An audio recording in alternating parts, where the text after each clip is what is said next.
Hello everyone, hello Mana Guy. Welcome to my Guild Wars stream. Hope you all are doing well today. Probably some pre-roll ads running. Might not even be able to hear me. So, today, I want to see if I can finish Prophecies with Girudo Sensou here. We have THK in the Ring of Fire Island chain left. Hey Fear, good to see ya. Do I want to do anything different? My skills. You know what? I do, but I'm not going to. See, I'm trying to think through. Yeah, the Marsat can be knocked down, so this is all fine. Is Shattering Assault going to be useful? The big thing right now, I think, is whether or not that's the case. I kind of want to go get I Am Unstoppable, but that's, like, a couple of long quest chains deep, so... Let's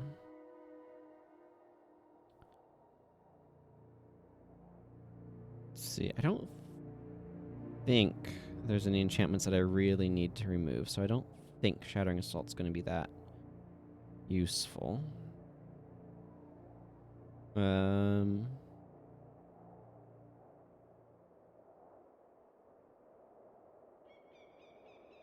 know, I think I might just go with this guy.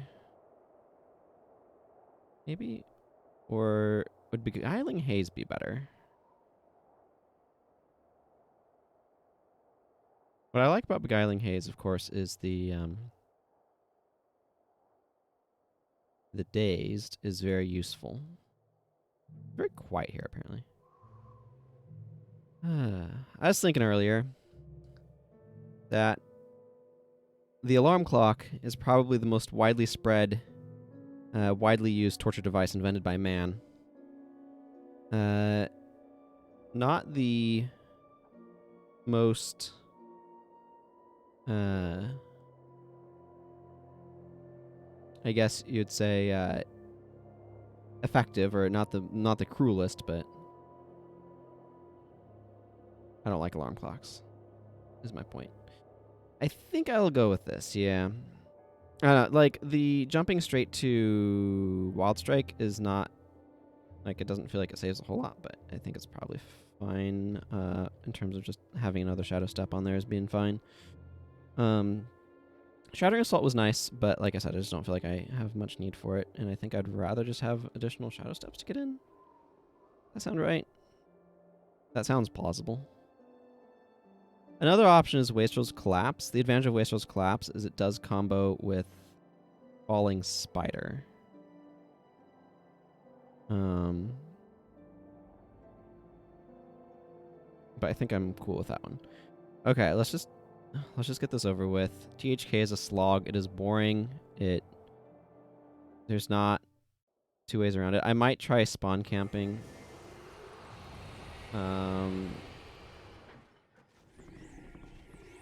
We'll see. One of the issues is that these guys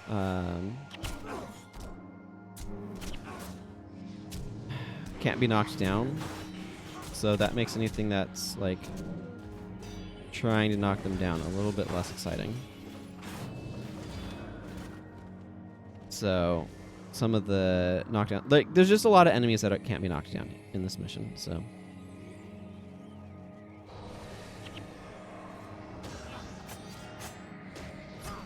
There's a lot. So that makes me a little bit...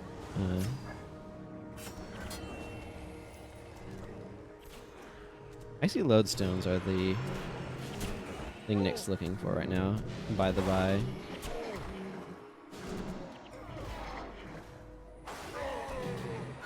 Yeah, part of what happened there is there's just so many freaking chain knockdowns with everything giant stomping you. Okay, you know what? You can't knock me down with Water Trident if I'm not moving, and I don't have to move to get to you. Haha! Solved.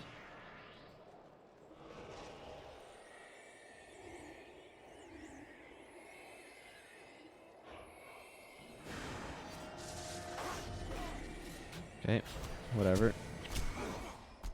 Oh my goodness, giant stomps. This is why I wanted I Am Unstoppable. I mean, not the sole reason, but this is basically why I wanted I Am Unstoppable. The amount of knockdowns here is ridiculous and painful.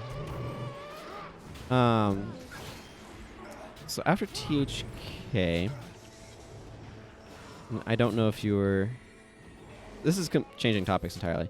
I didn't know if you were still behind ads or not when you arrived, Mana Guy, but either way, it was good to see you. It was good to see you too, Fear.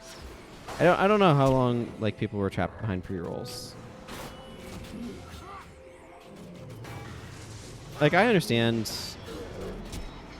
why Twitch does as much ad running as they do. Because they need to pay for the enormous bandwidth costs I'm sure they have somehow.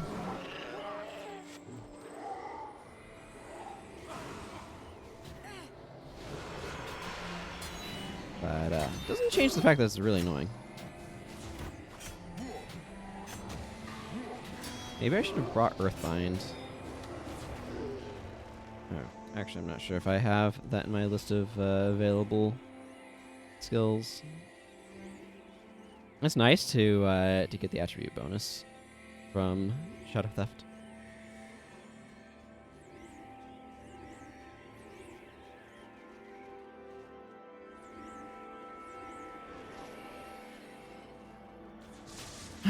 More giant stomp.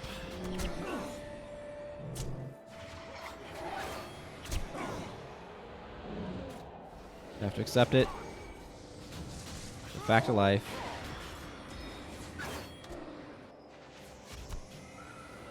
And fighting the Stone Summit. Plus 52 damage, everyone. Whew. Hey, Clean Star. Good to see you. Hello. These Frost Giants are also really annoying. And will giant stomp the snot out of everything. They also knock down on critical hit.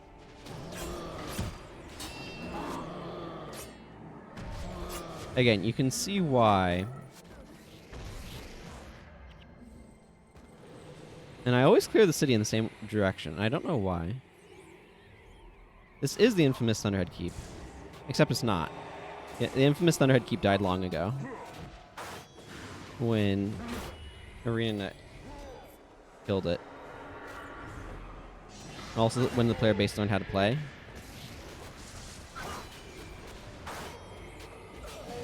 Now it's infamous for another reason. It's infamous instead of for being hard, for being boring.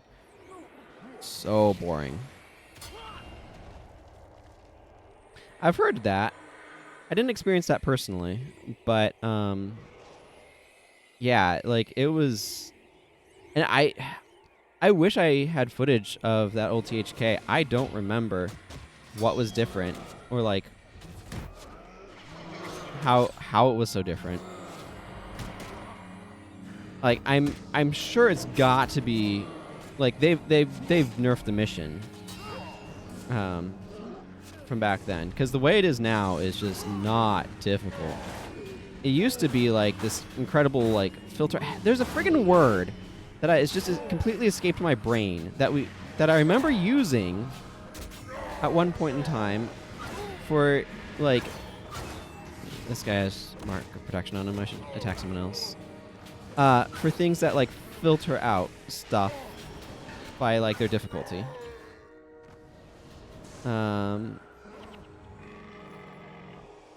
Yeah, and so like I'm not sure how much of any of difficulty in it.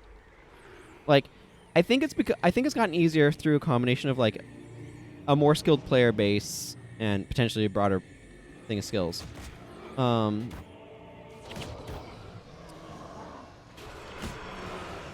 As well as through a like changes to the actual enemies, because this beginning part doesn't feel any different to me than it ever did in terms of like what the enemies do and stuff. They feel pretty much the same. What feels different to me is the final defense at the end just feels so slow and so long, and it feels very devoid of enemies.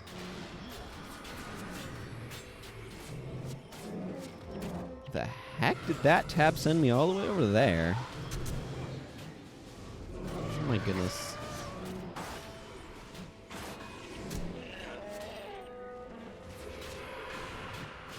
I just want the additional damage from the first. This is doing plus 35 now. Pretty good.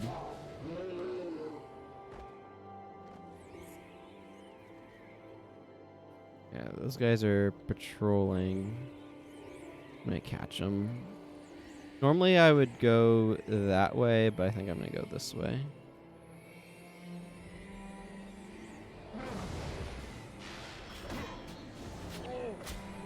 But yeah, like THK was like, man, so hard to get through back in the day.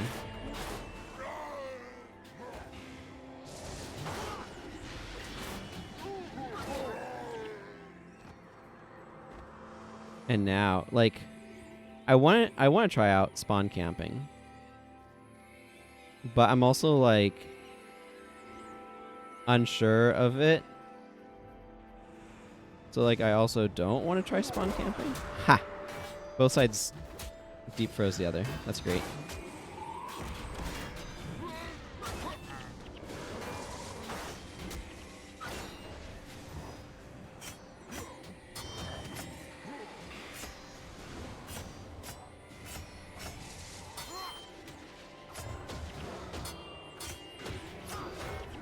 Plus 3 on that's actually pretty good for that guy.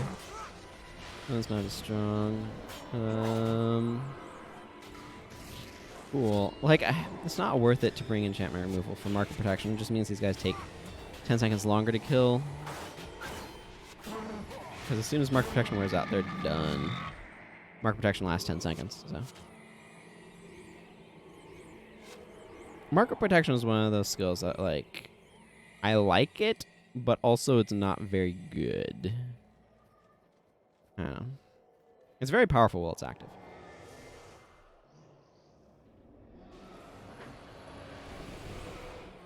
I haven't been paying attention to Sasuke. Is he just not spamming glowing gaze very much?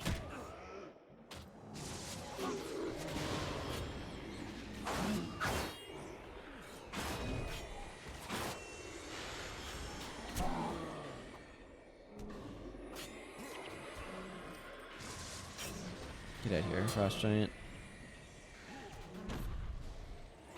Oh, these guys are weirdly positioned.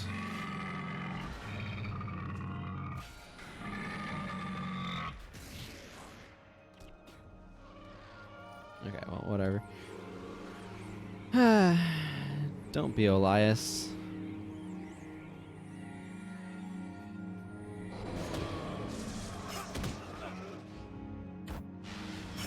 This mission is so much more pleasant with I Am Unstoppable, my goodness.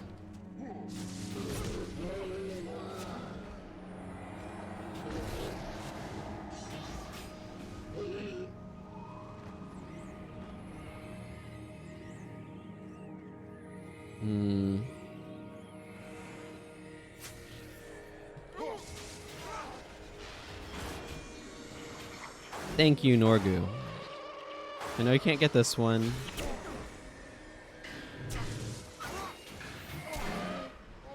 He's using glowing gaze. It's just not commensurate to the amount of that he needs.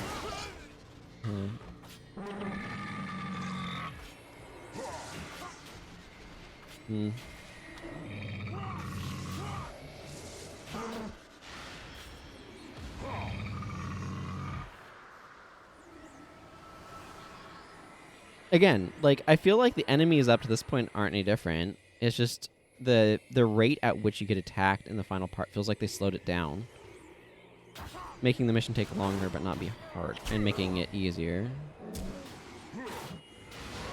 Wow. That energy drain restored, like, all of his energy. That was pretty impressive. I was just glancing at Norgu at that moment. And just watching his energy bar, like, completely refill was pretty impressive.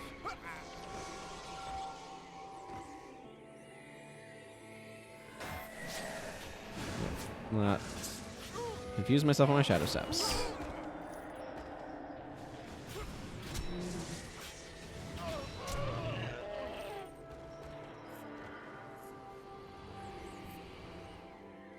I remember doing it in hard mode the other day on Disciple and it being still boring even in hard mode.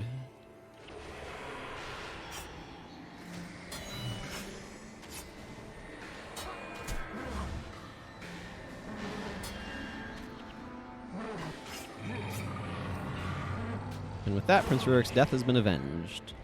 Technically. I wonder how many players realize that Dagnar Stonepate there, killing him avenges Prince Rurik's death at his hands. Technically, if you want to think about it. Like, that's not why we're doing it, but it is what happens in an incidental sort of way. And I feel like the detail is pretty easy to overlook, because by the time you get here, you're so far removed from the Frostgate that you'll forget exactly who Dagnar Stonepate is. He's the leader of the friggin' Stone Summit. Like, we just killed the Stone Summit's leader there. It has, like, no fanfare to it whatsoever. It's so incidental to what's going on now for the main story. I think I'm gonna go up over here.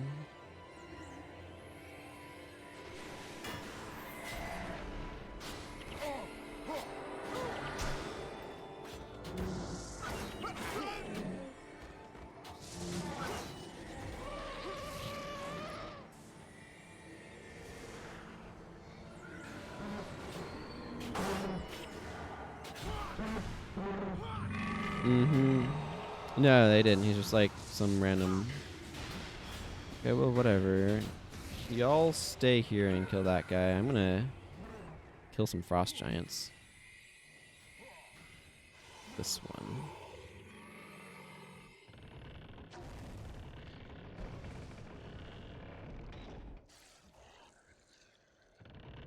You'd think it would be worth something, yeah.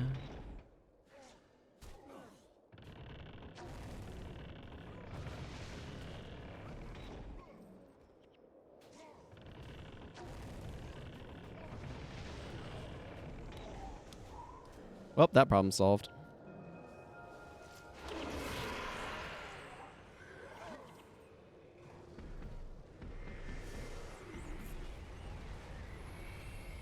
Y'all can stay up here.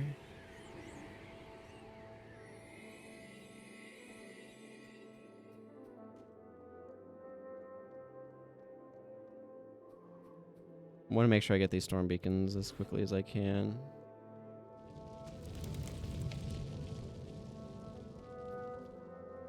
I want to make sure I get the bonus. There's no reason not to get the bonus here.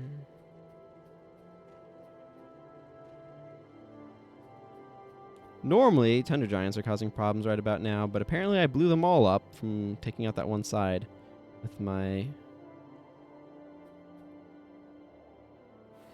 thing.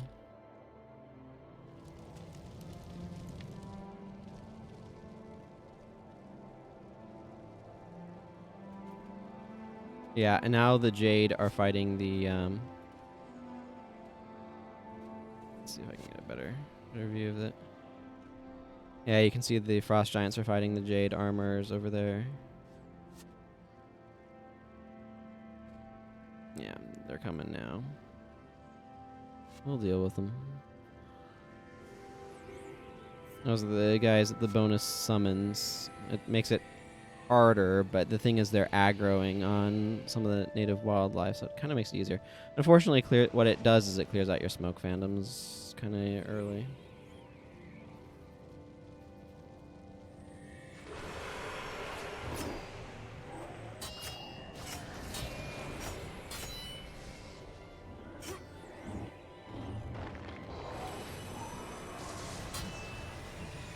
That's the main thing it does to kind of increase challenge.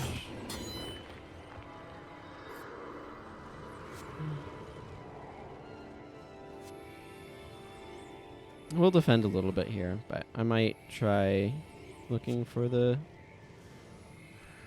on point.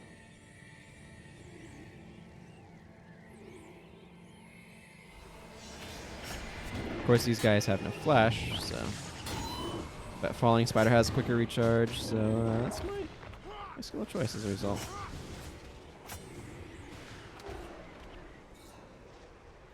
Looks like we have a few giants lining up.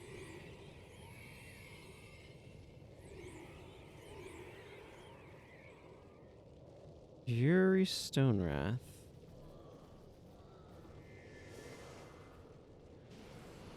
Okay, let's see. Stone Summit Mesmer. They just stand around so much and not doing anything. It's the sort of thing where it's like, I kind of want to go see about doing, like, camping the spawn point, but at the same time, like, camping the spawn point feels dangerous because what if, you know, there's no one left to defend King Jalis? What if something goes wrong? I don't want to have to do the whole mission over again.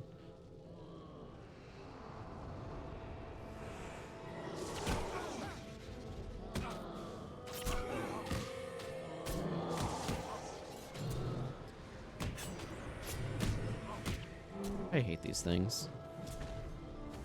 Giant Stomp, between Giant Stomp and like Earthshaker and Knockdown on critical hit, they are very irritating.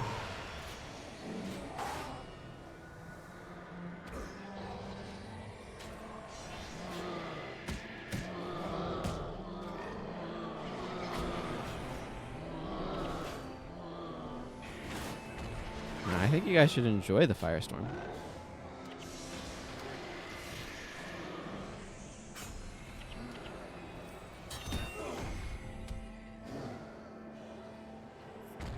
Well,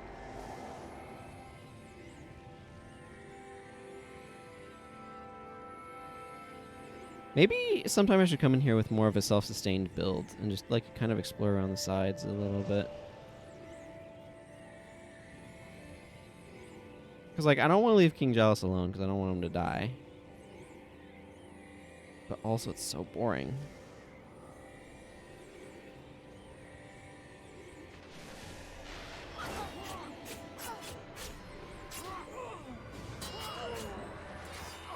I'm going to be risky, and I'm just going to kind of, like, poke my nose around and see what's out here.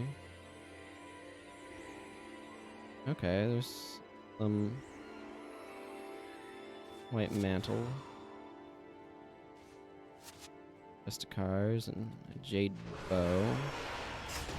These defenses are extremely easy to crack.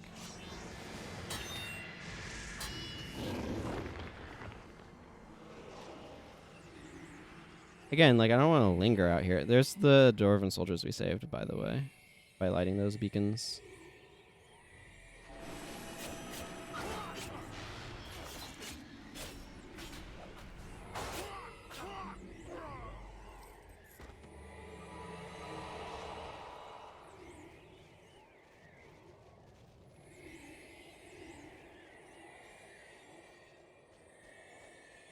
Okay, I'm going back inside. I feel too nervous out here. It's the sort of thing where if I was doing this and I could, like, plant a Signet of Spirits writ up with the king, I'd maybe consider this more. But yeah, you can see that, like, there's some jade bows and stuff.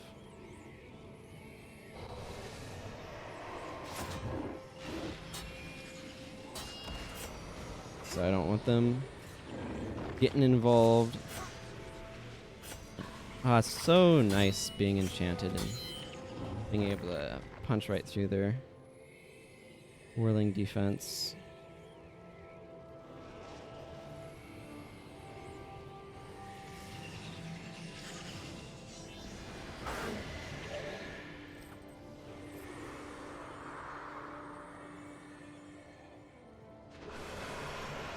Hey, White Mantle Sycophant.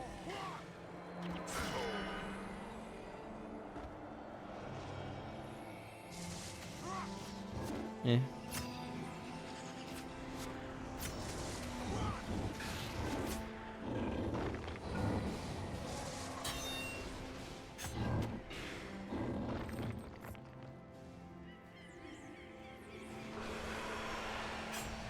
Like, I can just come in here and...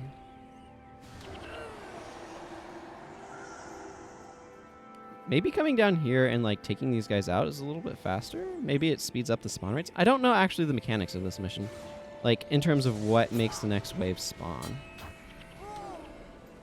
Is taking out a currently active wave speed up the next one? They certainly take enough time that I do feel somewhat comfortable being like, no, these guys are just taking way too long out here. I ain't waiting for them.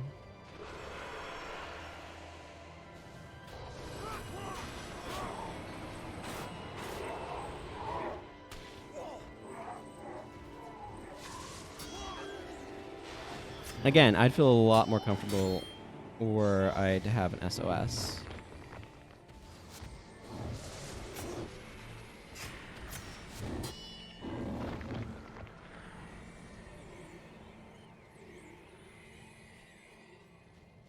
Yeah, because then here's this group on this side, but they're still, like, waiting. I can definitely do this a little bit more active than I often have.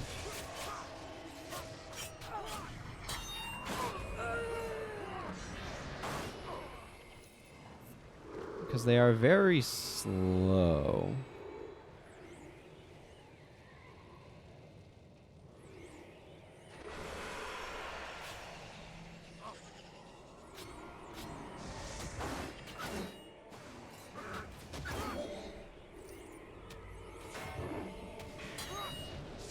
Let's break your stance.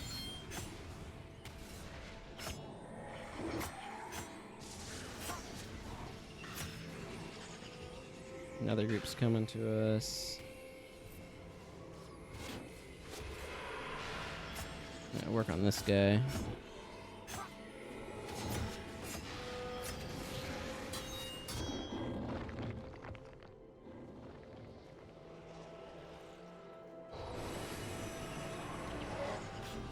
I don't know. It's a little bit more fun if I'm a bit more proactive about it. Okay, I want to go back inside. I want to make sure there's nothing on the other side. I feel like you could take very active roles with 2 human players and split them one on each gate. Hey, Ravager.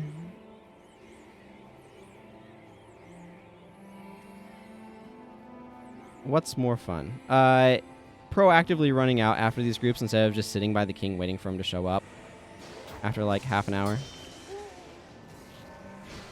I don't know if it speeds up the spawn rate or not, but... yeah. I'm not quite confident in that fully at this point. I'd like want a safety SOS at the king or something, and I don't have one at the moment. But... do you happen to know if killing the groups speeds up the spawn rates for the groups?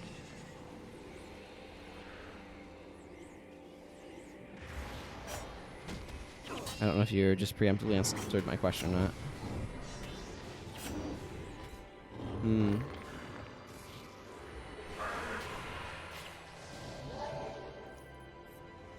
Ugh. I just missed the old version of this mission where it was actually challenging. Which is weird to say in some regards, because it was almost like... the mission wasn't too challenging. We just, as a player base at that time, were just not as skilled.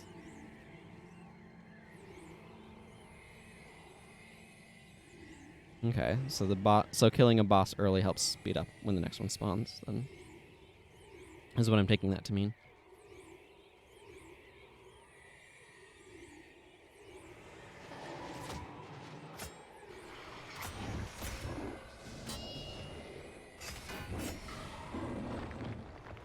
Don't expect consistency. Yeah, I mean that's true. Because do they spawn at the Mersat gate over there?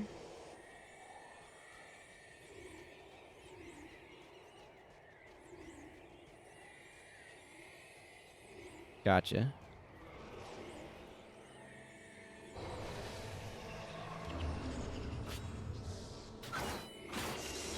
Ah. To different locations.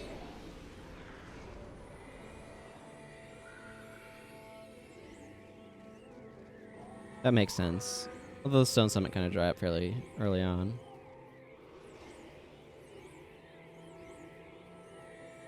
Ah, Shade's done some research on it then.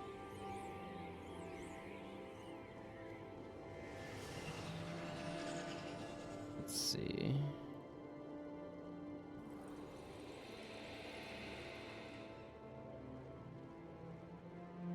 Oh wow, whole thing on THK.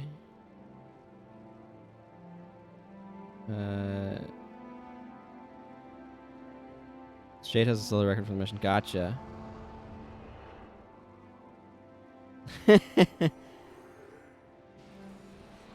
That's not surprising. Oh, that's why I heard spectral agony sound.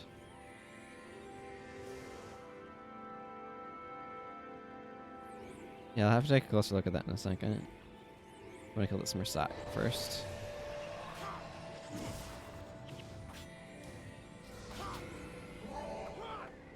Very annoying thunderclap.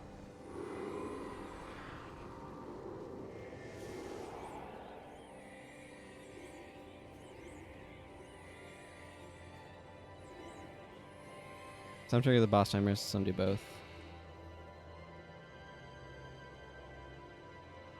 Required for boss timer trigger. Oh yeah, there's a bunch of stuff going on there.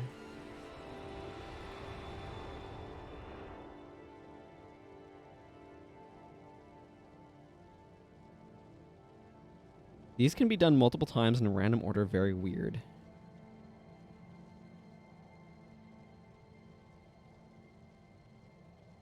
Huh. Yeah, I'll have to examine that in more detail at some other point.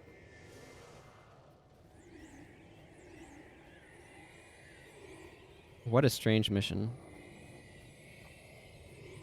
Kind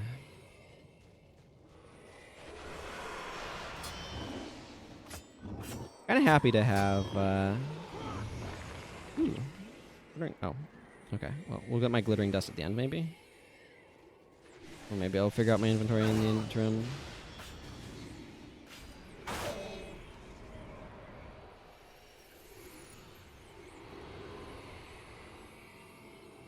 You can trigger the boss waves without triggering the cutscene.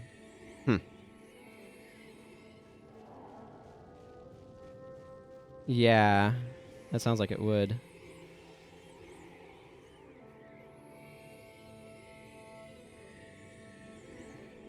Right. This is the cutscene that opens it. Yeah, I'm gonna go grab that glittering dust. All right then. Sure, why not?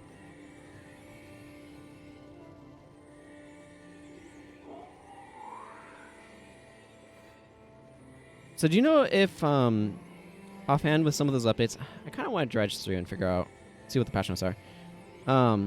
If they just spread time between waves, or if they decrease the number of enemies per wave, or...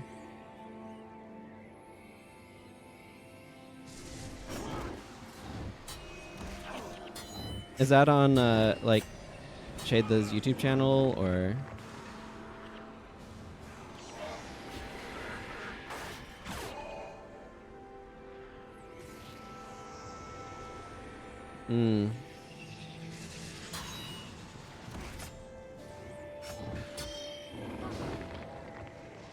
That would make sense. That kind of like both. Yeah.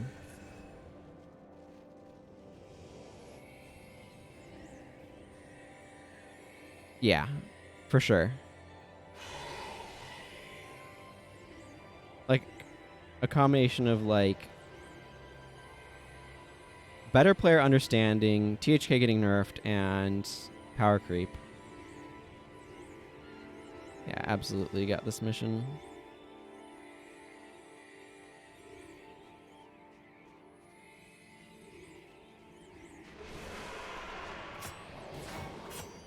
I feel like the waves are just really lazy about getting out here.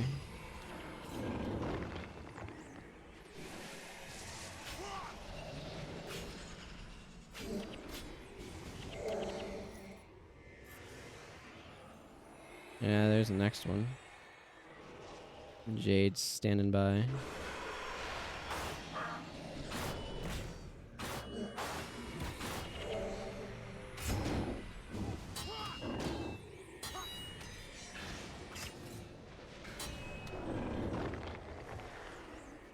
Oh, it's a Mersat Elementalist.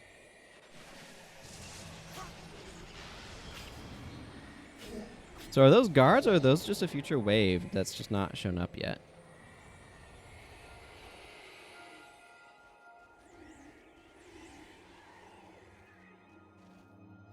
The static groups. Okay, why not?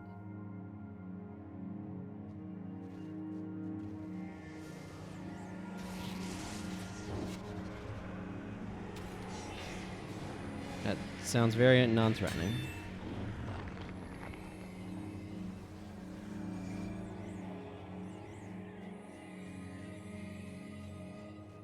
Get over here, Jade.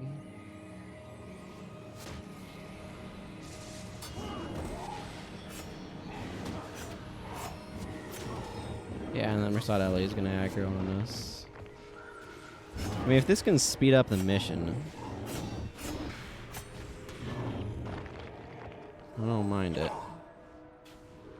Where are those guys going?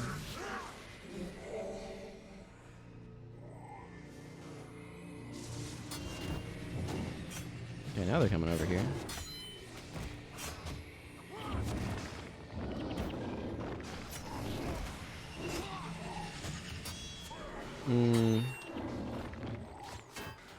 Of course, they're somewhat randomized. Oh. Well, you're right, it won't be faster. There's Confessor Dorian's group.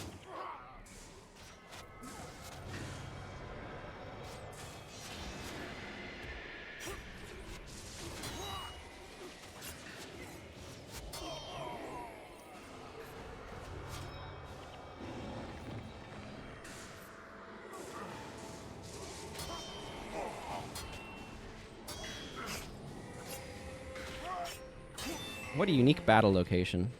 I don't think I've ever... I don't think I've ever fought Confessor Dorian by the friggin' Mersat Gate. So, that's a first.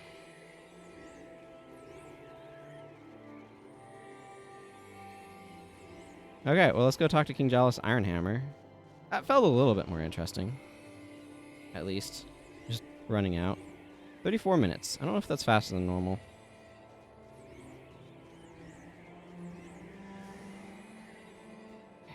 Yeah. Yeah, it'd be the sort of thing where you'd kind of... Because sometimes, like, bosses matter. Sometimes the whole group matters. The game is wildly inconsistent in design in places. Because, of course. I mean, Prophecies didn't have, like, as heavily codified design. So. Well, there's the bonus.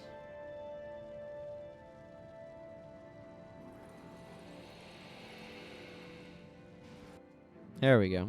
Now that let me to the Emberlight camp. Shadow, give me this quest, please. You honor me. I should do something about this inventory. I'm gonna run ad break while I do something about this inventory.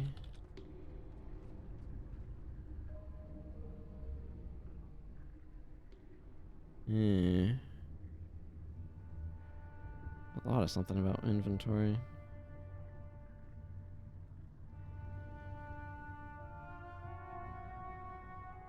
Okay, how do I want to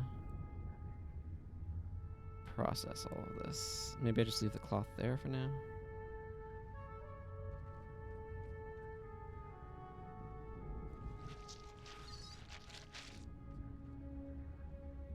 Okay, take this Raven Staff. I can salvage down some of the stuff I want to salvage.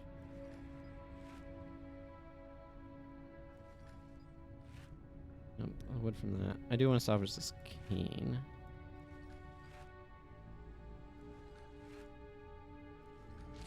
Bunch of these swords. There we go.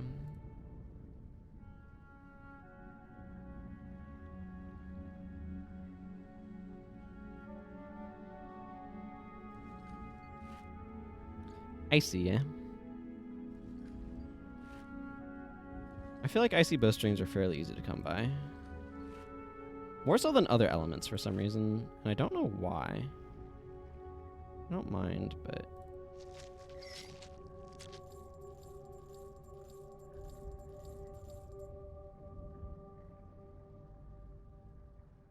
Definitely seems to be the case. Looks like the ad break has ended, so that's good. Just in time for me to continue on my way.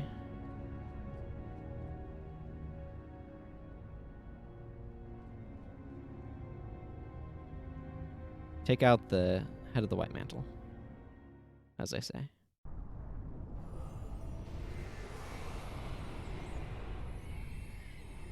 This area can be really deadly if you just, like, get yourself caught between some patrols, which can happen weirdly easily at times.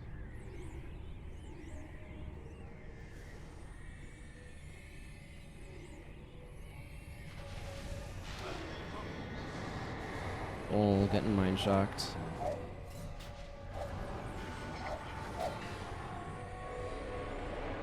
There we go. No, that went down fairly quickly, which is important. Those things are really obnoxious.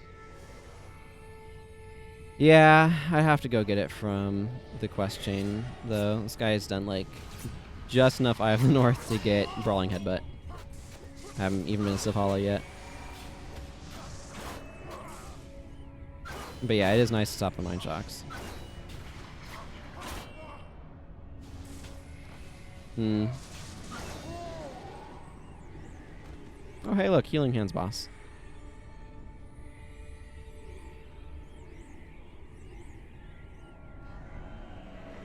Yeah. And it's mostly to stop the mind shocks from the towers. So.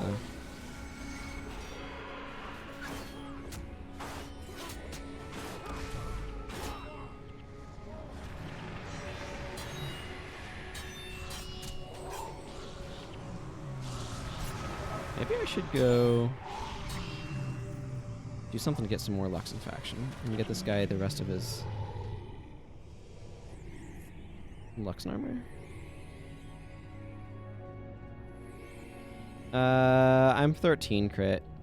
I'm using a minor in it right now. So I can get up to 17, but not 18.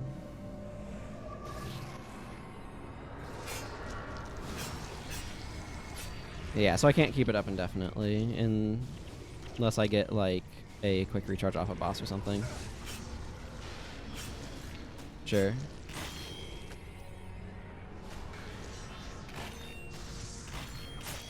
Well, we got that Hydra's attention.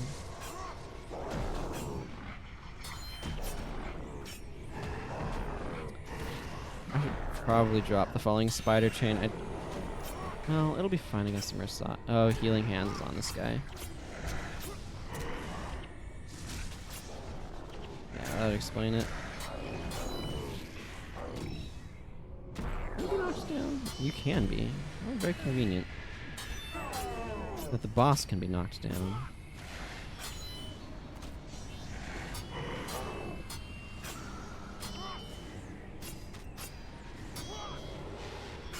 Healing Hands is being real obnoxious here. 18 crit lets you do some jump stuff. Oh, is it just like a... Does the crit rate go absolutely crazy at that point?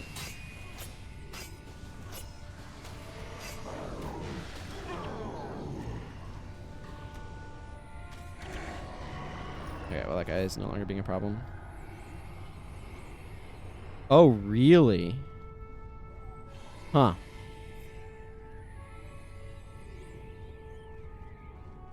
Let's see. 3 plus 5 plus 5. Ah, so it's every 5. Starting at 3 and then every 5 ranks of critical strikes then. It's not...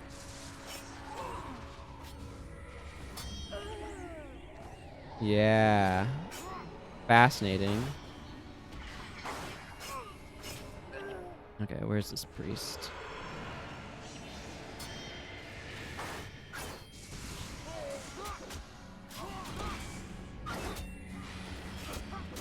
Yeah, that's interesting.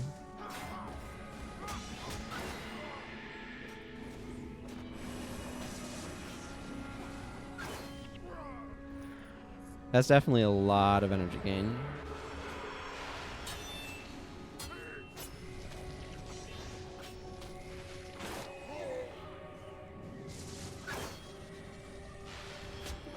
Back here.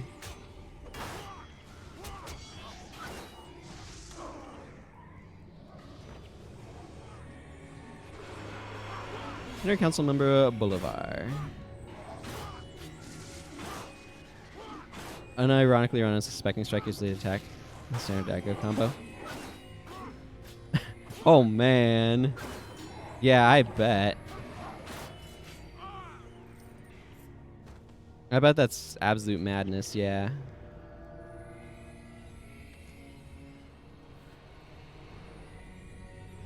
Because, like, Unsuspecting Strike is so freaking hard to run because of the 10 energy cost. But yeah, when you're getting 4 energy back on a crit, and it's like, that number must be absolutely bonkers. Because, like, Unsuspecting Strike's 2-second recharge is real good. Sure, sure.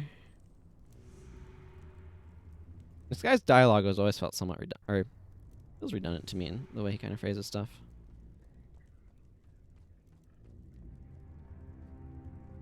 Okay.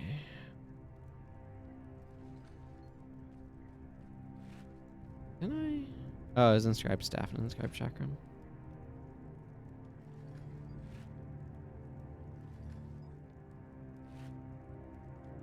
Okay, where's... Yeah, here's this place with Jake King.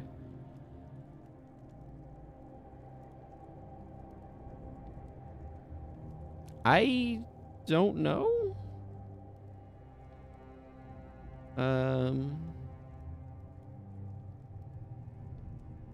Sanctum K is a Zaishin mission, so... Maybe there's other people going through prophecies? Question mark? That's the best I can figure. This is a lot of people here. What? What's with this many people being here?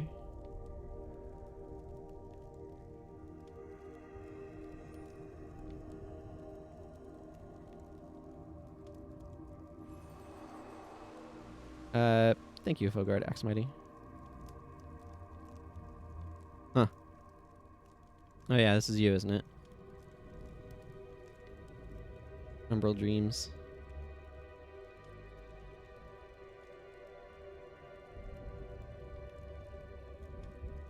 Okay, well.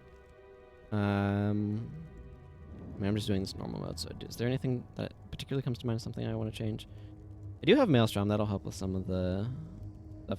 Like, the thing that sounds most useful is, like, if I get the rest of this Luxon set, then I can get it infused. I need some more Luxon faction.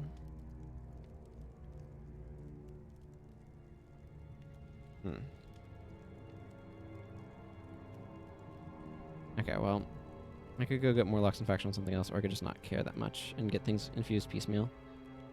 I think I'm going to vote for that option.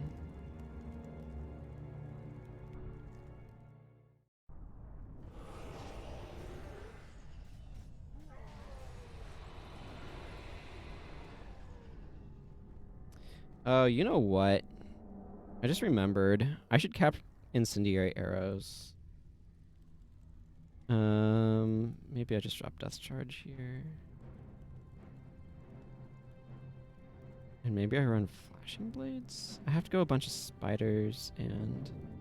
You know what? No. Okay.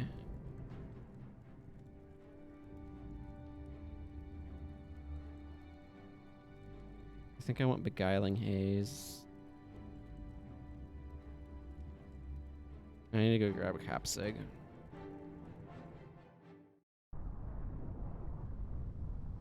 Like, I don't know how much I'm going to use Incendiary Arrows, but it's one of those skills that's like, maybe I want to use this. So I should just go ahead and cap it while I'm here. I can do the bonus a different time.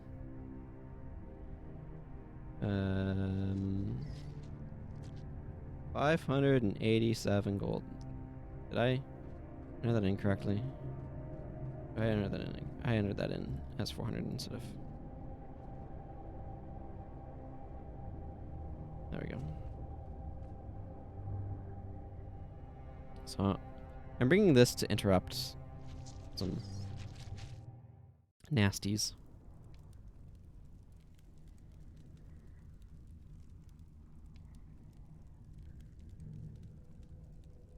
Okay. Is there anything else there that I might want to change as a result of making that change? Like, I still want this.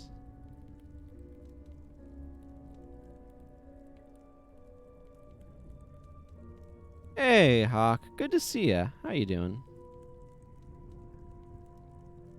Hope you're doing well. I'm trying to figure out if there's any skills I want to do differently here. Let's check. Did I not let that acquire, or did it just... 2 more people showed up. Okay,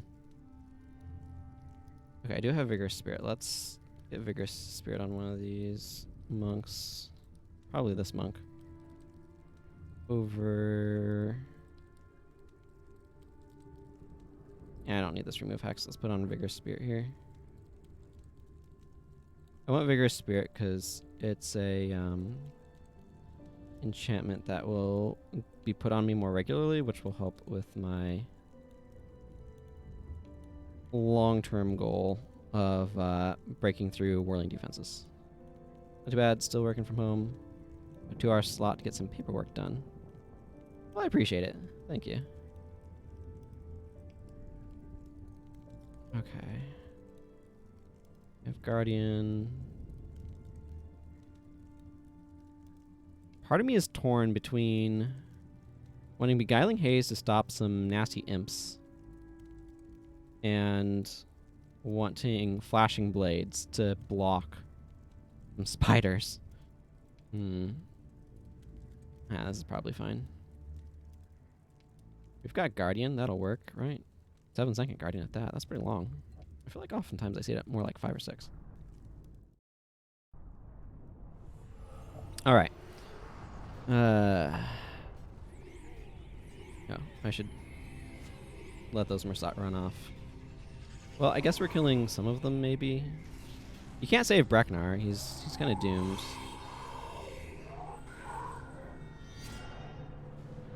A level 5? Oh, wait, is your character level 5? Sure, why not?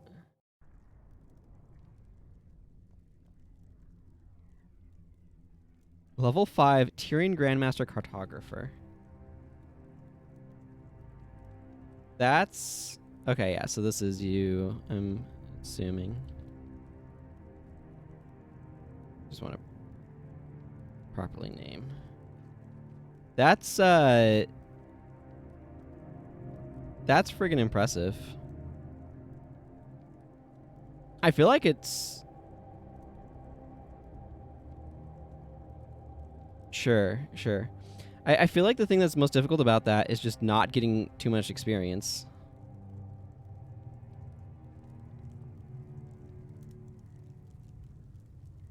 Because I feel like the... that is super impressive. I feel like the... Yeah, so you just like... But I mean, you still have to get experience from the missions that you finish, right? Because you have to do THK, Ring of Fire, and I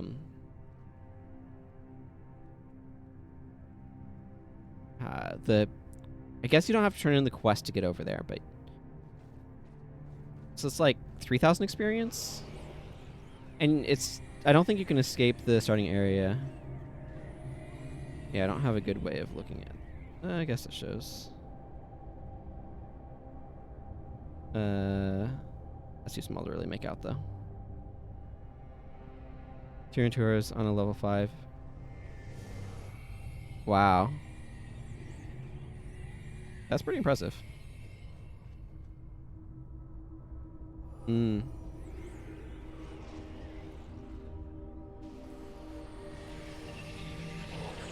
I mean, you have a disadvantage only really in terms of, like, total attribute points and stuff. At that point, the challenge is just making sure you're not getting too much experience.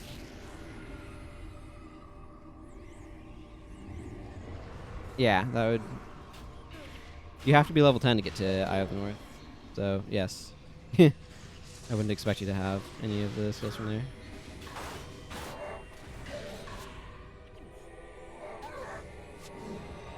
Yeah.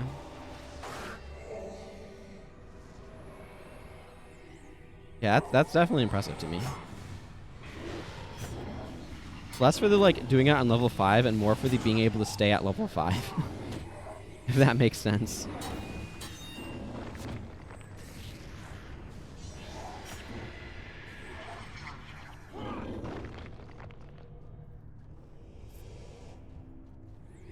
Yeah. Yeah, see, so Vigorous Spirit is on me. Because being enchanted makes Golden Fox Strike unblockable, so I can get through the rolling defense. Just talking about random game mechanics here.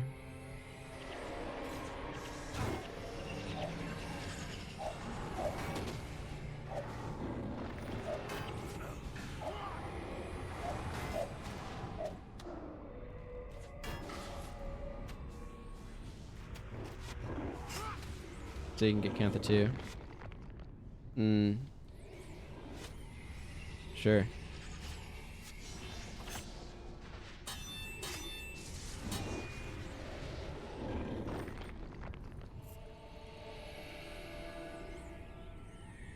Okay, I'm not going to worry about talking to the Seer here because I'm going the back way so I can hopefully be able to...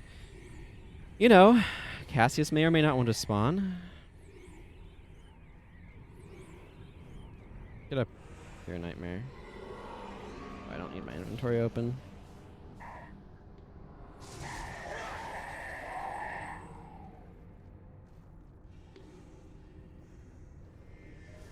Igneous Ettins. Oh, he had another character come in and grab costs. Oh, so can you avoid turning in the 2,000 experience quest? If you...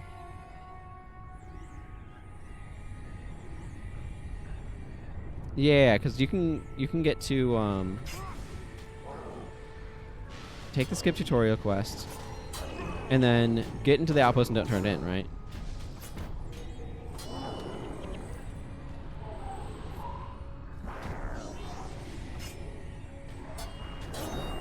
And just come in with somebody else who has costs to be able to get into the Traubeck village.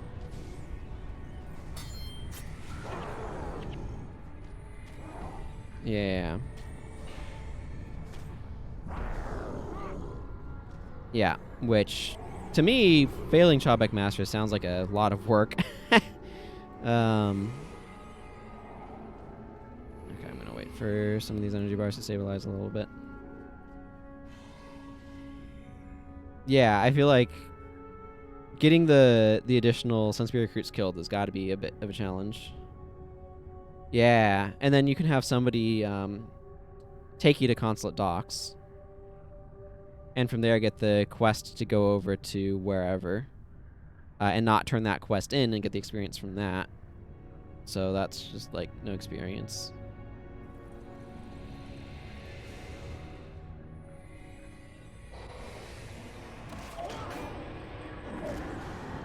No, they have good concentration, eh?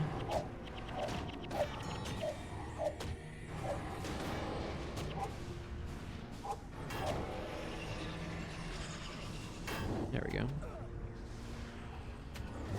Oh, sure. We can target that. That's fine.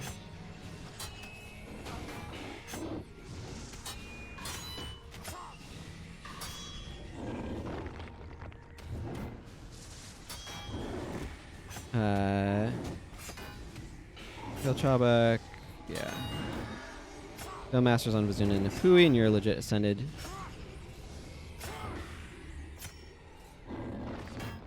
Yeah. No longer getting into Pui without doing Vizuna. Oh, interesting.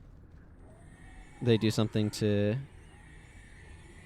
fix that. Oh, Necrotic. Yeah. When they changed Necrotic from being a real teleport to being a Shadow Step. Yeah, that would have messed that up. Yeah, because you used to do that for getting through dunes as well. To be able to explore the area. I don't 100% know what people do now. I was looking at the wiki for that yesterday. But I haven't like studied enough to actually know what's going on.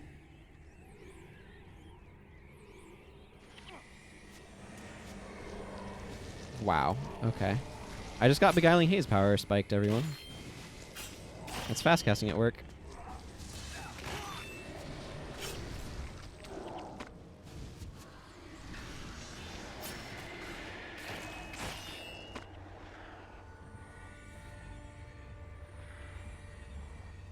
The Ghost Telly trick. Oh man, like, I don't know the Ghost Telly trick, but I'm sure it's better, because the old Necrotic stuff was awful. It was just what people knew about, or figured out at the time. Yeah, because waiting for everybody to degen so you could rebirth them back was, let's just say, the opposite of fast.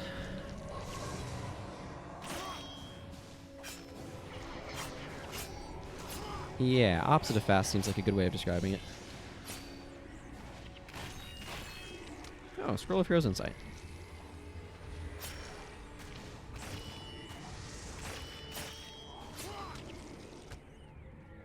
See, pull the Mesmer boss without killing it.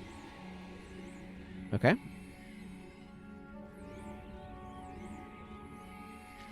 Alright, he lowers the bridge.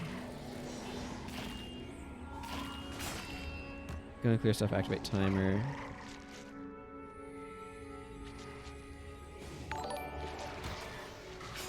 Hey, Neko W. Welcome, thank you for the follow.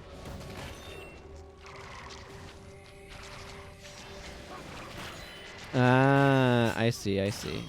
So, it teleports the ghost off of the altar. So that way you don't have to worry about him dying. And then that gives you time to run around. Does it give you enough time then to do the full cardo of the back area? Yeah, because then you can just do the bonus. Okay, good. Cassis spawned. Cassis does not always spawn here. Okay, Drider's defenses.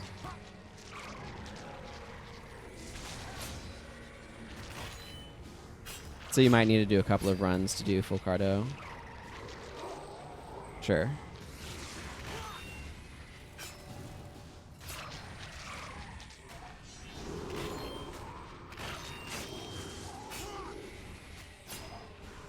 Yeah, the full cartography back there is real rough. Oh, sure. Yeah, nothing like doing silly stuff with Shadow of Haste. It's ludicrously huge. I have no idea why it's so big. Like, what were they planning on doing with it that they made it so enormous? I know, right? It's like they made the maps and then figured out what they were doing with the missions afterwards. I would love to interview ArenaNet on that sort of stuff and be like, so why is the Dunes of Despair map absolutely enormous? For example.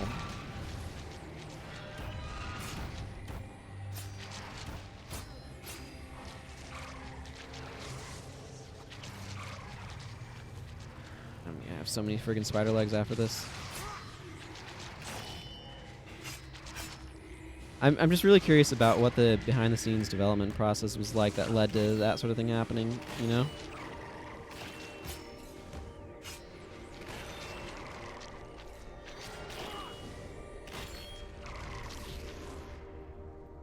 I think I'm going to be fighting these spiders regardless of whether or not I wanted to, so let's just go in there and get going.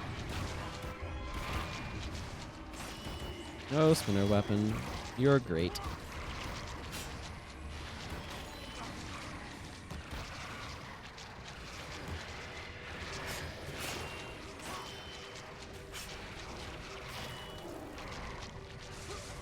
Man, remember when Incendiary arrows was a preparation that major arrows set things on fire and interrupt them. And this area was just absolute death to walk into because you're just like be getting constantly interrupted. Those are different times.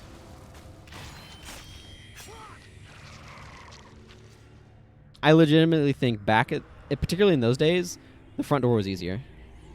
Yeah, Pepperidge Farm remembers. Exactly. Oh man, Hawk, you missed on Sunday. We did a hard mode run of Fisher of Woe. That was fun. Yeah, the only reason I'm doing backdoor is because I wanted to capture incendiary arrows. We did. Yeah, we got the chest, and I got a whatever the fancy spear is that people are excited about from there. I'm blanking on the name at the moment. I think it starts with an A.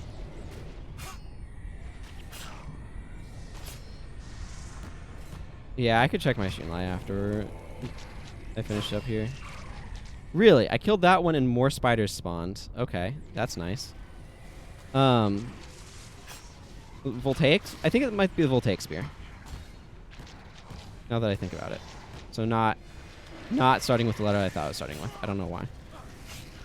I was thinking it started. Anyway. And I got something like 6 lockpicks during the course of it too. I kept getting lockpick drops. It's kind of funny. Yeah, because then these lava imps are also like nasty pieces of work.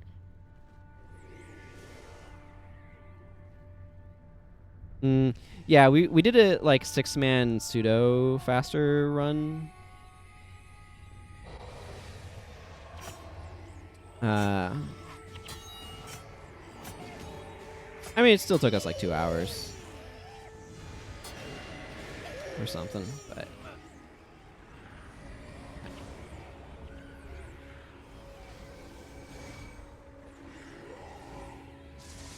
these lava imps are no joke, and they're like a precursor to Sparks of the Titans, and I hate them.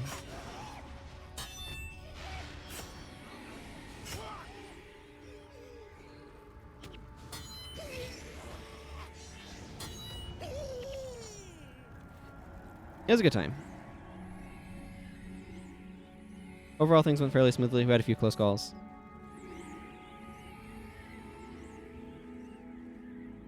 The assassin tank that was joining us was Rusty, so we had to go rescue him a few times.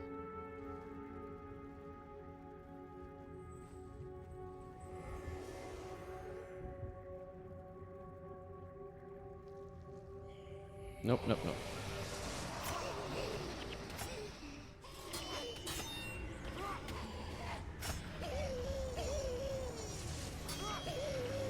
Okay. I'm just gonna run in there, get mine burned a couple of times. Oh man, Shield of Regeneration.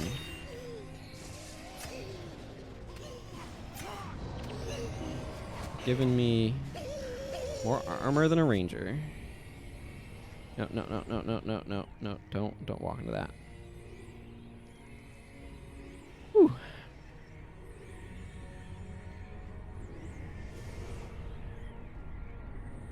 Thankfully, fallback and incoming give enough health to counteract the burning damage, but last guy's gonna be slow from trying to spam RC on everybody.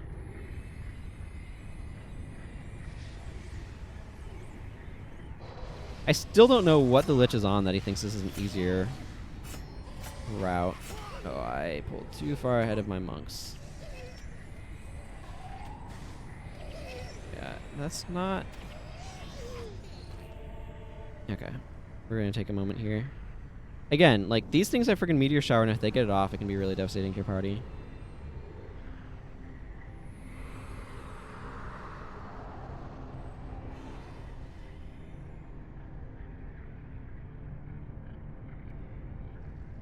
Okay, are we done degenning? This is one of the 3 boss spawn locations for those guys. Of course, none of them are guaranteed, but take that, Wastrel's Worry.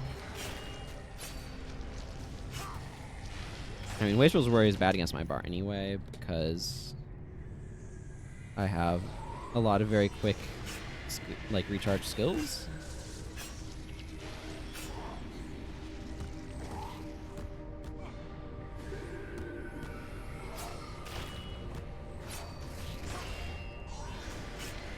There we go.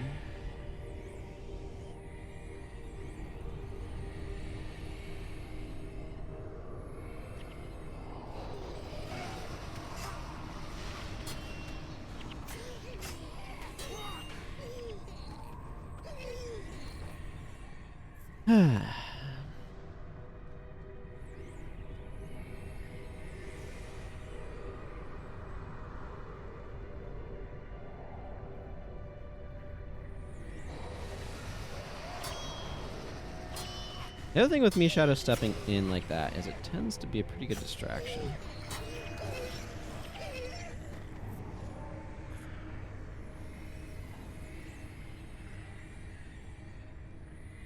There's Odalin Displeased. Oh, a bunch of phantoms? Really? Great. I always wanted more Signet of Midnight.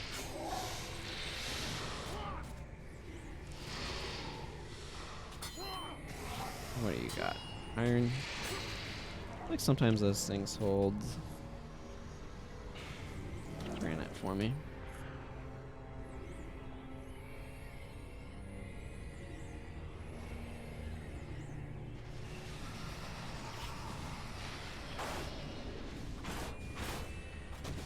What if, and go with me on this journey, you didn't life transfer?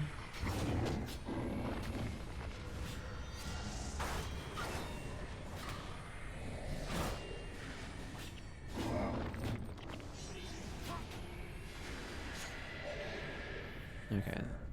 That boss is down. Now we need to go through this ether seal on the, like, one solo tower as opposed to the...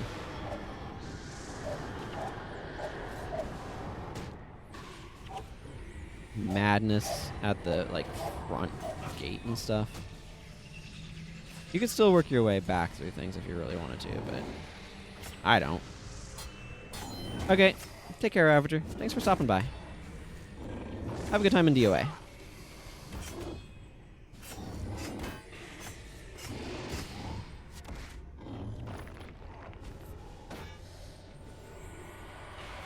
Do you know if we're ever going to finish that DOA run we started, Hawk? I know we needed to get somebody through the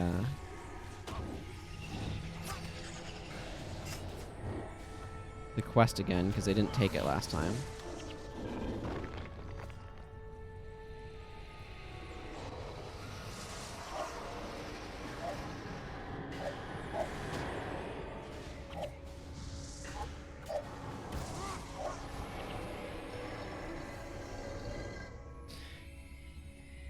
Alright, well, almost done with this mission, so that's good.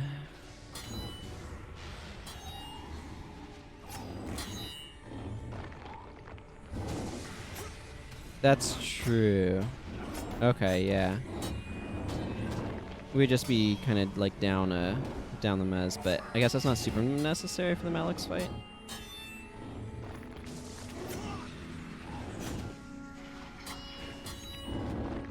Yeah, we're at Malix. I definitely like to finish the run, so.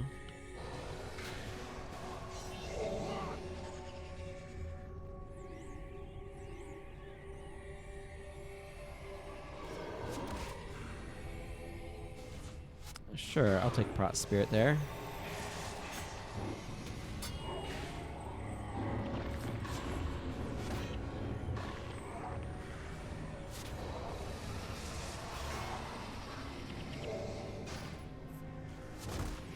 Okay, Jade Bow.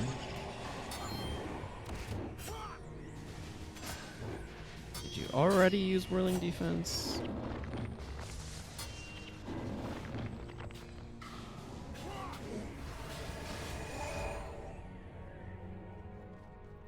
Yeah. Okay, I still need to go forward enough to take out this and Covatina the Matron.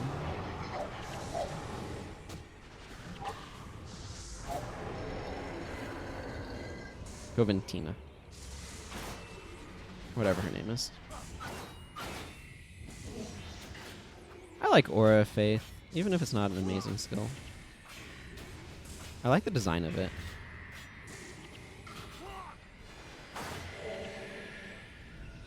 Man, assassins are just so much better at going through Mersat bosses than friggin'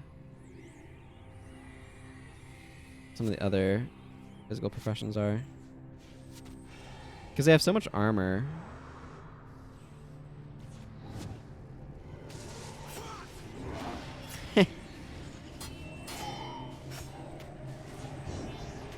Enjoying our whirling there, Karen, the troubling.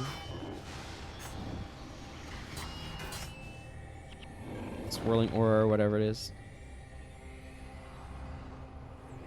Isn't that like the virtuous?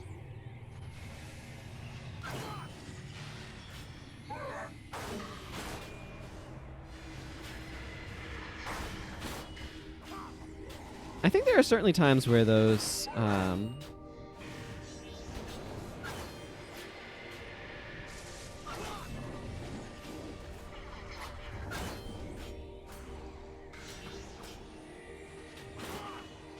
like resistance skills are actually probably fairly useful. I was actually using one, the elemental resistance in HA for a little while.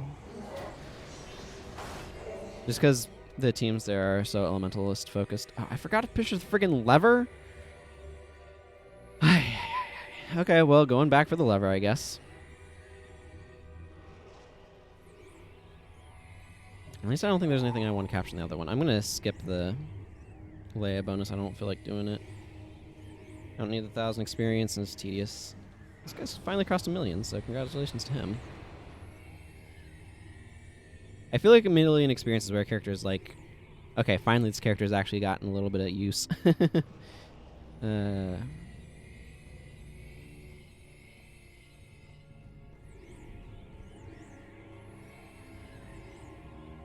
61 skill points.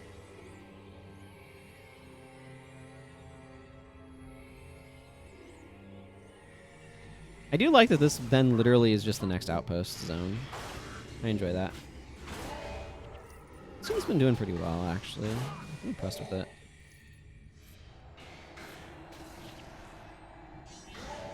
Now the question is, how am I going to want to handle Sparks of the Titans? Why are they ill-tempered? I think that's the Ellie, isn't it? Yeah, it is.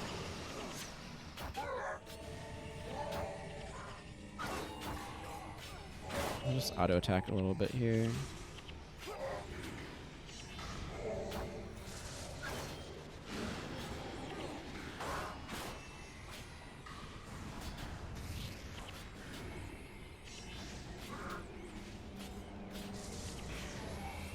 Ooh, get mistrusted. It's good to see it go off.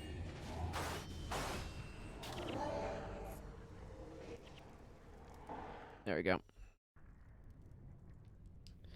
Abaddon's Mouth. Time for a new salvage kit. Because that one just ran out. We're still working with the Shining Blade, by the way. I don't know how it goes as a merchant. That's another one of those, like, mysteries of the Guild Wars verse.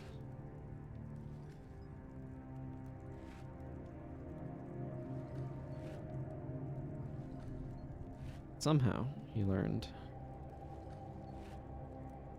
Oh, goody. I don't think... My experience with spider webs... I guess I could look up. Eben's spider web. Eben spider web. These salvage... Okay, very poorly. They can salvage to silk. But they're likely to not salvage to very much. They're super not worth... Actually, it's better if I just go to my guild hall for this cleanup.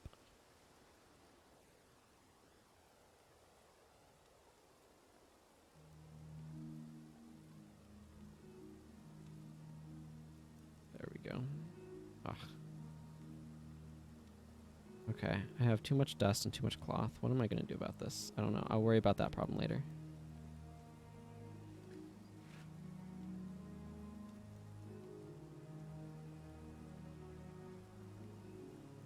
There's the scroll trader. The reason why I wanted to come here is because I just want to sell this scroll off. I'm not going to use it, so I don't tend to have much use for experience scrolls.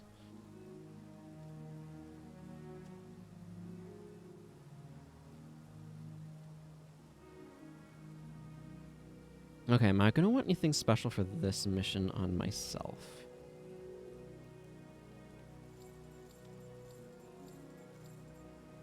Like, I don't feel like I specifically need the Shadow Step interrupt here. Like,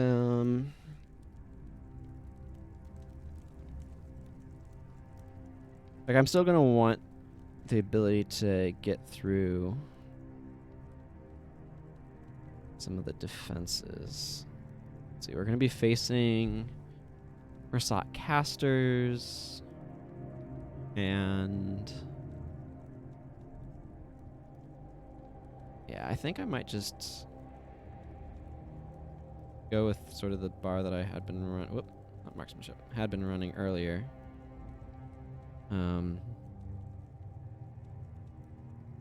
With Shadow Theft and Death Charge. Just get some Shadow Steps going. That's probably fine. Be able to turn this in soon.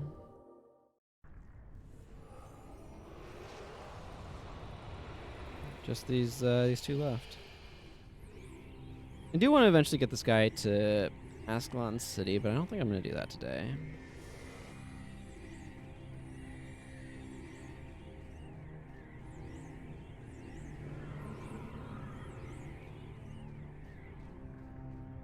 Your skills recharge 50% faster. That sounds good.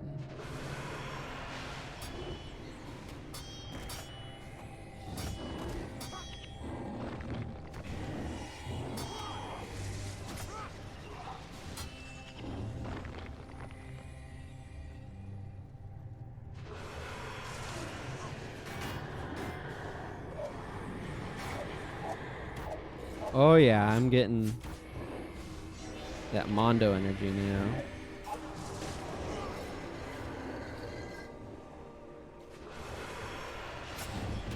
Because I'm at 19 critical strikes.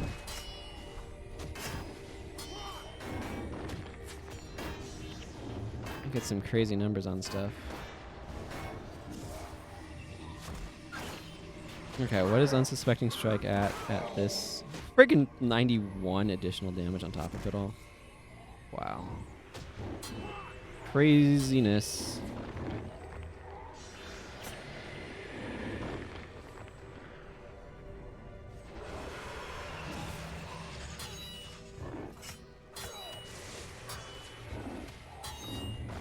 That's splashing 53 damage around, which is also strong. So much mobility. My goodness. It's a good thing assassins don't normally have 10-second recharging Shadow Steps, because this is pretty ridiculous. Like, I still have the freaking Chimera of Intensity on me. I feel like we've been going through these guys a lot faster than I normally do. I feel like this team's damage output has actually been really solid.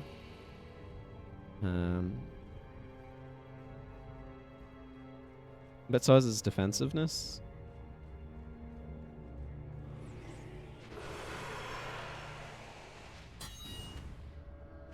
Well, I could keep my benefits for now. There's actually an argument for half skill recharge daggers just to get chances for half cooldowns on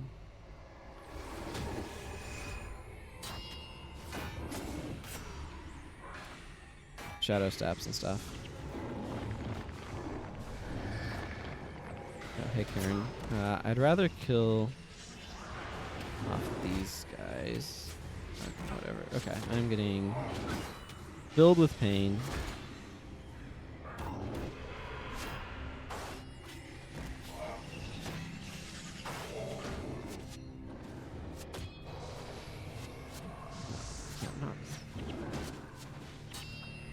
There we go.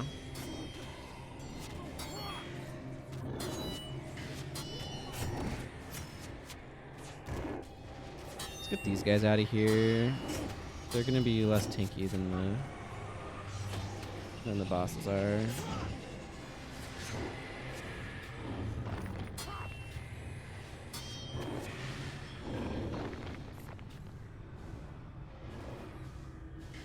Let's focus on Will of the Unpleasant.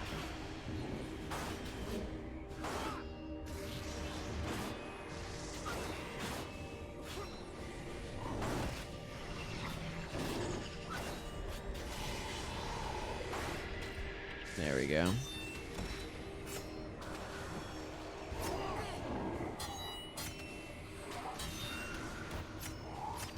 And no, that timing's not gonna work.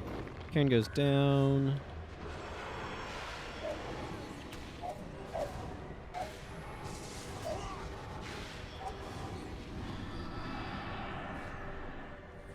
Need to go clear out the other side now.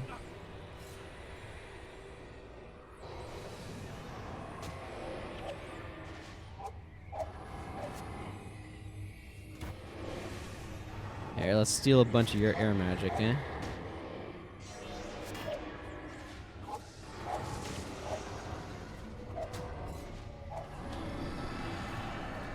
Yeah, I wonder how good half-skill recharge daggers would be for improving recharge times on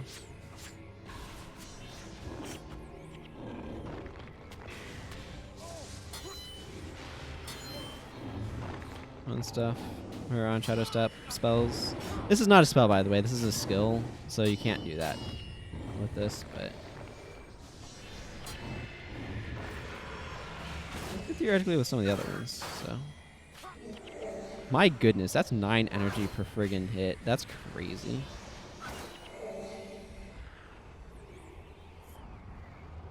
Yeah, I should probably set up an armor set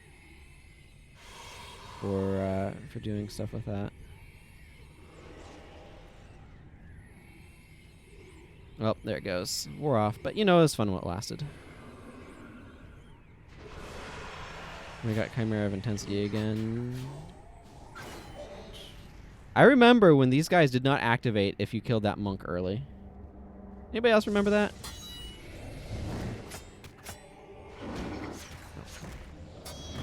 Sometimes skill queuing is not entirely what you want. Mostly if you queue your skills wrong. Yep. Mostly then.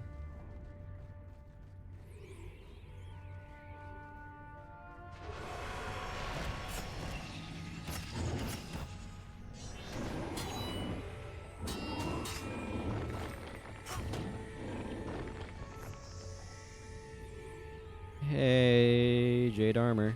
6? My goodness. Stealing 6 attributes is bananas.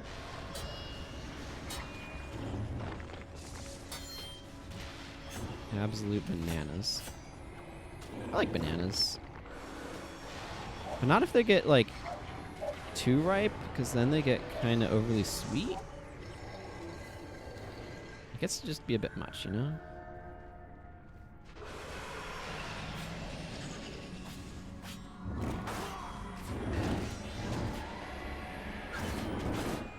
I think I encourage everyone to leave.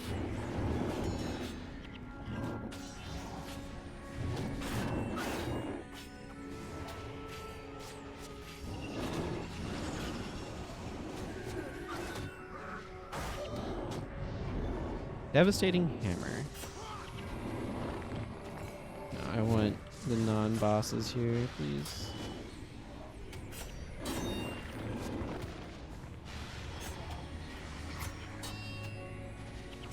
Nana. I really like them with, like, peanut butter. Banana and peanut butter is a good combination.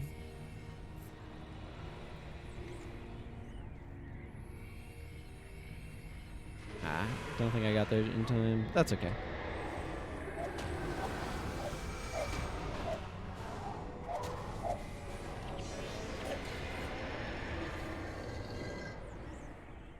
I feel like this mission is going very quickly. 8 minutes. Okay, apparently this is just a fast mission if you're not spending all of your time faffing about with trying to capture skills off of bosses off in the middle of nowhere land that are some reason there.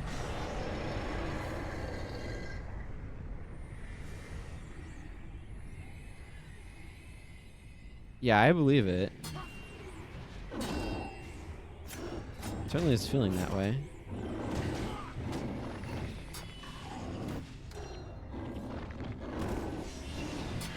Because I feel like I'm just charging through.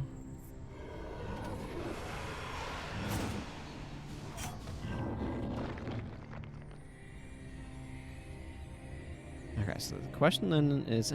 oh yeah, and then this bridge just like asset shows up again right before fighting Abaddon. I mean, we are in the Abaddon's Mouth mission, so... maybe it's appropriate. Who am I to say?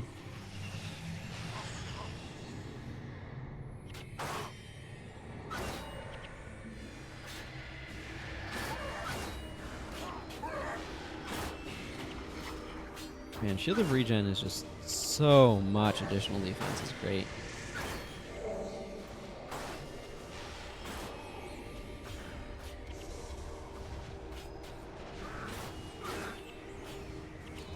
Or like if you have to go cap a skill and you're wandering around this entire like back area and it's just like, how is this area so big?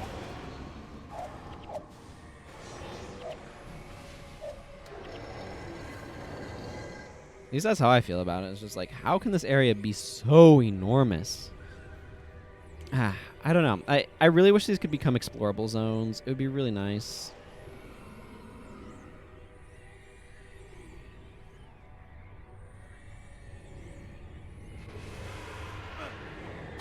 Woo, baby. I'm surprised I survived that. The great mind shocking. Holy crap. I wonder how many mind shocks I was just hit by. The answer seems to be yes.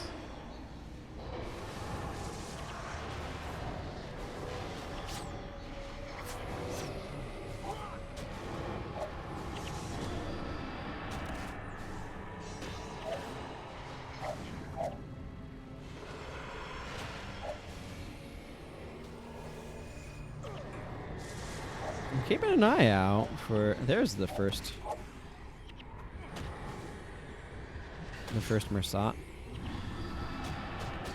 Wondering when that's going to show up. Okay, let's clear out these seal guards. Let's clear out this guy.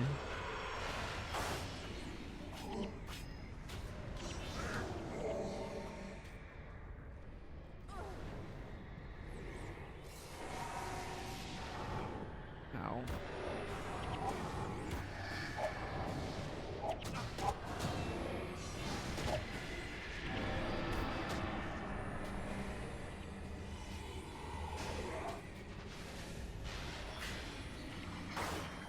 Is this a spot where it's easy to kind of like get going a little too fast and get yourself accidentally overwhelmed?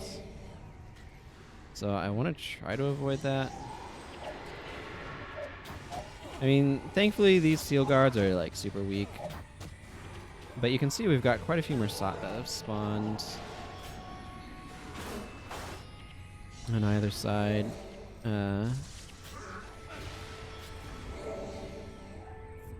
And that can become a little overwhelming if you're not careful. Ow.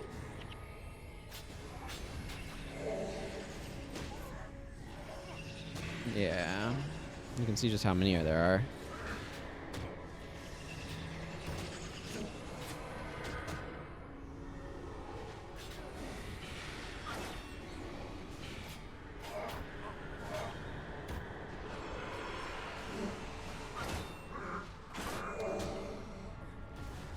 You can go down.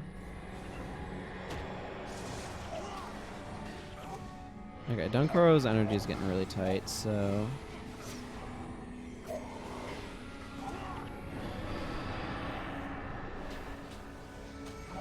let's clear these guys out.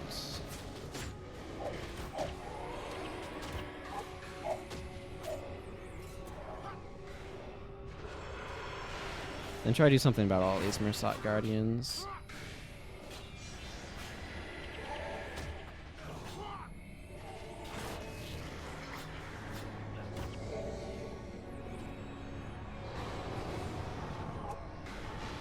There. It's given Dunkoro an opportunity to get his energy back, which is important.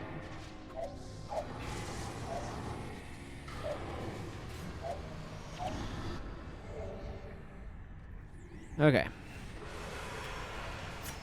Let's show this Titan who's boss. Do Titans get knocked down? No. I'm going to drop that combo, I think, for this next mission.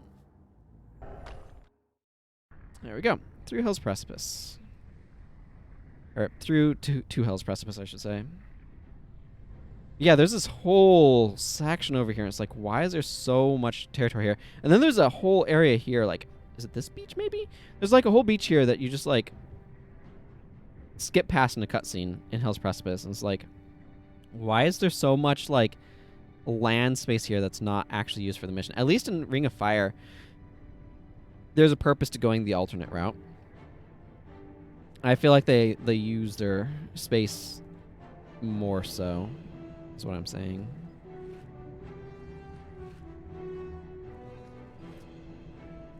Thankfully, you can't regular salvage stuff that has potential for things. Ooh. What about? Nope, just wood. What do we get in here? Ooh, minor vigor. I'll take that. Slap that on a hero. Not sure which one. But I'll figure that out. Yeah, give me that. No, I don't care about scouts. I'll probably salvage this for cloth now at this point, but... Okay, Dunkoro. Sure, I'll give it to Dunkoro. I always like my monks being a little tinkier. I don't know if that's the guy who needed it most, but that's the guy I gave it to, so... Okay, let's go sell the rest of this stuff off. And think about what I actually want in this mission. So we're going to be fighting a bunch of Titans. The big threats are the Sparks.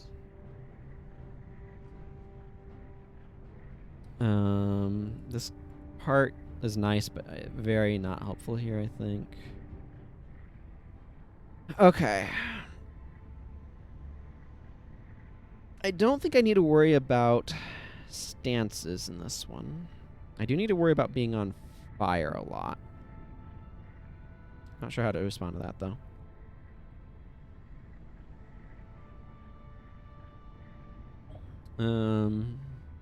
I could technically use, like, Dark Escape to approach enemies if I wanted to.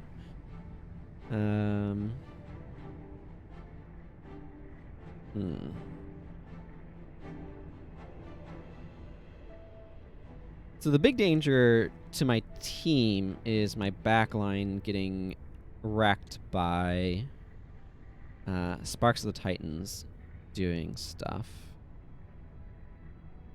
I have a couple of dazed options that can help. Golden Skull Strike is the fastest recharging one. I don't think that's necessarily the best bet against Sparks, is it?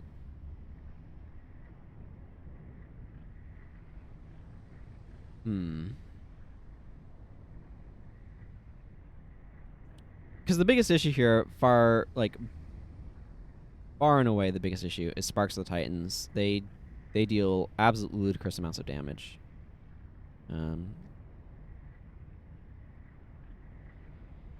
I think I do want to just go Beguiling Haze to be able to close the distance on them more effectively. I might try Smoke Powder Defense. I assume that decreases damage from being set on fire. I could bring Way of the Lotus if I want to. I'm not sure how much I feel that, though, is important versus other things.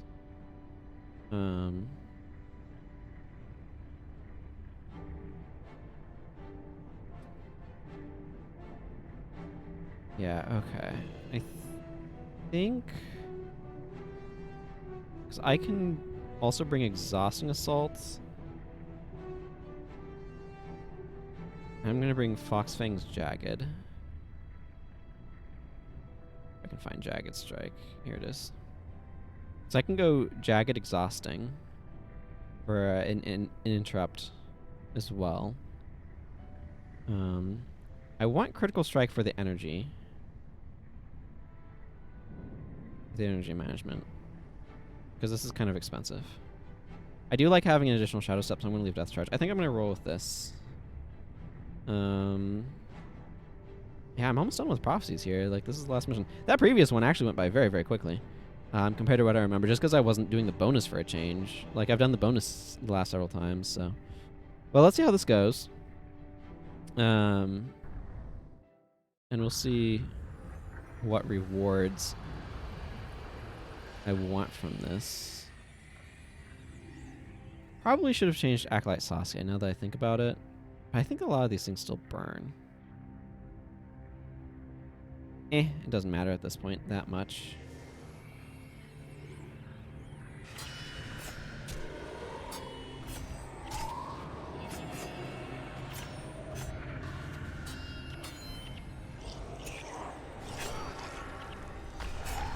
I do want to make sure I have enough hex removal because Shadow of Fear is really obnoxious.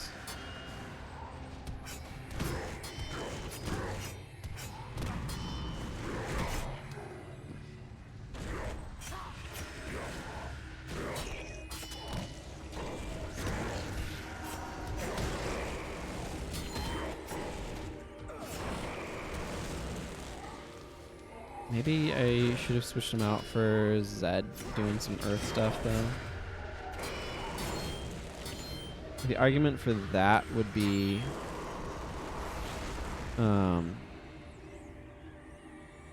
Ward against melee and Ward against elements both being potentially useful. Although Stand Your Ground does help, I think Ward against elements has some benefit. There's just a lot of melee damage here, so... Ah, my friends, how nice of you to stick around. I must bid you adieu. This is a level 1... I don't know why that's there, frankly. It's a level 1 spirit. I'm not too worried about the Titans, though, frankly.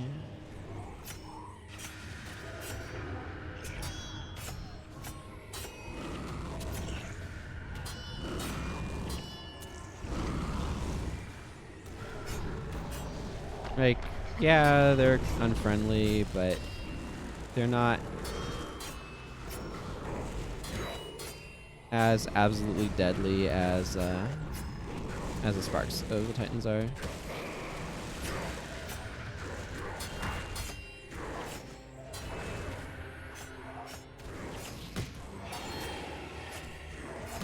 So...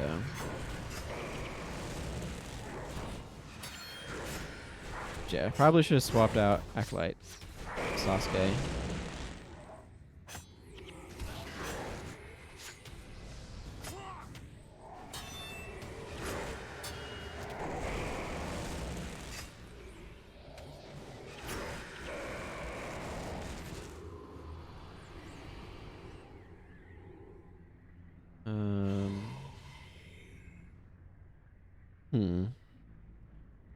Yeah. Yeah. Again, if I fail, I will, but I don't feel like restarting the mission for that. I might swap this out for Critical Eye if I do need to restart. I don't feel like I need that as much as I was thinking I did.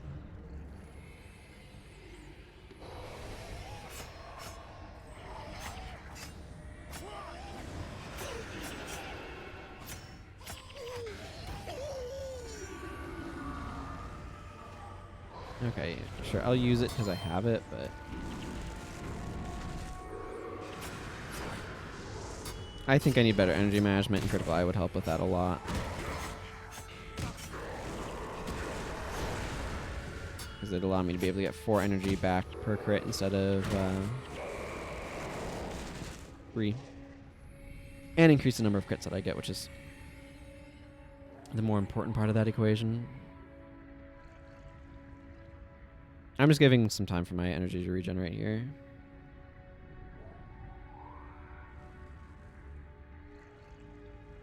Technically for Acolyte Sasuke's as well.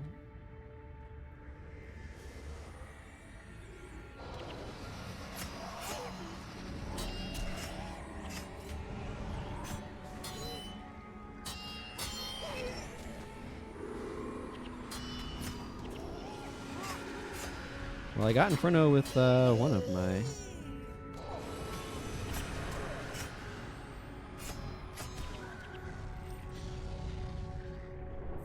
They're about to... died simultaneously.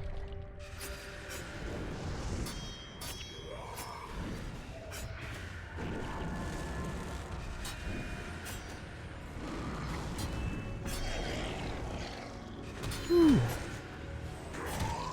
This is one of those spots where splinter weapon looks real good.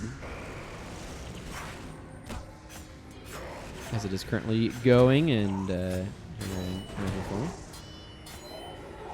which is else Anthem looks kind of good too.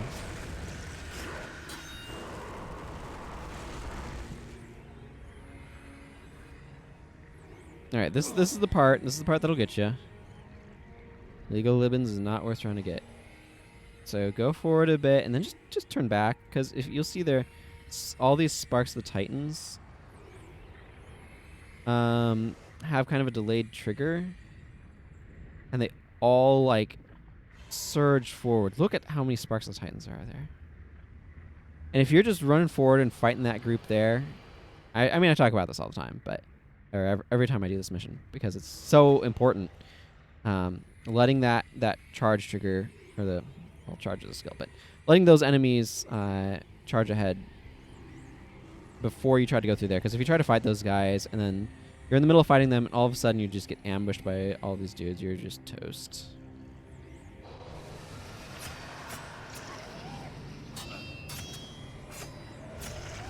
Okay, that guy is getting wrecked by Maelstrom. I don't need to worry about an enemy getting killed by Maelstrom.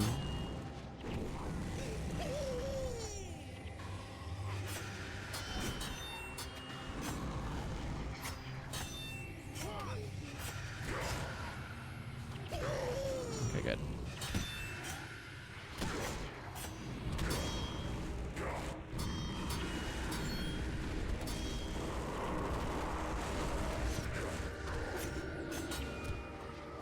Getting my Dragon Striker Postage is a little annoying.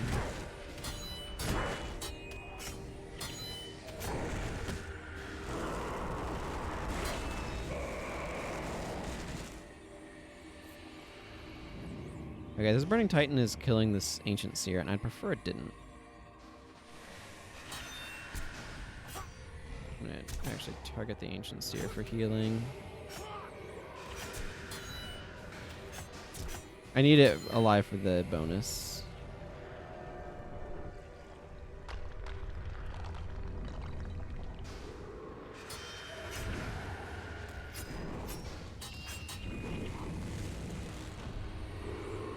There we go.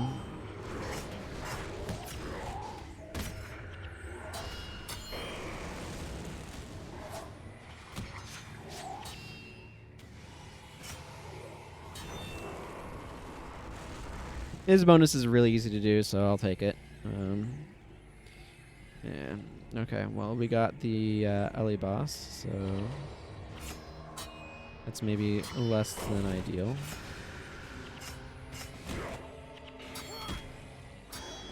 Stuff isn't arranged too badly, at least. It's a boss where you can capture Rydgwar's Invocation. If you, for some reason, are doing some sort of challenge like I was, where you're only getting skills from skill capturing, not buying them from the skill trainer. Let's see.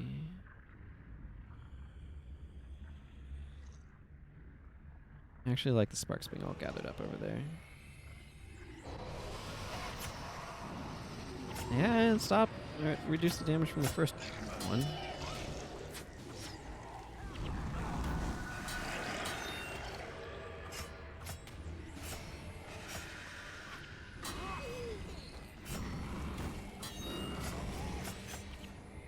Oh, good. I'd rather my party not get mind burned in Rydgwar's Invocations to death. Doing this mission without shelter is a little scary.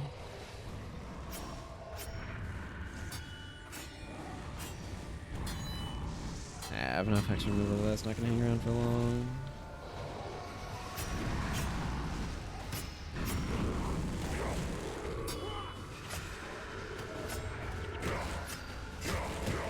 the axe guy, so I don't have to worry about him riposting. One of these guys' act is like an eviscerate warrior, and the other is a 100 blades warrior. So.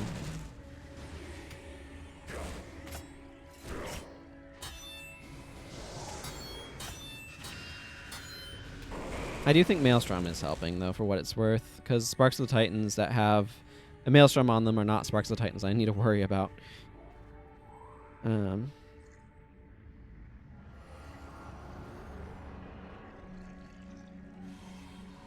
we go.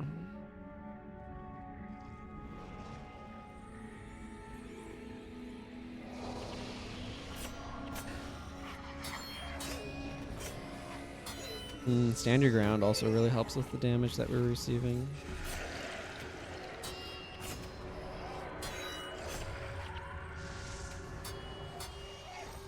Okay. There's some more sparks back there.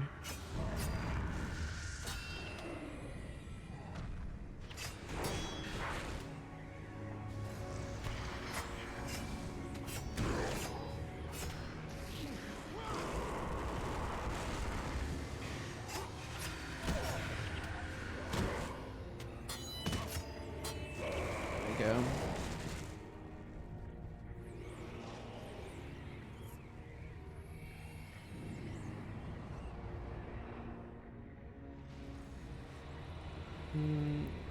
One of these two sparks needs to be my primary target here. I'm gonna go for this one.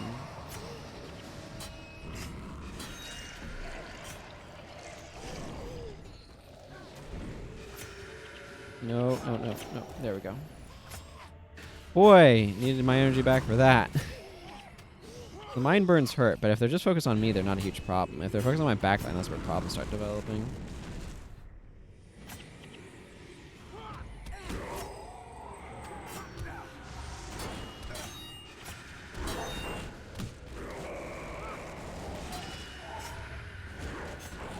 There we go.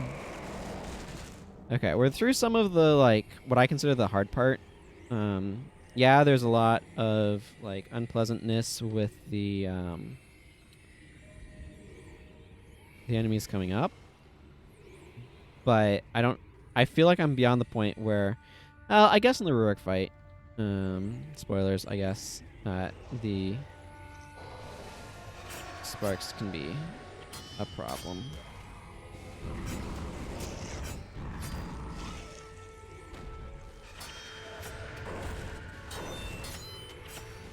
So that's going to be something to be aware of.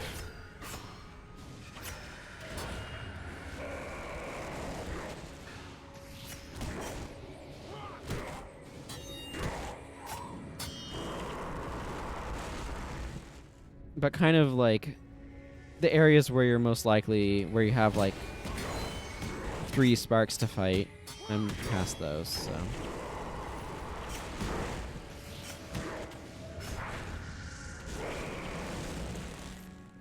That's the relevant marker. Hey, you. I know I don't have a lot of range on this, but come over here, please. Ah, whatever. We can fight them in the lava, see if I care. The problem is the very same thing I'm doing to, like...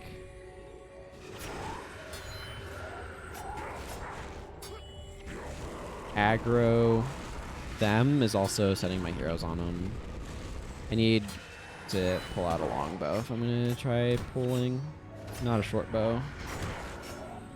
It's a vamp short bow that I have over there. I'll swap it here once we're out of the lava. No, not that longbow. No. Do I not have a... Oh yeah, it's right here. No, that's a recurve. What am I thinking of? I mean, I have this longbow. I can just grab that, but...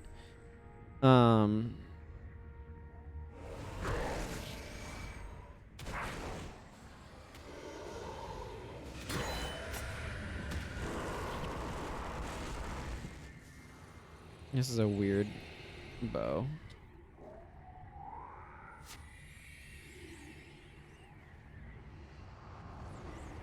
Like this longbow is a 15 -1 health regen bow, which is a mod that you can get, but it's not only in old school weapons. It's not one that shows up.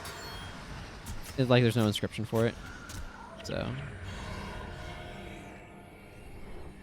I'm like gonna hang on to it because it's cool. It's like nowhere near max. It's 11 to 20. But it's cool, so I want to kind of hang on to it. But I figure, like, I'm storing a Zealous mod on it right now that I'm going to perfect salvage off later for this guy's anniversary short bow. It's just like one of those things that's like a cool curiosity.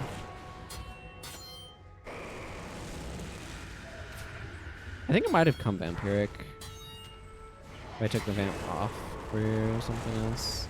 But you could get double G-gen weapons like that, which had some dubious uses for some situations. Like dying in Dunes of Despair, so you could go photography back when that worked that way. But I just want the range right now of a longbow. Maybe I'll pick up a flat bow here. I don't know. We'll see. See what's available to me. There's the bonus. Like I said, bonus is pretty easy, so.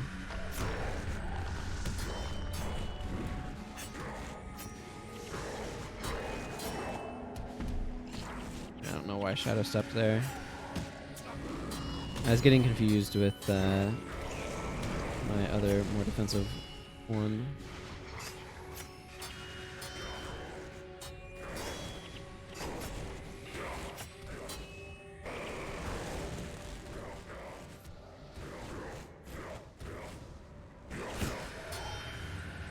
I do have Prot Spirit around, so that also can help with some stuff.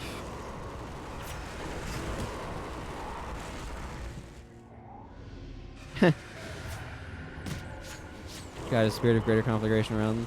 I remember one of the strategies that people had for doing this mission was to bring Spirit of Greater Conflagration to make all of your physical damage fire, and then to bring Winter to make all of the all damage, like all types damage.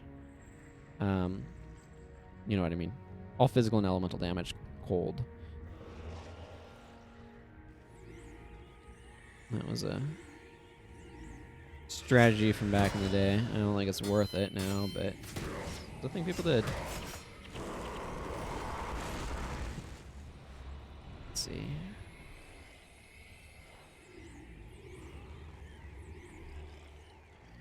Get over here, moles.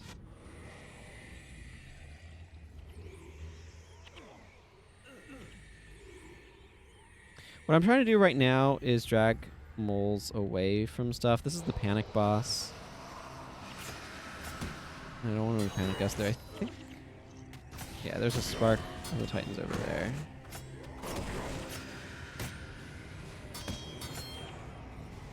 Okay, we're fighting it now.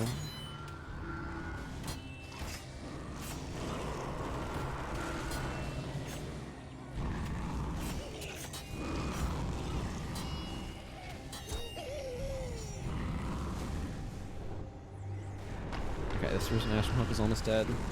Again, like, that's a single spark, so it's a threat, but it's not as big of a threat.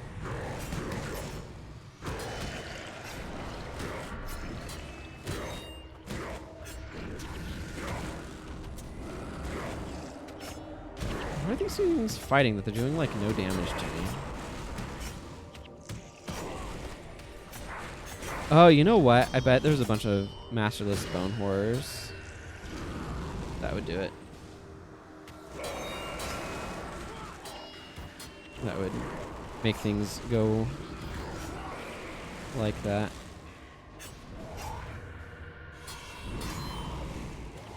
This is far and away the most threatening group of the lot here. And now that they're taken care of, or well, mostly taken care of, it's not too big of a problem. I do need to figure out how I'm doing the next area, but I'll worry about that when I get that far.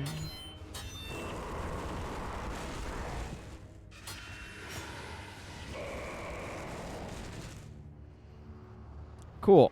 Okay, let's take care of some portal wraiths, shall we?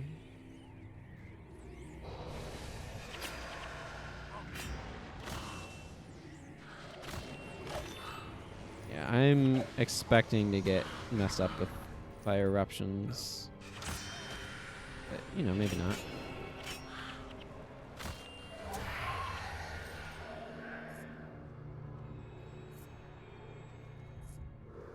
Ooh, I've gotten enough experience now that I'm almost up to the that next skill point. That's kind of cool.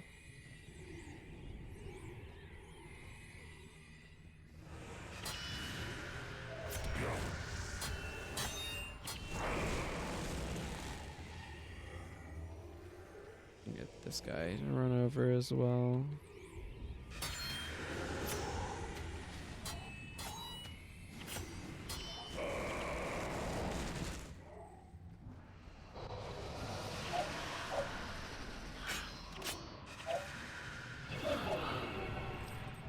Well, this is a bad place to stand.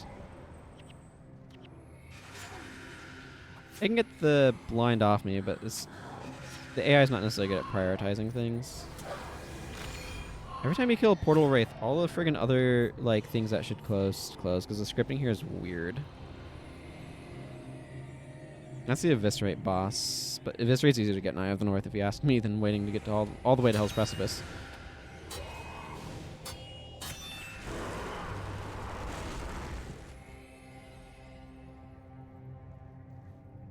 There we go.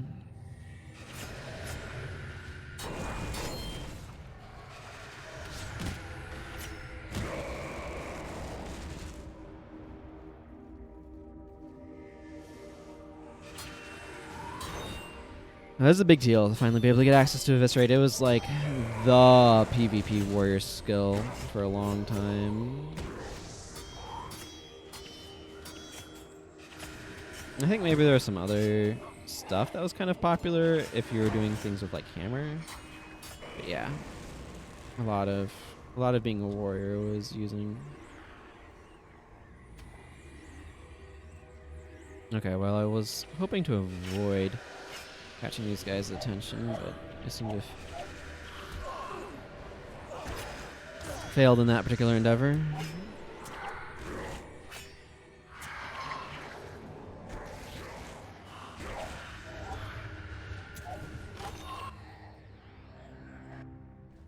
Okay. Now we need to defeat Undead Rurik. Technically, what you have to kill here, as far as I'm aware, is Undead Rurik and the 2 Sparks of the Titans.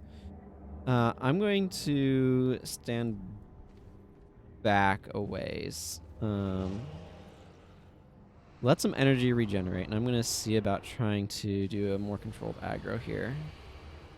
Because I really don't need...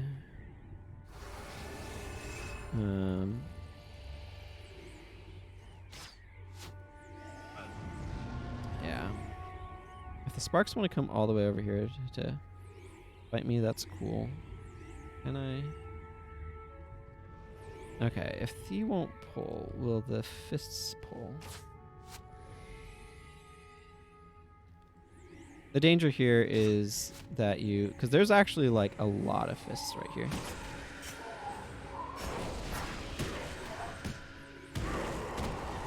Oh, good. Blue die was one that I was a little bit low on.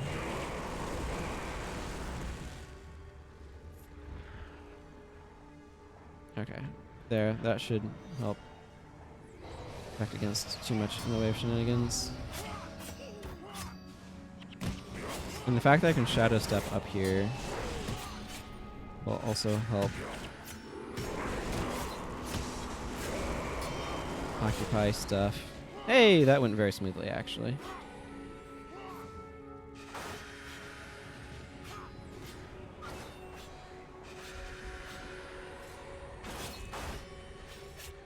It's always a big deal to capture 100 blades here.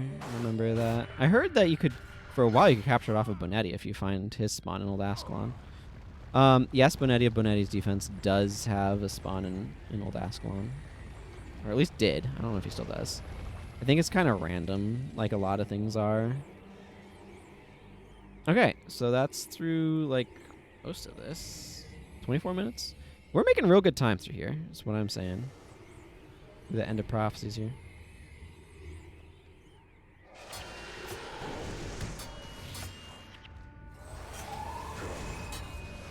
This is like I usually don't use smoke powder defense because, in my opinion, it feels less good as like a blinding skill than Unseen Fury, which blinds stuff around you and gives you a stance that allows you to like be unblockable to things that are blinded. But I'm using this just to decrease spell damage. But it has uses from that standpoint. It's good to think about and be aware of. Last time I did this fight, I actually killed this guy in one go. I didn't need to kill him multiple times, which is very strange.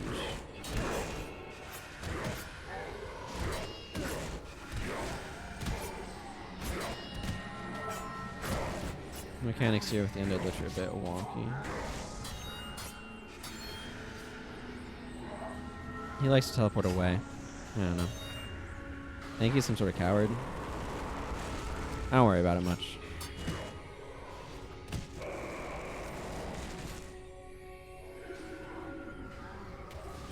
Actually, I'm gonna flag my guys more towards the back of the stone. This has the same effect of like making resurrection skills take 4 times as long to cast. There's a bloodstone here. There's a bloodstone in the Maguma jungle at Bloodstone Fen. Then there's one at the bottom of the Southern Shiver Peaks in the Bloodstone Caves. There's 2 more bloodstones. Do we know where they are? I can probably check the wiki to find out the answer to that, actually.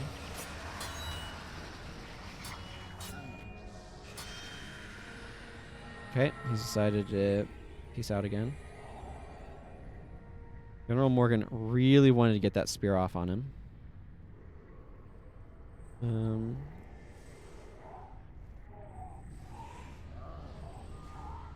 Okay, it doesn't share any other locations.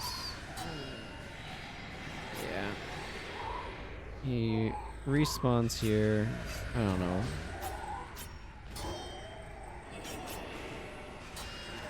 Maybe he has to be more in the middle. I think there's like a cap to the number of times he has to die, but you can see he's not like that tanky. He just has a tendency to run away and drag out the fight like something fierce. There we go. That was enough. Hooray! Victory! Woo! Cool. I don't feel like watching that cutscene again though. And welcome to the old team arenas. Because that's what this was. It was team arenas. Back when that was a thing. Thank you, King Jealous. Okay, I don't know if there's anything specific that I want from this. There's some spears which are alright. This one's I like the Dragrimmar Javelin pretty well. This guy doesn't need a spear, he doesn't need a shield, so I mean he probably needs a shield sometime, but I don't know.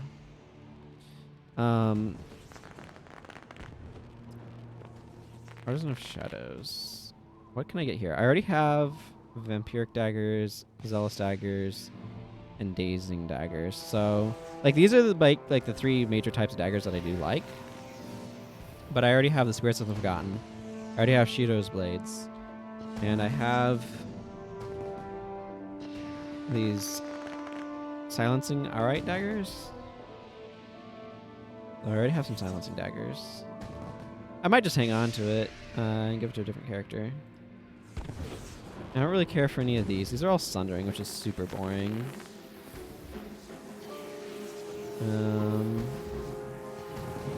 Let's see, what bow options do we have? This is a Zealous Flatbow. I might pick up this Flatbow, actually. Yeah, the longbow is just Sundering. Sundering to me is super boring. Crippling here, this one's not bad for like a Crypt Shot Ranger. I think I actually am happy enough to get this Flatbow. The Zealous Flatbow is probably a nice option to have. So, yeah, I'll pick that up. I'm happy with that. Cool. Now our Flameseeker Prophecies is full.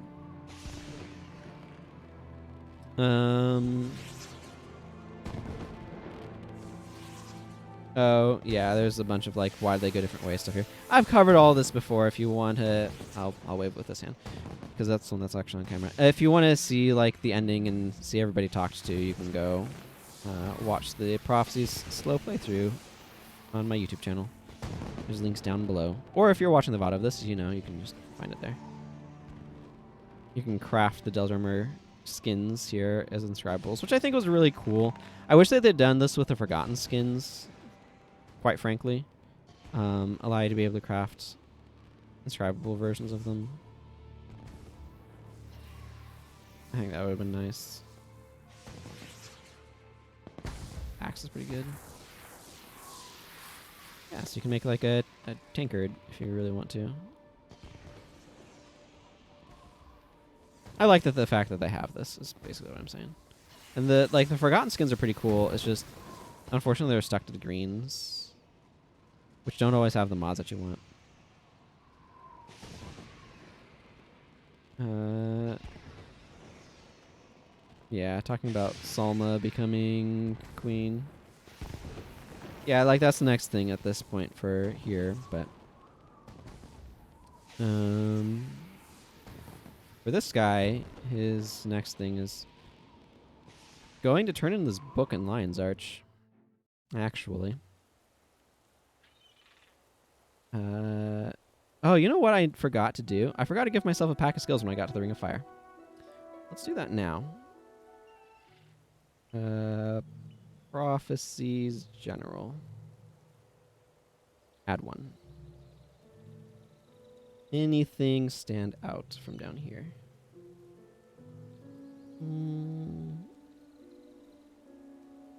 Well of Power is kind of nice. Thrill of Victory is good to have. The rest of this is kind of meh. That's okay. That's kind of what you expect after a while, quite frankly. Make sure I save that, though. Okay, let's go hand this in. Row over there will Gordon Eckert start the thing. Thank you for the 8 plat and 80,000 experience.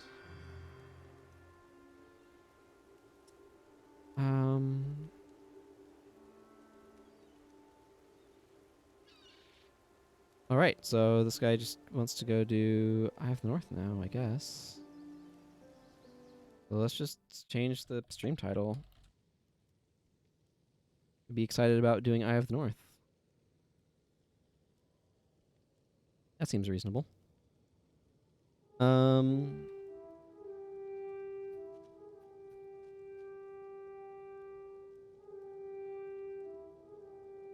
need to clear some of the stuff out of my inventory.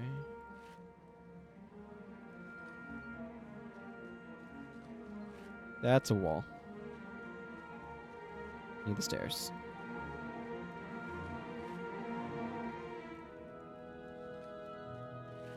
Ooh, highly salvageable. Bunch of iron ingots from that. Don't mind if I do.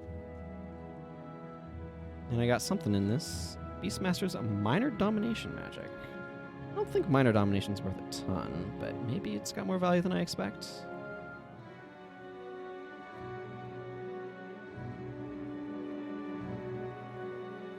All right. Do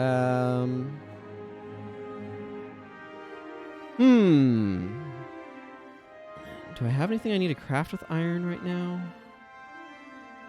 Still got 4 charges left in that.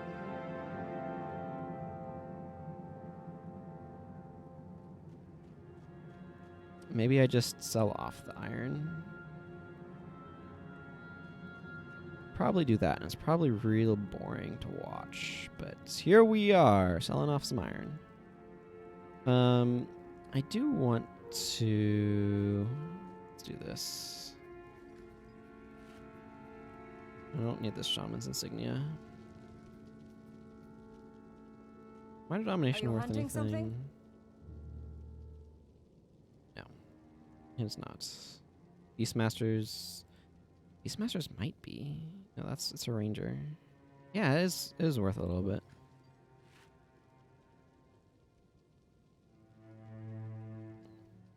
Woo! Okay, I'll take that. Okay, the rest of the stuff can mostly be sold. I think I needed the cloth actually for my mesmer. Yeah, iron is worth Who goes there? pretty standard amount for it, frankly. Now it's a matter of selling this without going too far. Getting my glittering dust. I guess I'm full up on now too.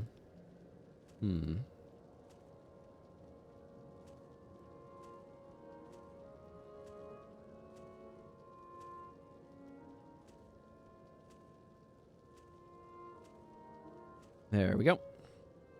And where is the merchant? There we are. Who goes there?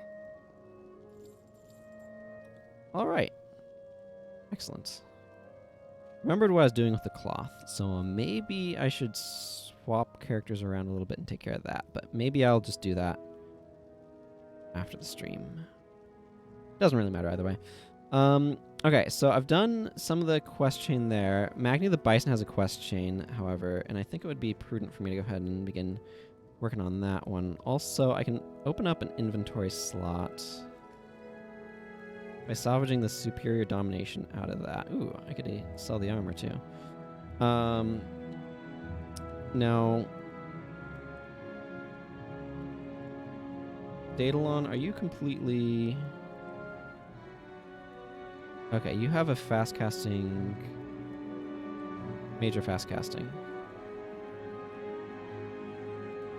I'll give you this domination headpiece.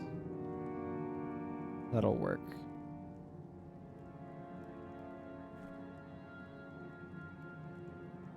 Not him. Me.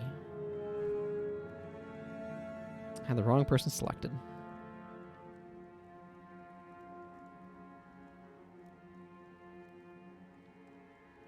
Okay.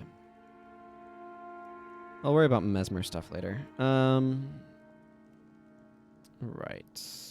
And I'm hanging on to this because of the enchanting mod. And let's sell this now empty gold armor to the merchant. Let's do some Magni's tournament, shall we? I've got 2 heroes to get there, and I've got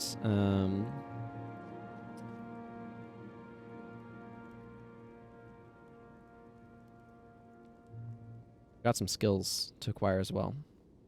Now, do I have a Magni the Bison beating, I guess, a Magni the Bison beating... Okay, yeah, I do. This one right here is called Tournament Backstab, so this is for the fighting tournament. I have a lot of templates. Okay, so minimal amount of that. Some way of perfection. Yeah, okay. Interesting. Golden Fox Strike. We'll see how this goes. The best bar that I've ever had for this tournament was an Air Ellie bar that had gone to Asuran lands first, so I could bring a friggin' Asuran summon into this. Yeah, I probably have a lot that are not very good, but I kind of like hanging on to stuff for like historical amusement and things like that. Like, not this one. I have a bunch of the old pre-builds, some of which don't even work anymore. Like the Phi Boon Healer was from back when Healer's Boon worked on healing prayers. Yeah, that sort of thing definitely happens. Or like, here's the DW healer that has 2 resurrection skills on it for some reason. Or for some reason somebody decided Spell Slasher was a good idea. The friggin' sword mesmer. I mean, mesmers with swords has always been kind of an elegant concept. But...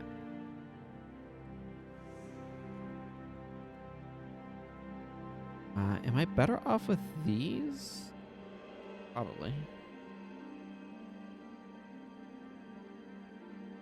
I might want to move the icy mod to a different set of daggers? I don't know. Who sent you? Oh. Right. Can't do the tournament without gold on me. Let's go grab some gold.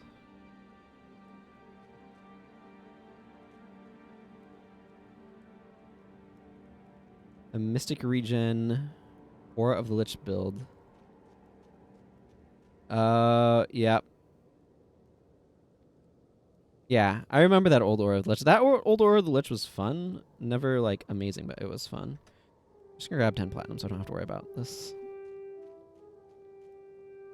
Yeah. Yeah, I remember that. I might have some templates from back in those days. Yeah, there's definitely some of those, like, well, this is not how this works anymore. Why are you here? So, like, theoretically, this bar worked real well at one point. I don't know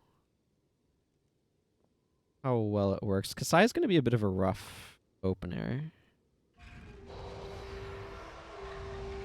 The problem with Kasai is Blinding Surge. I need to get a good interrupt on Blinding Surge.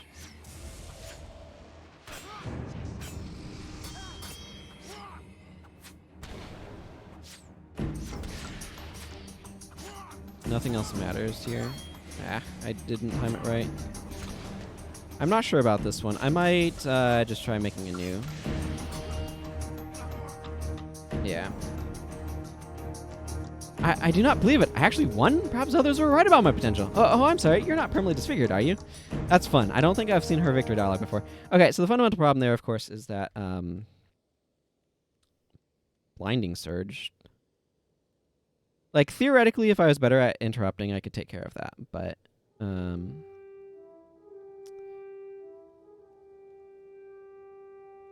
I'm not. So, we're just going to work with plan B. An interrupt is a really good idea. Do I need critical defenses? I'm going to say I don't need critical defenses. I'm going to put that in a more convenient place. I'm going to bring Antidote Signet and see how that goes. Because, like, Are you hunting something? the chances that I fight Kasai are fairly high. Exhibit A, fighting Kasai a second time. I haven't gotten enough. No, I wouldn't. Yeah.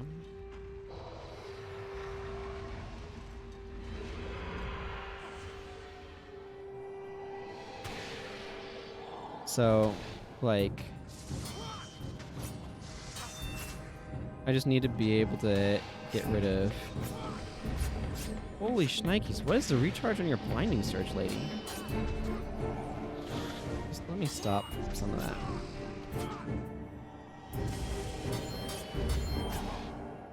There we go. That was not pretty.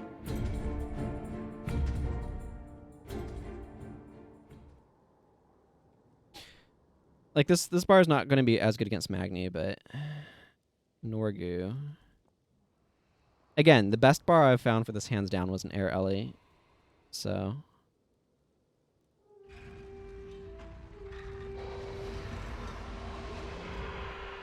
Visions of Regrets.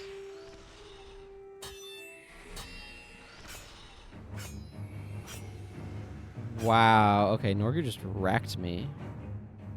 What the heck is this madness? I see what I'm trying to do with this. I feel like this bar that I did this with was real lucky path. Like, you needed a very specific path through to be able to have victory here, it looks like.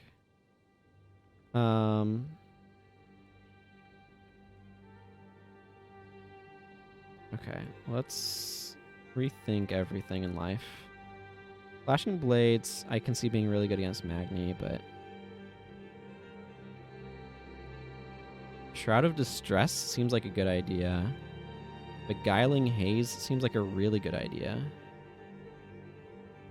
And Shadow Sanctuary for the additional I need saving.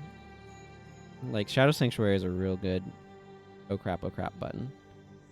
And let's...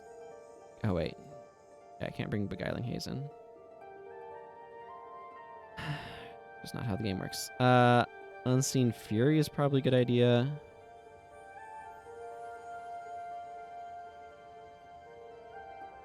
Then, like, unsuspecting strike.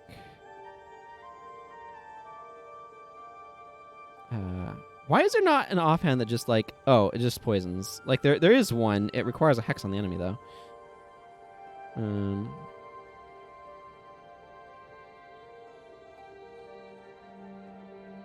Let's see. Entangling Asp. Must follow lead attack.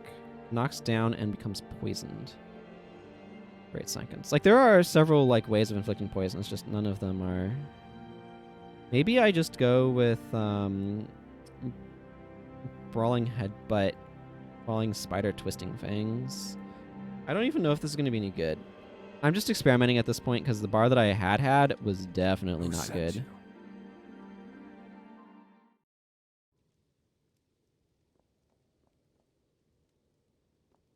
I don't even know if this is going to be good enough to actually work. Or if I'm going to get wrecked. I could probably make a...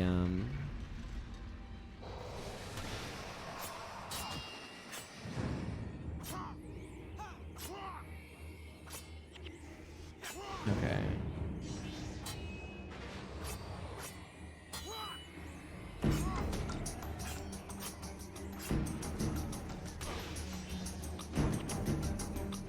Probably better off, actually, instead of using the Zealous Daggers, with the way this bar actually works is very slow in attacks, I'm probably better off using the Enchanting Cold Daggers. Oh, Alicia, yeah, she comes in at you with Mending and stuff.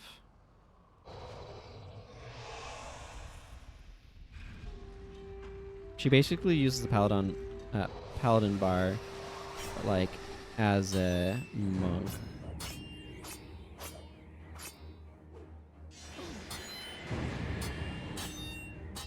Healing Breeze. And Healing Hands. I might have a bit of a tricky time here.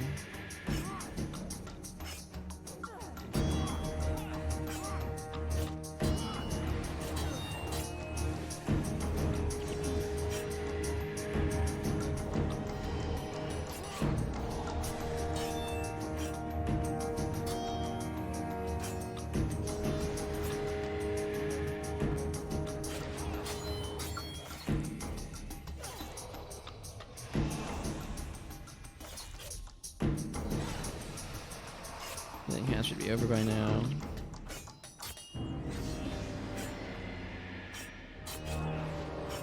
There we go. The big issue is, like, I can't just auto attack into her when she has Healing Hands up, because she'll gain, like, my auto attacks don't do that much damage, relatively speaking, that, like, Healing Hands will heal more than, so I kind of work against myself if I try doing that. Or Master Titus is clearly going to try causing me some problems.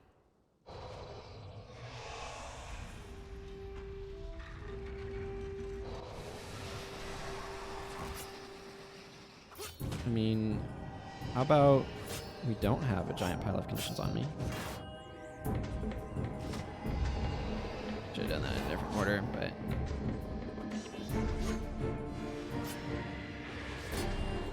How about you're the one with giant pile of conditions on him?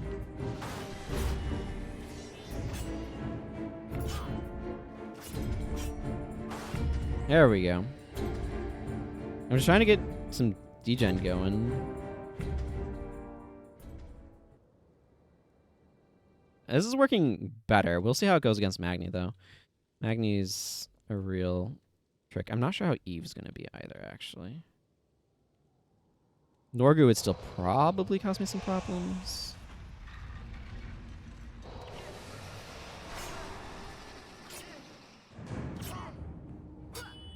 Well, she's probably going to eventually get Parasitic Bond off, but Parasitic Bond is not the biggest... Ooh, Ether Feast. That's cute.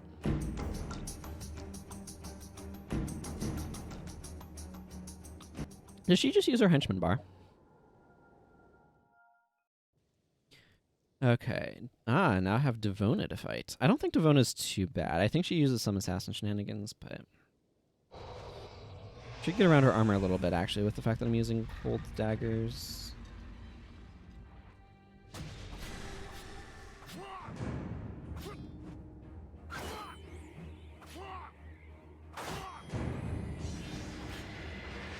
This is where most of my damage comes from.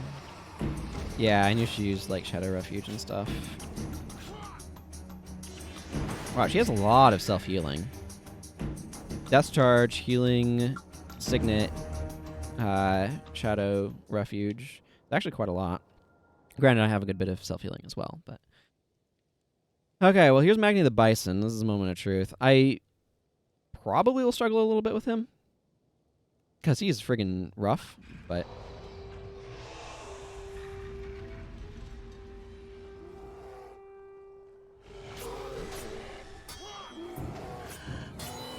Yeah, and then he... Woo, baby.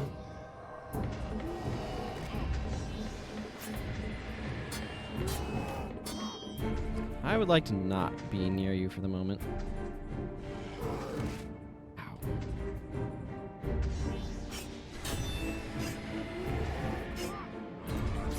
Like, he's not a problem, per se, once his ridiculous bear form wears out.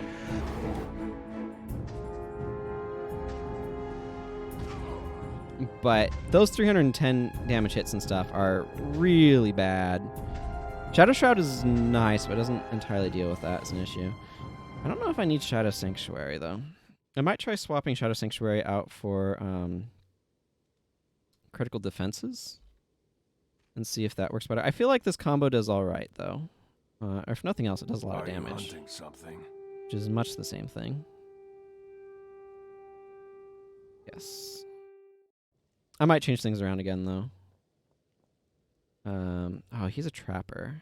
How am I going to be against a trapper? Well, Unseen Fury will let me get through Whirling Defense, so if he's doing it that way, and I think he is. Okay. I'm going to let him come over here.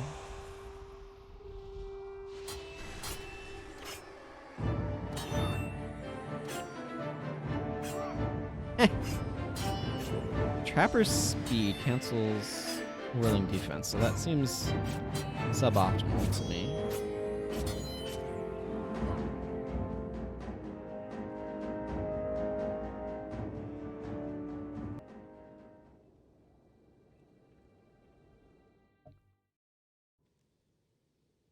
Okay, here's Zandra. I do want Zandra and Kamu. Both. So this will get me Zandra unlocked, so that'll be good.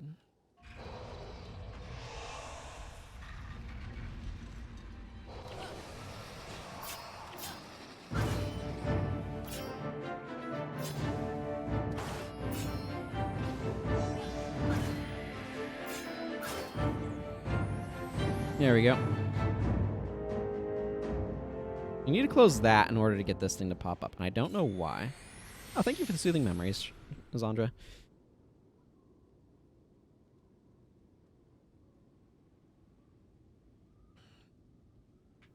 Yeah, she's actually out here to try to escape some of her family history and stuff. War Master Titus is against me again, so... Drop critical defenses.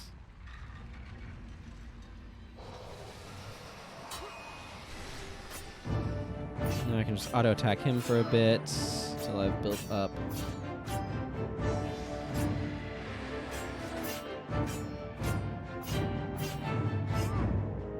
And I didn't get another critical hit in there, but it'll be okay.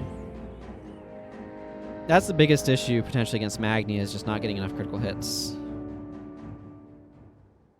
Could be a problem. I should probably have enough degen to kill men, though, if I find him. Oh, Vong. Okay. Well, this is one of those areas where I'm going to need to trust in Beguiling Haze.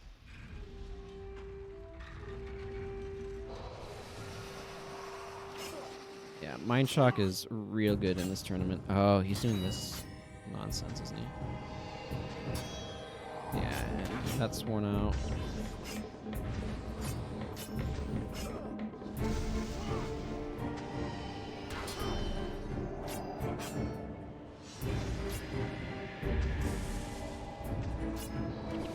There we go.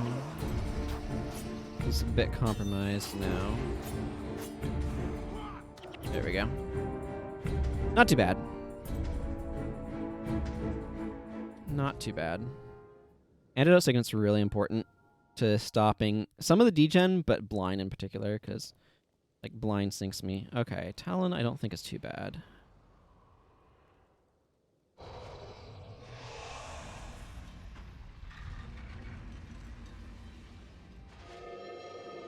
Round 5. Okay, so the next round is Magni.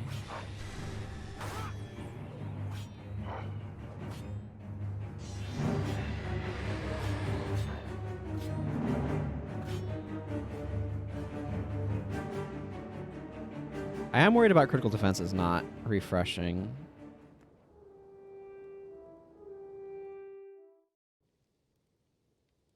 If you get like good timing and stuff, you can interrupt Magni the Bison's going into bear form, which makes him a joke. Like he's only a threat because bear form is absurd.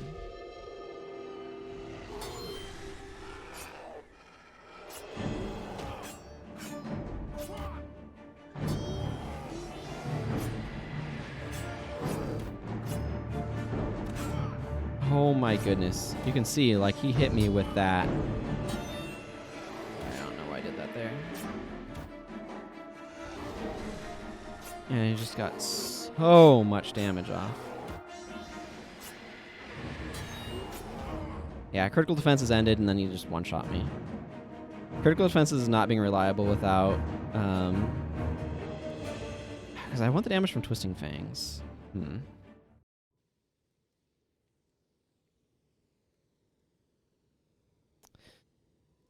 But like I need critical defenses against Magni. Shroud of Distress is nice, but maybe I don't need that, and I can put critical strike in there.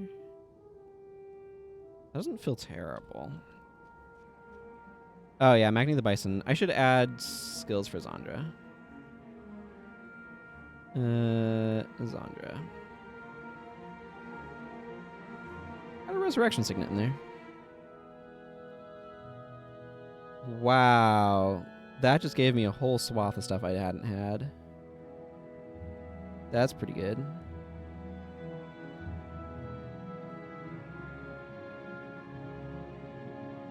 I'm probably actually missing a bunch of stuff that I should have from factions I may not have added properly.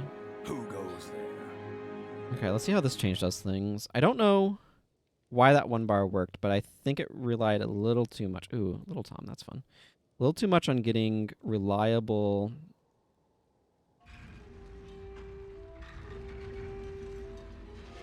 interrupts.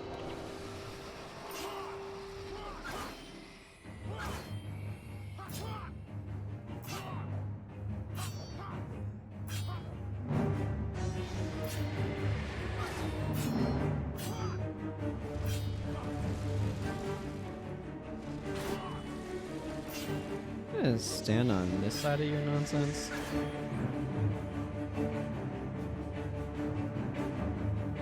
It does take a while to build up to Brawling Headbutt if I'm not getting some dual attacks in there.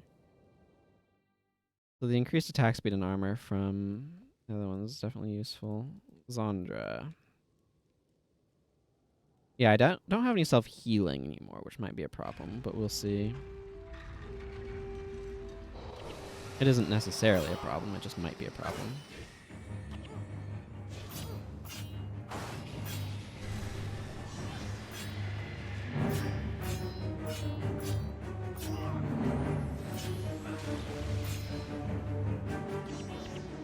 There we go.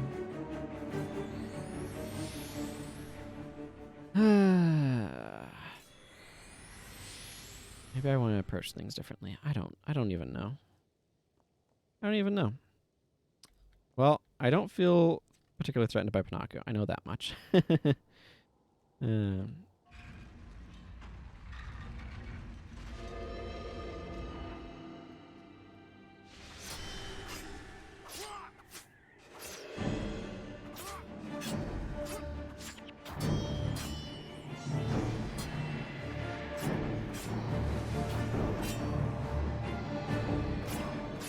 Got his Shadow Refuge. There, he wasn't too big of a deal.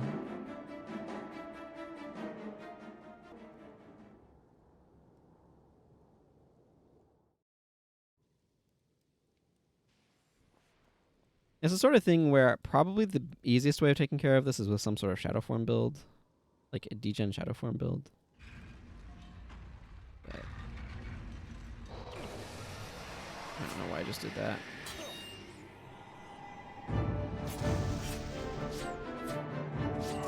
Vang might be too difficult now.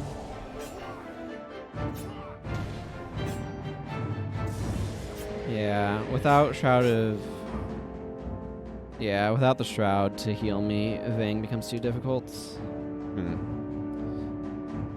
Part of it, too, is that it just takes so long to build up to Brawling Headbutt. This doesn't feel like the best way of going about trying to do this. Okay, so let's rethink this. I can drop Falling Spider for Black Spider. It has a longer recharge, but... Yeah, I mean, I could also swap over Seeping Wound instead of Beguiling Haze, but that feels suboptimal. The question is, what hex do I even want?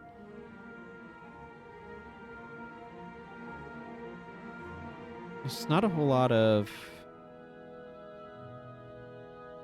good hex options in Shadow Arts.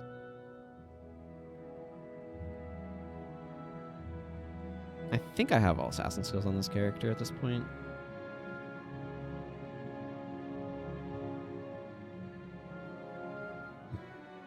Excuse me. I could use Mirrored Stance. That might be vaguely useful. If that feels moving during Toxin when it's renewed.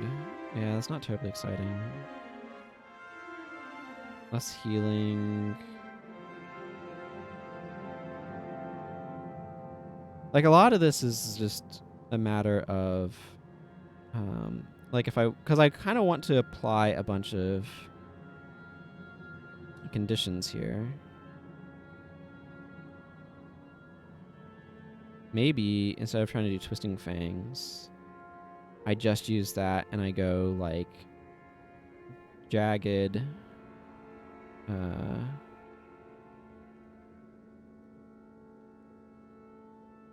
where's the other?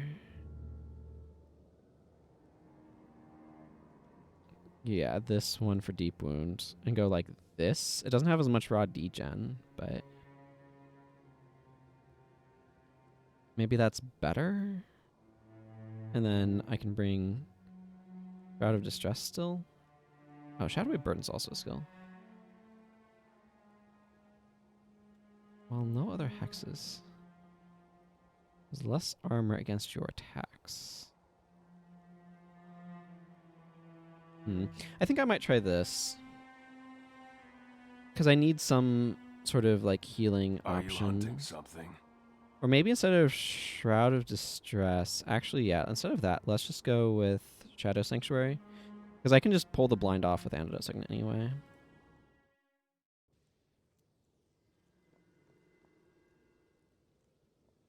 Mantra of Persistence. This gets me going out of the gates a little bit more quickly.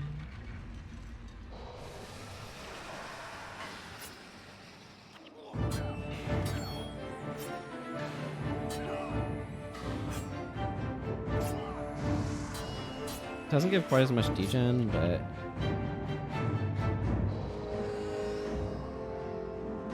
maybe that's okay. I don't know.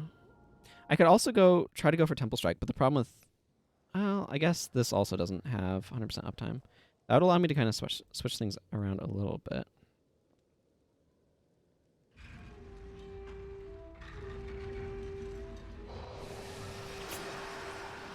Interesting that you're doing water magic. I always associate Vec with air. Oh yeah, I need to be enchanted for that. Being enchanted is not actually a bad idea here against Vec anyway, because it makes Vapor Blade a lot weaker.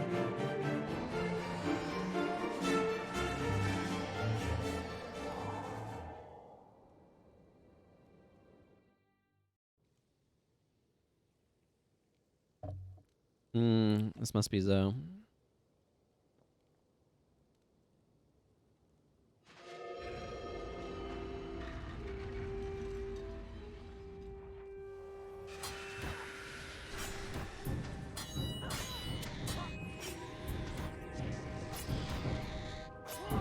Not having the knockdown is a little sad, but I don't mind seeing her and getting Zoe's journal. Black Moa quest is fun to do every now and then. Ah, there's Kamu. I did need to see him. So that's good. I'm happy to. He uses Avatar of Balthazar. I've almost gotten everything I actually want out of this tournament then.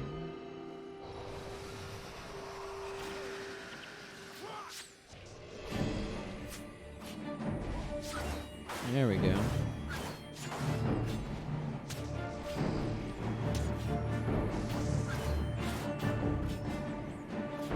Yeah, there's his running touch.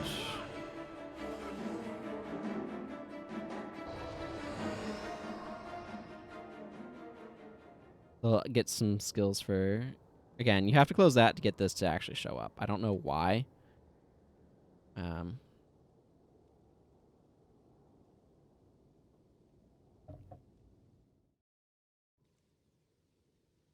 Talon again. Talon shouldn't be too big of too big of an issue. It's Magni that I'm most... But, like, you have to get through everything leading up. You know?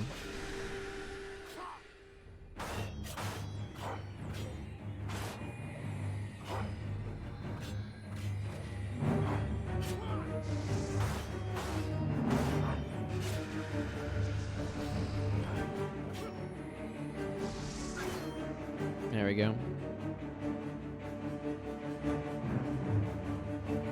Yeah, I feel like if this doesn't work, throwing in Temple Strike as an option might be the way to go. I'm not sure. One of the issues with fighting Magni is he has that Purge Signet that allows him to be able to get rid of conditions and hexes on himself.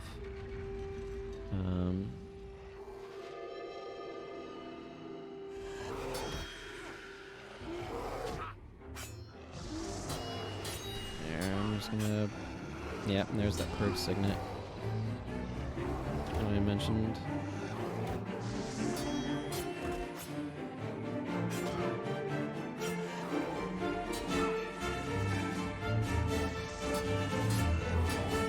So a lot of this is just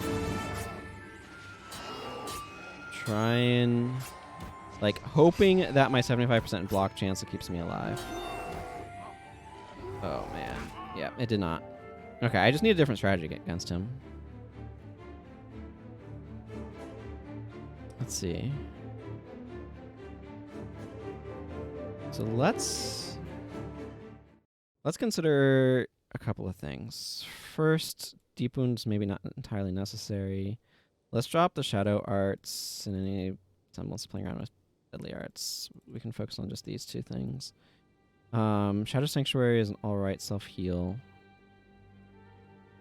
And then let's grab Exhausting Assault and Temple Strike, because then I can use Temple Strike for a lot of interrupting. And then being able to close the distance on casters is useful. I could actually really use another heal here, potentially. Not sure what my best option is for that, though.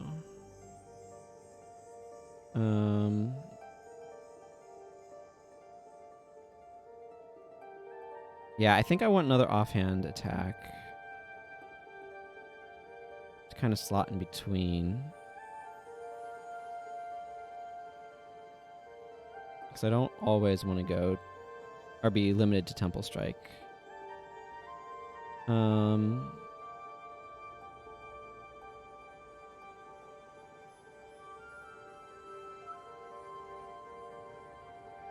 Okay, can I bring something more interesting? I'm not going to have conditions on them. I may not want to have to worry about... Or do I want to go for a more elaborate combo chain? That seems like it might be a poor choice as well. I mean, I could just go Golden Fang Strike. Like I have, but the problem here is this leaves me really weak to Lucas. Another thing that I could do is just say, you know what, I don't need to beat Magni the Bison now. I can come back after I've gotten some more PvE-only skills. A Surin Scan in particular would be very useful, because then I can use the Surin Scan into other stuff or another chain. Or I can also just say, okay, none of this like being defensive malarkey. Let's go hyper-aggressive. And let's go something like Seeping Wound, Black Spider. Okay, this is not actually a great idea. The problem with leading with Seeping Wound and Black Spiders is extremely expensive. I could use Mark of Instability, though. Like, Mark of Instability into Black Spider into Critical Strikes for energy regain. That'll land a knockdown. And then I'd use Falling Spider for... Nah. Falling Lotus. Twisting Fangs. The problem is if I don't get the KO right away, this doesn't go anywhere, but...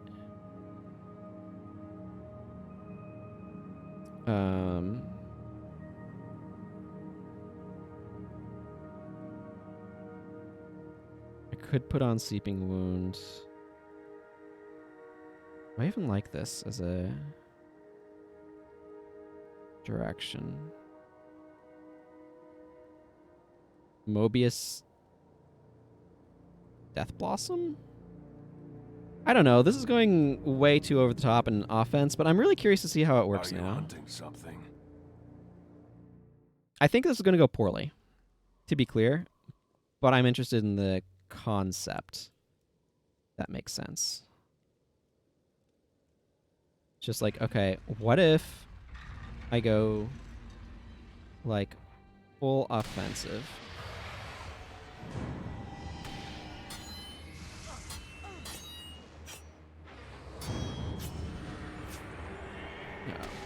Kasai's got me. Nope. Yep. Kasai got me. Oh, I won on the floor. Okay. I mean, that's a thing that can happen. Not sure I was expecting to win on the floor. Norgu probably has me ended as well, because he has Visions of Regret. The problem with this is the it's a very slow open. Right, so it lets them... Because, like, right here, what do I do against Norgu? I just kill myself, I guess? Okay. Okay, so this is giving me some, like, data to process, but, like... And which is useful. So what if instead of trying to do that... I also kind of like the idea of Wastrel's Collapse into Falling Spider. Into Horns of the Ox. Falling Lotus. Twisting Fangs. And then that leaves me room for a little bit of defensive stuff.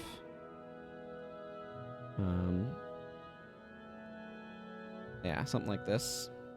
The issue with this bar is that they need to have downtime in what they're doing, because Wastrel's Collapse doesn't work on a foe that's using a skill.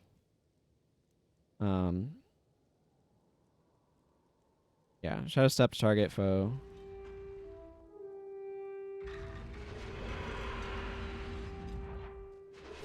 Yeah, see, and instantly I have no combo. I have to wait 20 seconds for my full thing to, like, reset.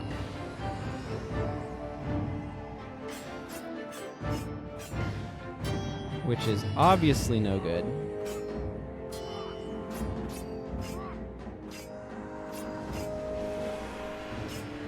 And now I'm going to degen out. Yeah, so Wastrel's Collapse is not great there because of that issue. But I can also just not Falling Spider there. I can... Like, that lead up is good. So what if I, instead of like Wastrel's Falling Spider, what if I do this Fox Fangs, Horns of the Ox, Falling Spider, Twisting Fangs? Like, that's a pretty long chain. And gets good damage. I mean, again, I don't know that this actually beats Magni the Bison is the problem. Who sent you? And I'm gonna like try one more run of this, and I'm gonna be like, okay, I just want to go get more PvE only skills. Like, other professions could potentially help me more as well, to be clear.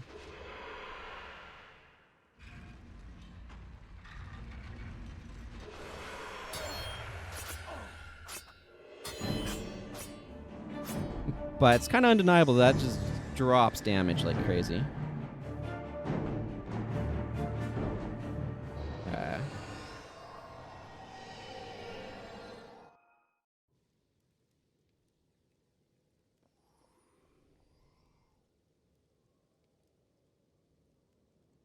Okay, here comes Alicia.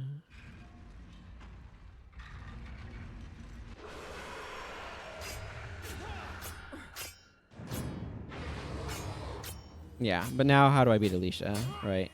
Like, I need to... Oh, part of the problem is I forgot to apply that.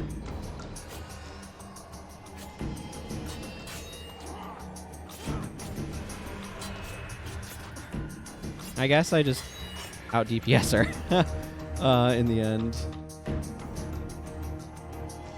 Yeah, I need to remember I need to apply critical agility before I launch into my attacks. That's kind of an important detail. Ooh, Sin could be quite nasty. Fortunately, this gives me plus 25 armor, which will help. And this will also chunk 4 attributes off of her, which will also help. I'm sorry, I forgot to turn off things.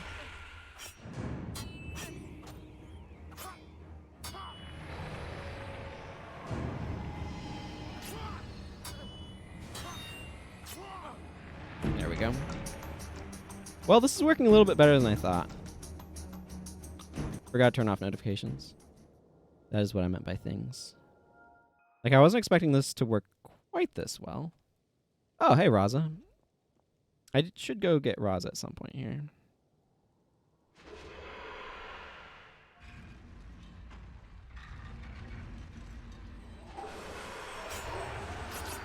Oh, goodness. Oh, that's hilarious.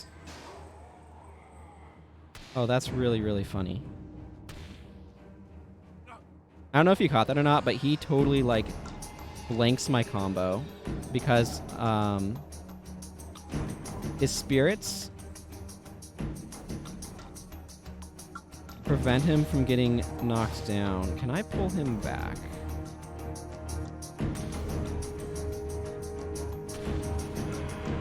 No, he just wants to camp his spirits.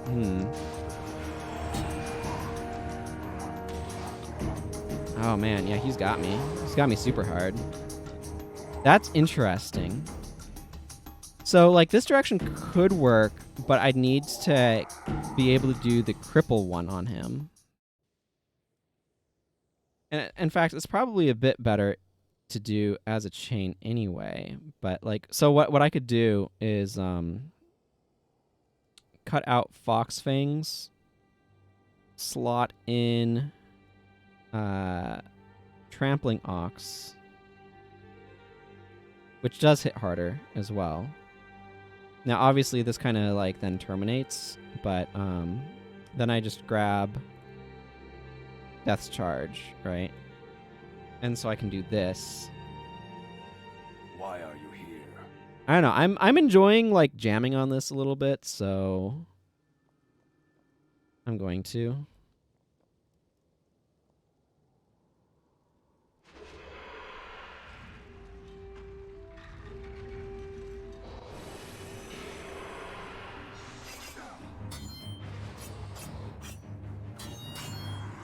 And this also gets a quicker recycle around because this is like 7-8-8, so I can go back into the combo a little bit more quickly. Yeah, he has Armor of Mist, which just gives him raw a bunch of additional armor, but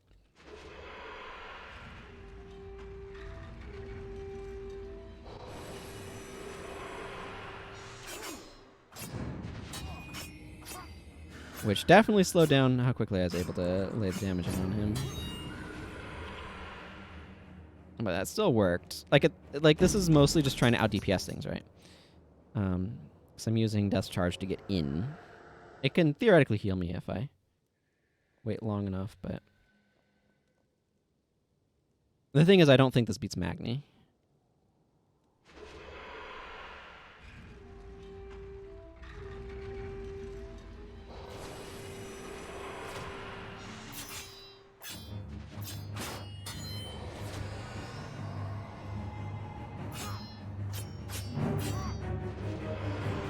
Yeah, beats War Master Titus pretty thoroughly, though.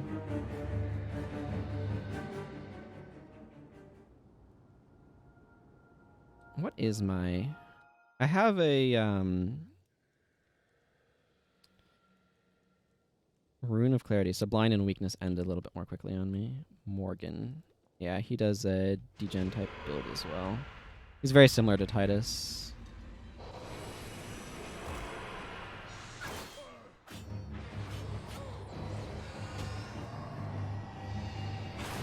He's very similar to Titus, actually.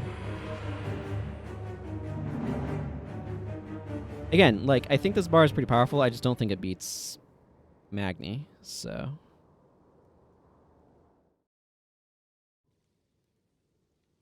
And that's kind of the... Ooh, Argo. Don't know what Argo does. Apparently Earth magic for some reason. I always associate him with fire. Because he has his own custom meteor shower. Oh, he's doing that. Garbage. Thankfully, I had an interrupt. Excuse me. I would rather not stand in your sandstorm. Well, that went surprisingly quickly on him. I think with Magni, I do not lead with Death's Charge. I think I want to keep that in reserve for an emergency heal. The problem is Purge Signet cleanses him of everything.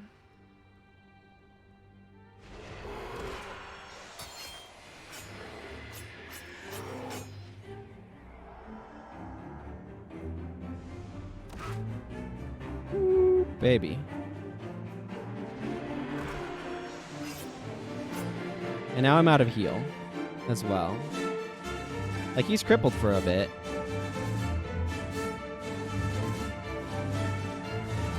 But, like... I mean, if I can outrun him, if I can just run circles around the arena until his bear form wears out, I probably have him.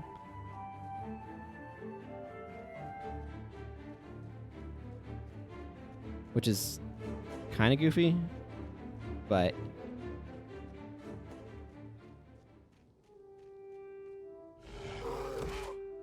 Ow. I need to take these wide enough. Okay, bear form just wore off.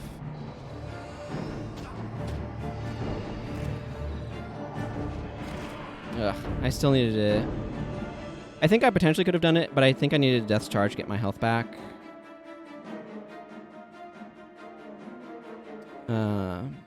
Yeah. Oh well. I'll worry about that more later at this point. I feel like I need a few more tools to really be able to do that properly. So, how much platinum did I end up spending on that? One platinum, 10 rounds. I need to give myself skills from Kamu.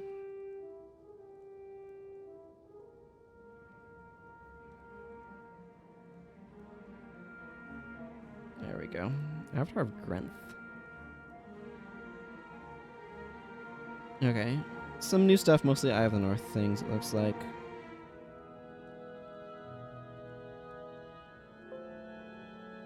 Okay, let's go other places. Actually, I think I need to go turn in that quest over here. Let's actually do some of these. Artificer Molinix. You honor me. Manoe Norno. Yes.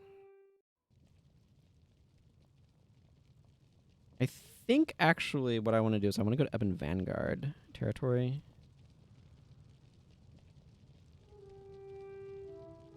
Because if I can get sneak attack will actually be real good in that tournament. So that gives me a lead attack that lets me inflict blind, and that would help a lot against Magni.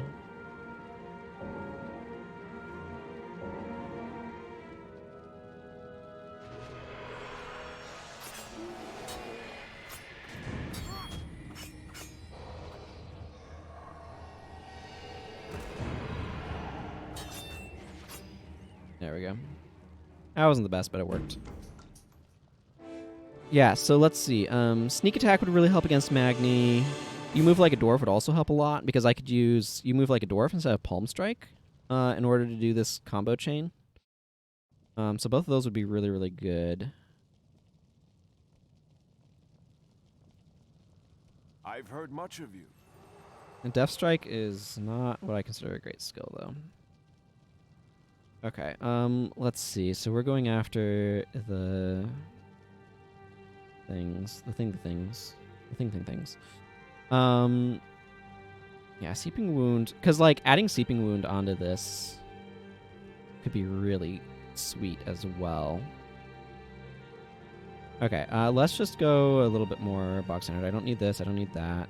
These things don't attack, so that's nice, I suppose. Let's use Critical Eye.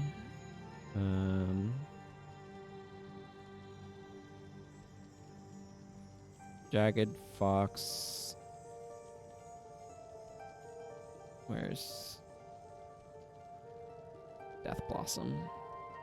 Jagged Fox, Death Blossom. I know Way of the Assassin is sometimes popular. I feel it's a little bit redundant with this, though, because that's the attack speed cap. So what would be...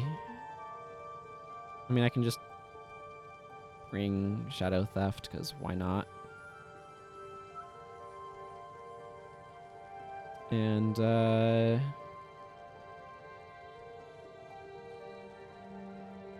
you aren't penalized with standard bar. Yeah. No, I'm saying like Way of the Assassin is close enough. But like Critical Agility is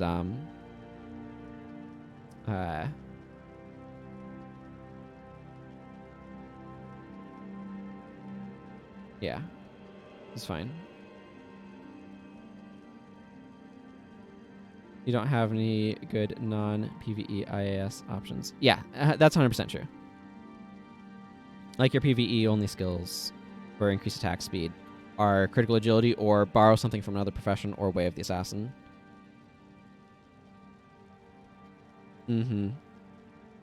Yeah, which is really rough.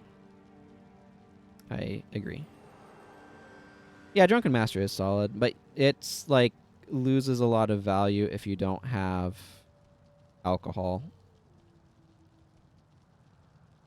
So I'm just gonna put some random skill here. Yeah, Shadow Theft does get a lot worse in those situations. I agree. I mean, this doesn't really gain me much. Blah.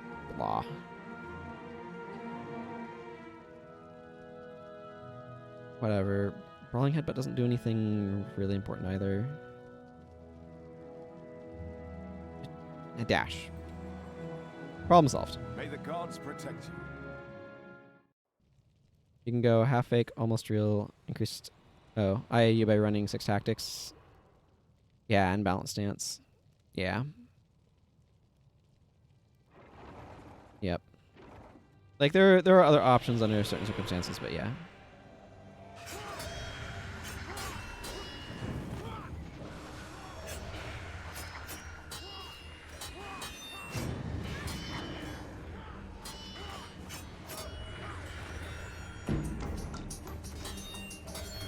Resign? Oh, is there like an insta win glitch if you resign?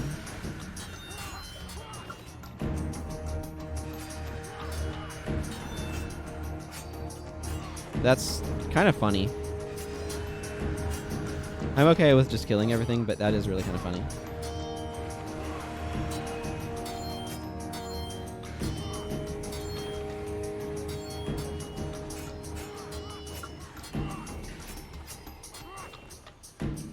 Oh, because they're allied to you. That's really funny. Yeah, huh.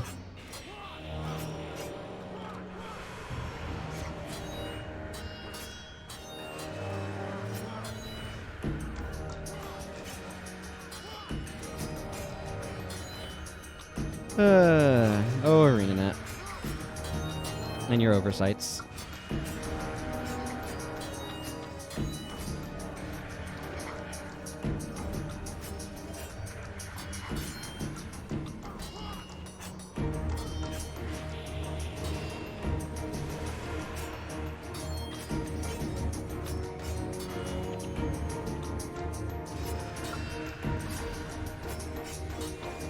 There we go.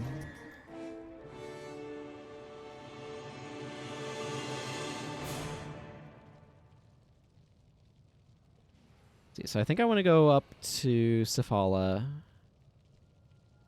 do the anything you can do quest chain, and then head over to Open Vanguard territory. I think that's what my plan of action is going to end up being here. How can I help? Nothing like being able to summon Welcome, additional friend. assassins to support me. Open Escape is good. Hey, Andy. Good to see you. Hope you're doing well. I had both Death's Charge and Shadow Theft there. I didn't really need both. I didn't really use both, but whatever. Let's just slot that on for no good reason. And let's give myself a party again. Takora, Dunkoro, Norgu. I like what Serenia's been doing. I like Sasuke. Rice and General Morgan. Sure. Whatever. I'm doing pretty well.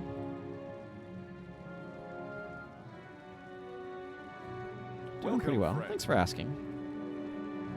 I am ready, Artificer Molnix. I wish Immolate was better. There's so many skills I'd put at 7 energy, by the way. I really wish there was a 7 energy bucket, because I think a lot of skills deserve to be in it. I should actually be using my Zealous Daggers here.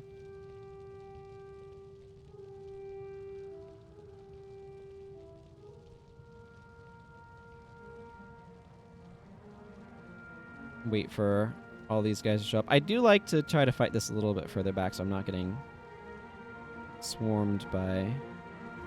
Now, where is my Slayer title? Oh, Deldrimor is almost up a rank. That's cool. When the heck did I get Survivor rank 1? I wasn't trying to on this guy, so that's why I'm confused.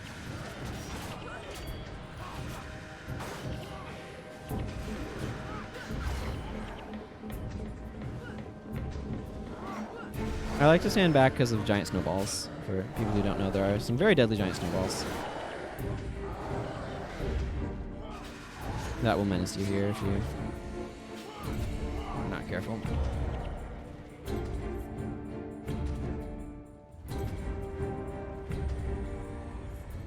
Yeah, those ones that you can hear coming right there. Frankly, not getting killed by enormous snowballs is, I think, probably the hardest part of this mission, or this quest. By which I mean, I don't think this is a particularly hard quest.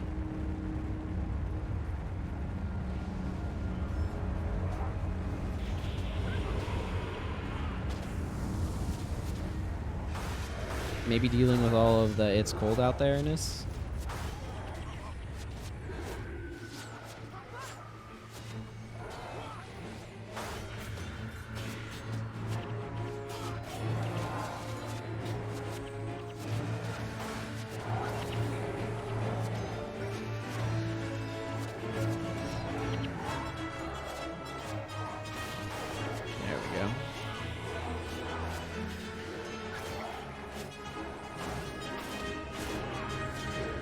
Another Magni running into her back line, probably for trample reasons. They do like their trample.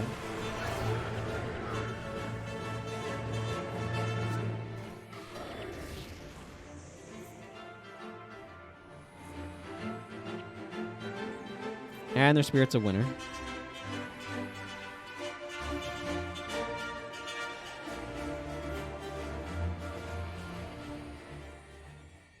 This is a real great place to use Aura of the Lich if you want to get a lot of minions dying instantly. You just generate so many corpses here.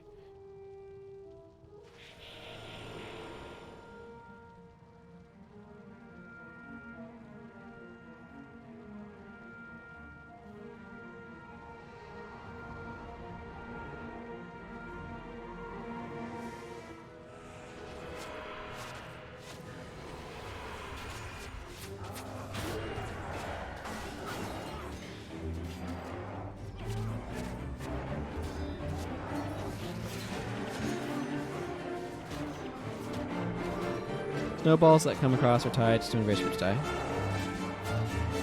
Ah. Interesting.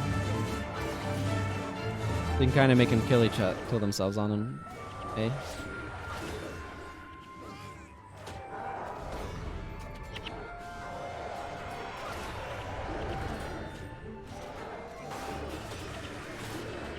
I'm getting absolutely, like, body blocked like crazy here.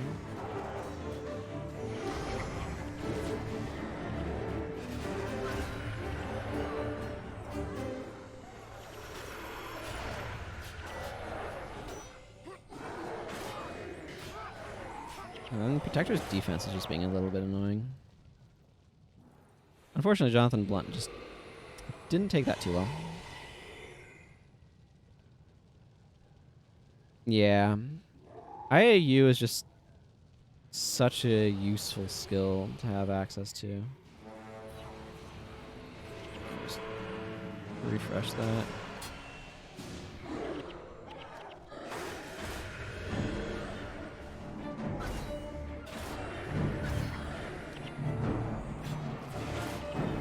Yeah.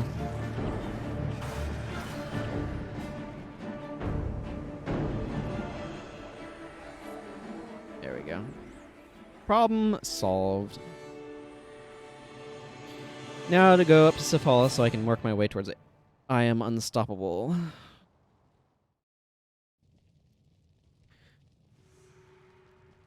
Yeah, armor can't be crippled, can't be knocked down. Shout, so it can't be like stripped and stacks with things. It's just really good.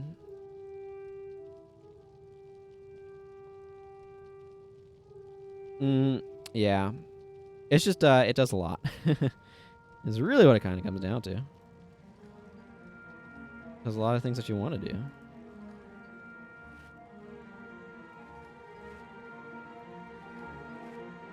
That's a bad seize the day mod.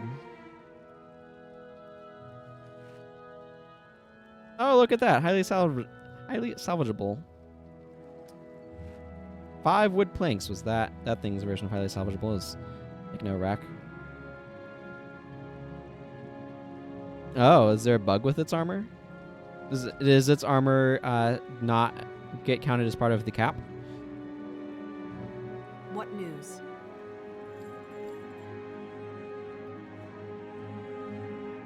I forgot to put my money away after. Oh? It takes place after all other modifiers, including armor pen. Oh, that's real strong. Yeah, going after armor penetration is really nice.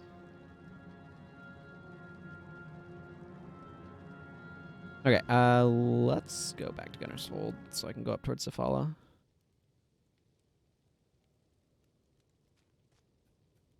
Yeah, not just uncapped, but totally ignores cracked. Such on squishy characters. Wow. Yep, that sounds good, all right.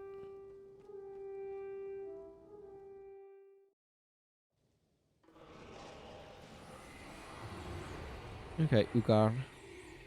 Mandolfson. Never anger a Norn. Let's not fight Pine Souls. They have quicksand. Quicksand's really annoying. Yeah. That's definitely really nice.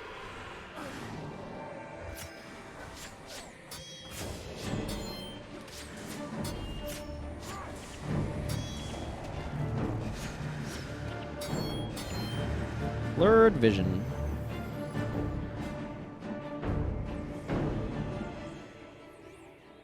Okay, I just kind of need to head west, I guess. talked about a bit on Global a few days ago. Which channel? I mostly hang out in general and like new player help. PvE, gotcha. Never anger a Norn. How have I done this? Who sent you? Okay, well, whatever. That was weird, but whatever.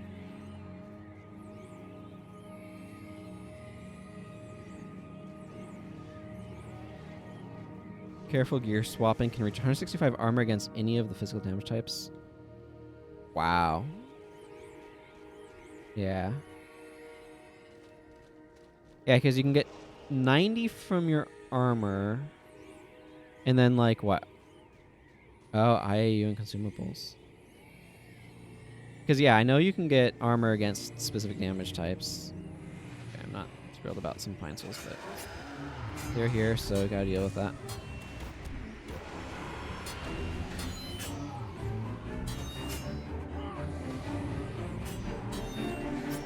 I wish we had pre-nerf Shadow Walk available to us in PvE.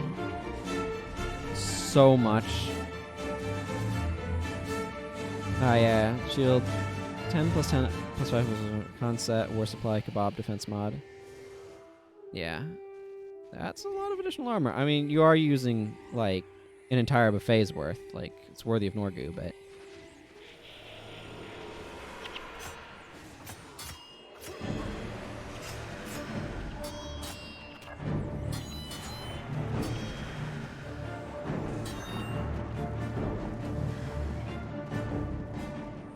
I was disappointed to discover that defense mod...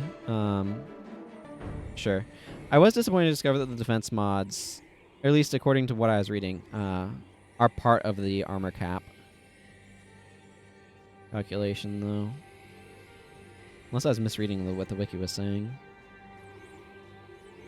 Because I remember there being debate back in the day about whether or not defense or fortitude was better.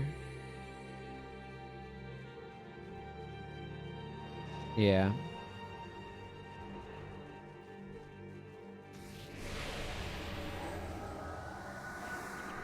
Mm-hmm. Yeah, but once they introduced that cap, kind of changed a lot of stuff. I would like my critical agility, please.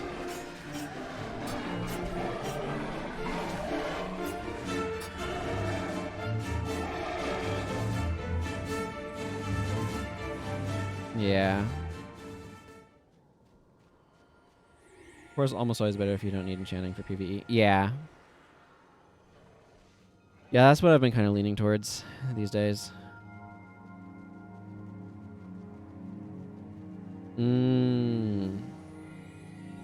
Sure.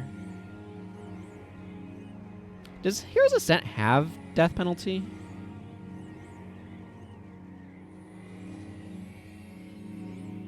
I know that feels like a weird question, Who goes there? but like...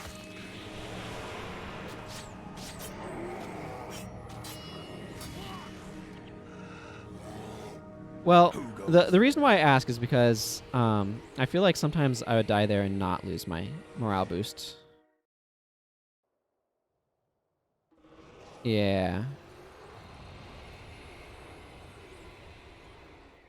Who goes there? Because I did some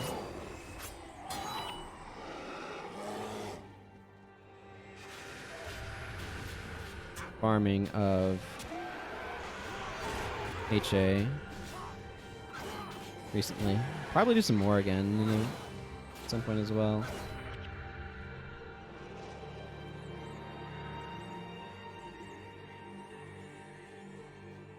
Stand your ground, stuff like critical agility. Yeah. Yeah, like they do work, but yeah. But I'm often running with like stand your ground, or I don't know, it's just one of those things where it's like I feel like general case is just gonna be better to fortitude.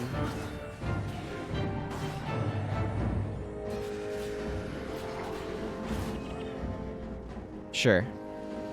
I can see there being a lot of that.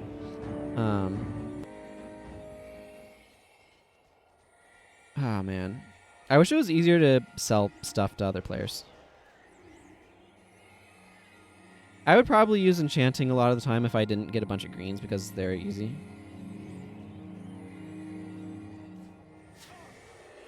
But, like, I have some... It's like, I don't know that it's necessarily hard, but I just don't want to go spam and comment on and wait for somebody. But I have some, like armor plus 10 versus earth that I know people like for Vitier farming, shield mods, and I have some elite tomes I want to sell, and a couple of frog scepters, and well, there's so many specialized things. When I was doing, I did Fisher of Mo hard mode the other day, and the sheer like number of shield with armor against this type that was needed was kind of staggering to me. I was monking, so I didn't need to worry about that as much, but kind of armor against lightning damage would have been useful in places. Yeesh.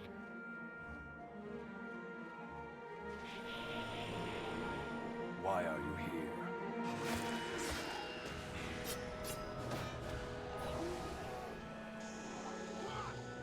Why are you here? Oh, did I not grab that? Whoops. Not the biggest deals, but I missed a little bit of reputation. I don't need to talk to you, Jorah. Plus the 3 some damage type insignias is already 20 pieces. Yeah. For sure. It adds up really quickly.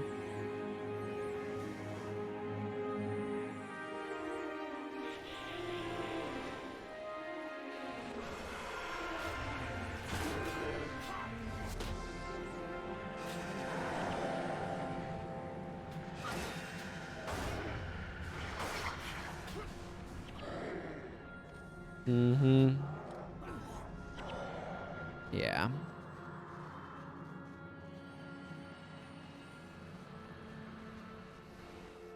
Becomes a real clutterfest pretty quickly.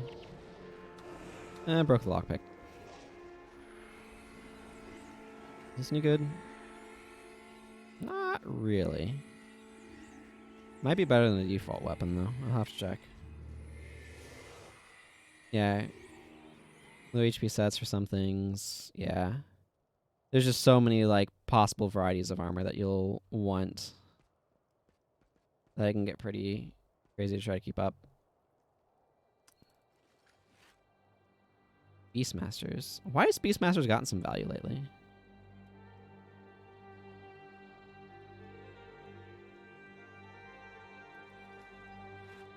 I guess people are making some Beastmaster bars.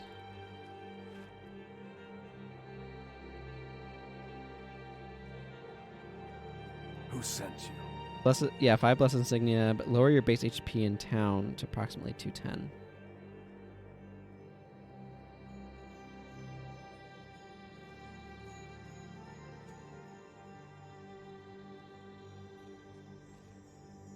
That's a lot of HP lowering. Why are you here? This is worth 4 soups and minor vigor, or 4 soups and 3 HP shield. Why?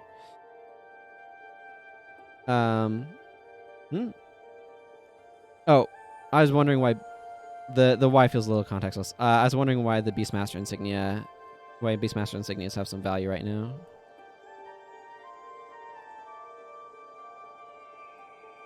Oh, you're being rhetorical. Okay. Like, I imagine there's something specific about 210 HP. Oh, yeah, you're doing hard mode, right? Yeah, I don't know what the effect is offhand there.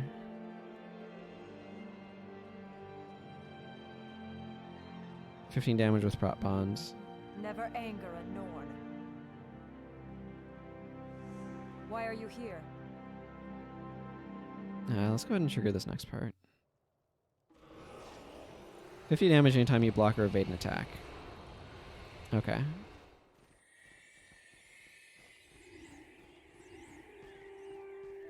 Right, with evade, Hey, Entintun. Hopefully I pronounced your name correctly. Welcome. Thank you for the follow. Yeah, accidentally strafing projectiles. It's going pretty well. I think I need to walk a little bit further forward to make the Norn Bear attack me.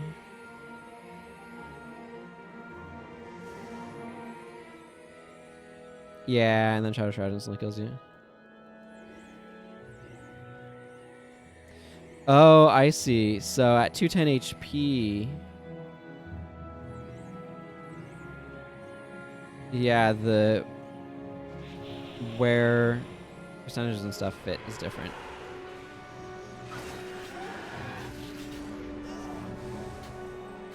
Yeah, 210 in town. Yeah, that makes sense. Bye, Nornbear. Ravager's done a lot of really high-end stuff. More if you sack Shroud.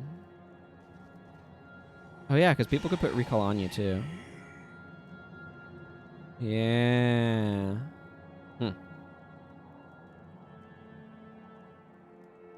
Yeah, and that's just like one specialized set of armor. Okay, you recall yourself, sure, that works. So that's just like one specialized set of armor for an area. I don't use recall very often. So I am bad at remembering its mechanics. Yeah, okay. So yeah, you enchant yourself with it, but the effect is tethered to another player. Yeah, like I said, I don't tend to use recall very much. I think I have it on this character at this point. Yeah, while you maintain recall, nothing happens. When recall ends, you shout a step to the ally you targeted when you activate this skill, and all of your skills are disabled for 10 seconds. It's for one pull? Wow. And then you need to change your armor after that pull? Presumably. Talking about Domain of Anguish. Never anger a Norn. And some of the shenanigans that that you need to do for like the top tier stuff. Is this? Okay, this is all a bunch of stuff in Drakkar Lake. Cool. I mean, I mostly am as well, Enton. I've done some elite areas, but at other people's guidance and usually the more casual stuff. Oh, interesting. To get additional armor mitigation stuff. Oh, does it increase your damage after the Shadow Form cap if you reapply your Lightbringer title afterwards? I could see that totally being how it works.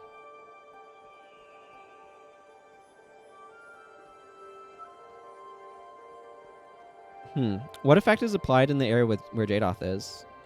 I've never done hard mode DOA, so I'm not familiar with their...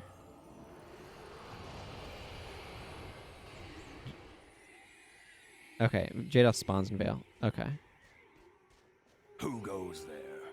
Yeah.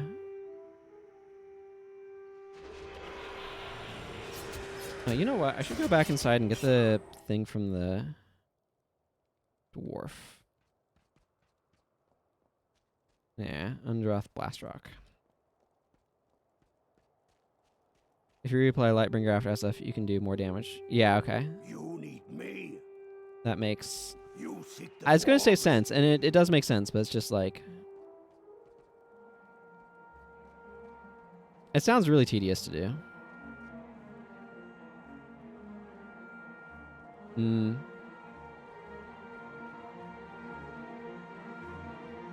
Yeah, because you don't want to let it drop in the middle of things.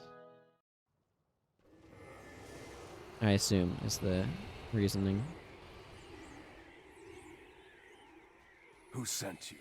Right. That also.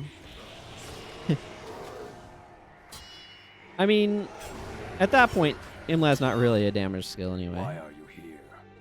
Ooh, I have enough. Cool. I'll need to go grab that. I need to remember I have dash. Oh, yeah, that makes sense. Yeah, so you wanted to reduce the damage before the bonds. Okay, yeah, that makes sense. Yeah, you want to reduce how much that's happening.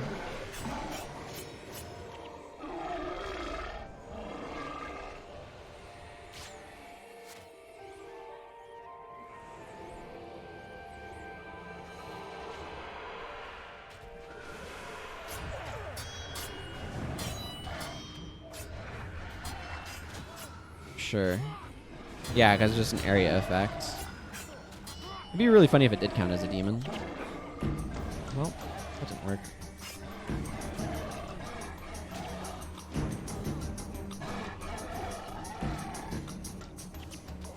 Okay, maybe I will target the one that's directly in front of me then, game. Mrr. These Jotun can be kind of annoying. Like, it's not too bad if you have a slightly more competent team than what I'm rolling with right now. Ow, ow, ow, ow, ow. Excuse me while I wait for all of the hexes on me to end.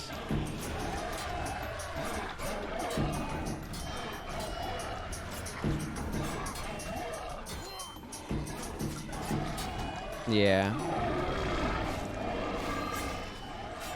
It would be pretty all over.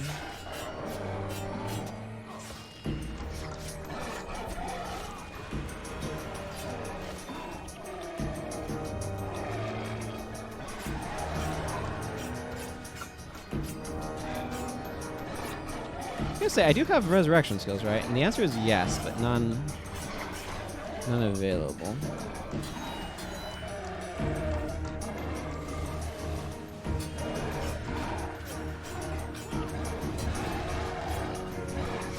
Yeah.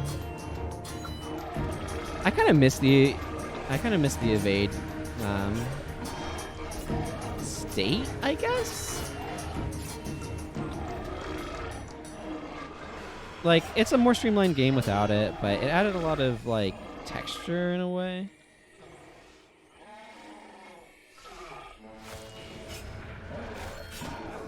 Oh, yeah. That's a problem, too.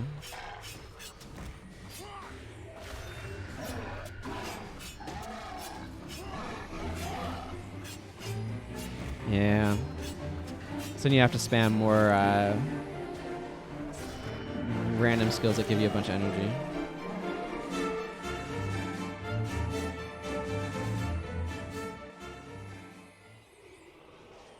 Right.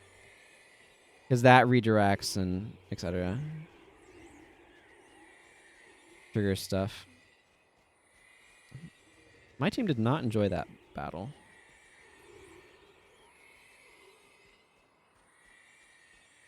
Wiglass gonna tell me. Who goes there? Yeah. LB being life bond for those who don't know. Not to be confused with life barrier. I appreciate that there's a home for some of those effects in the high-end PvE game.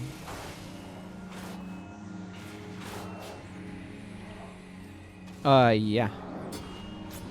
Yeah, so that way you can kind of understand what things you need to actually worry about and think about, right? So you can empathize with the emo. It makes sense to have people understand that side of the mechanics. Yeah.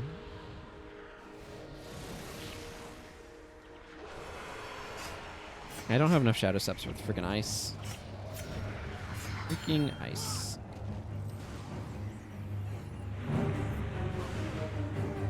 I would just like to hit this frozen elemental, please, game. Ah. This area is really annoying. I'm gonna be over here now. Or miss. Whichever. That's cool.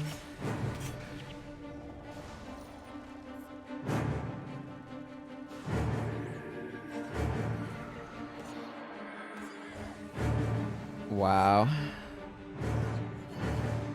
Yeah, you don't want that to happen, but yeah, that's crazy.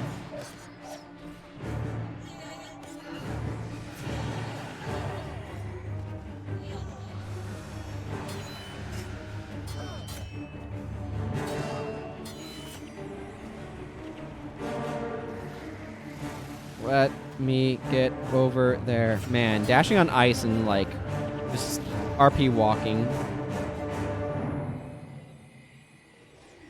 The faster pulls involve using Heart of Shadow and DC in ways that strafe some projectiles. Sure. Like, it makes sense that, like, you want to avoid causing it to happen as much as you can, but it's not always, like, optimal to avoid in all possible circumstances.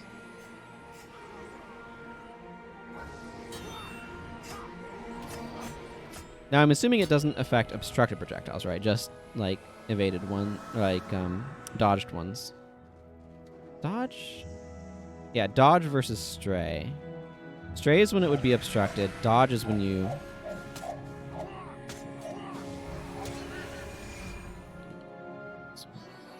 Let me...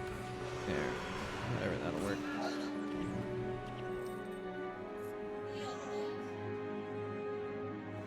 Yeah. Weird. That effect is oddly programmed, that's for sure.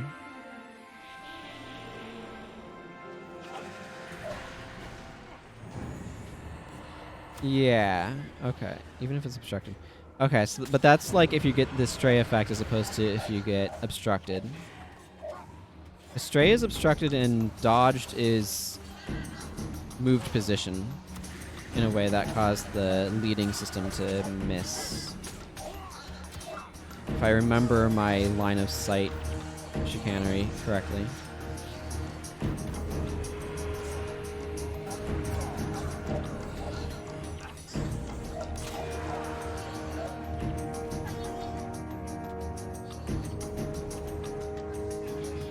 Yeah, the old version of Shadowform is probably sweet in there. I like the design of the old version of Shadowform better too. It's just a more interesting skill and feels like it fits the idea of Shadowform better.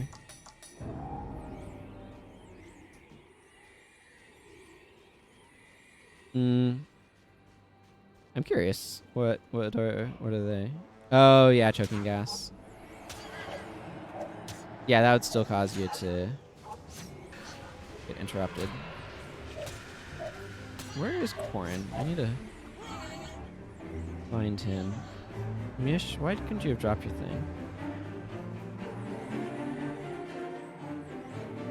Really? Oh, is it the damage from it? Because I know it does a little bit of damage as well.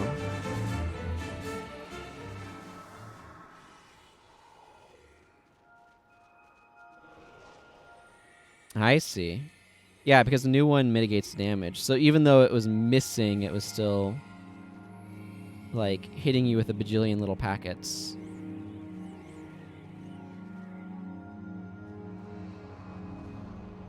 Yeah, interesting. Is there a way to fix any of these render order issues? Like that appearing above chilling wisps? Like, see that? That chilling wisp being rendered weird.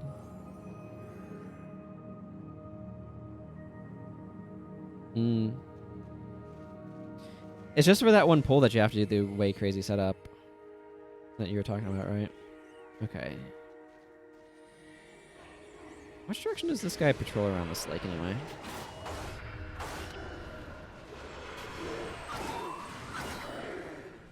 I'll take 100 damage hits. There's Corin. Found him. Okay, whatever. I guess we're killing this frozen elemental.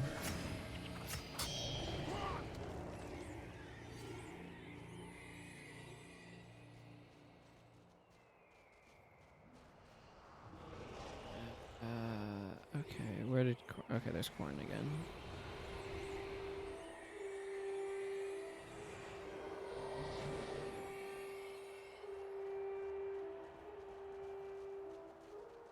Inscribable blunt shield with a defensive weapon. Man, just learning all the gear setups for there has got to be, like, making it and then learning how to use it properly. Seems like it's a lot of work.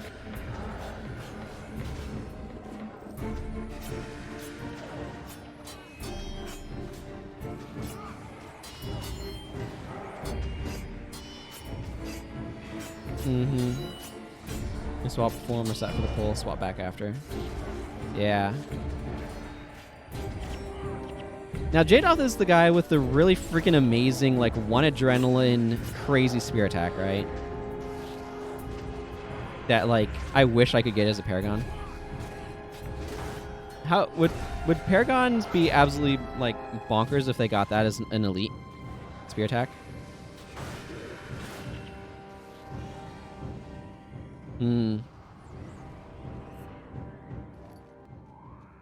I mean, they do have Heroic Refrain. That's true. Heroic Refrain is one of those skills where it's like, okay, this is a really strong skill, but also kind of boring to use.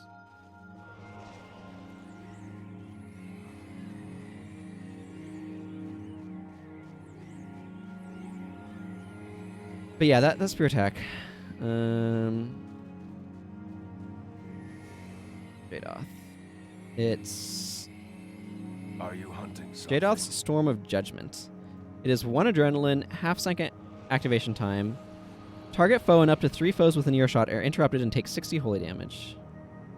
It's a spear attack. So it does AoE, interrupts, and holy damage on top of just like the spear attack, and he can do it with like every hit, which seems pretty good. I'll grant you,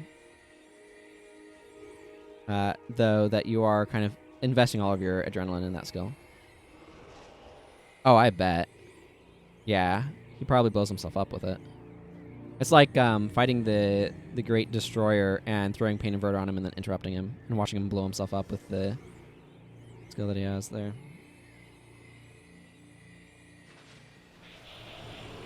I assume I don't need to wait for that rabbit to get all the way here, right? No.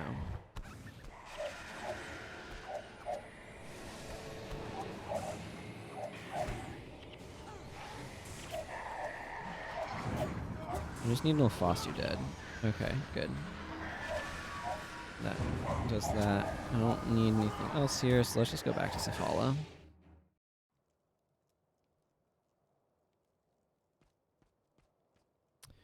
Undrith Blastrock. Let me give you this. You seek the dwarves? Thank you.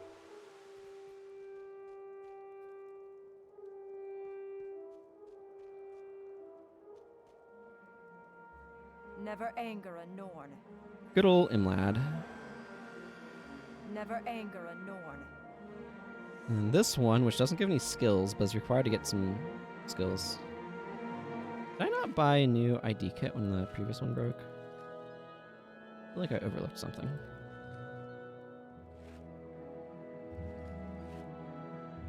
Piles of elemental dust get a surprising number of very useful things when you salvage them. I am lag spiking.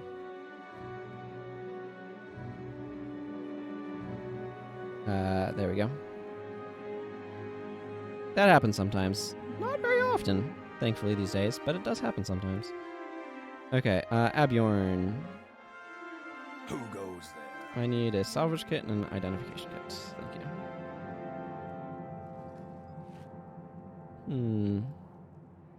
I think I'd rather get the granite out of that. Never anger a Norn. 165 armor. 16.2% damage. Taken compared to a 60 AL caster. Yeah.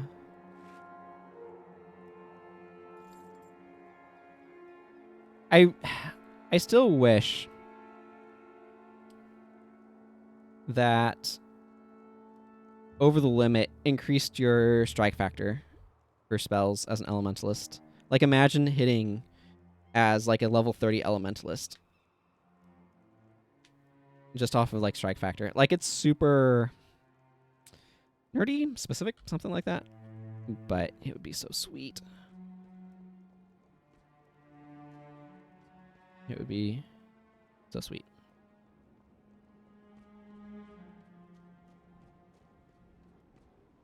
All right. I don't know. Do I want... Hang on, let me check.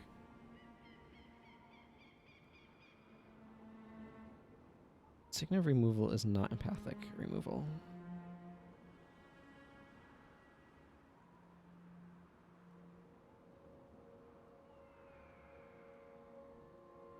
I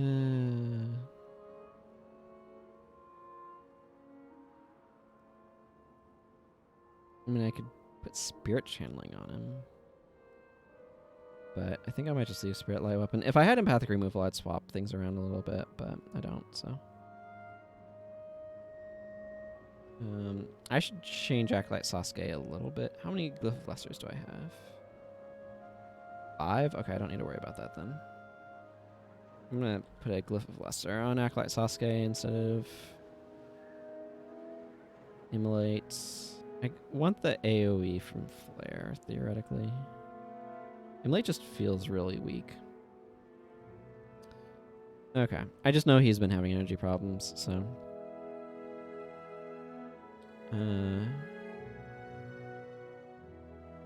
yeah. Okay, let's go in this direction. Good old Jagamoraine. Oh, you know what? Before I go off that way, let's go back to Gunner's Hold and let's get the Norn title buff thing. Part of... What is it called? I never think about what it's called. I just think about what it does, which is give me plus armor. Do I actually have enough? Slayer of Imps. Okay, I have enough to go talk to the other dude too. Who sent you? Heart of the Norn. It is Heart of the Norn. Okay, thank you.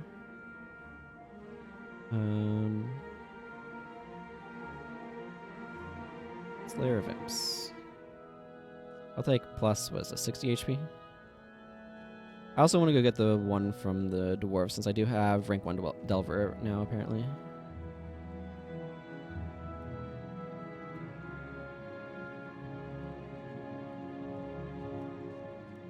I will want to go do Sepulchre of Dragrimmar.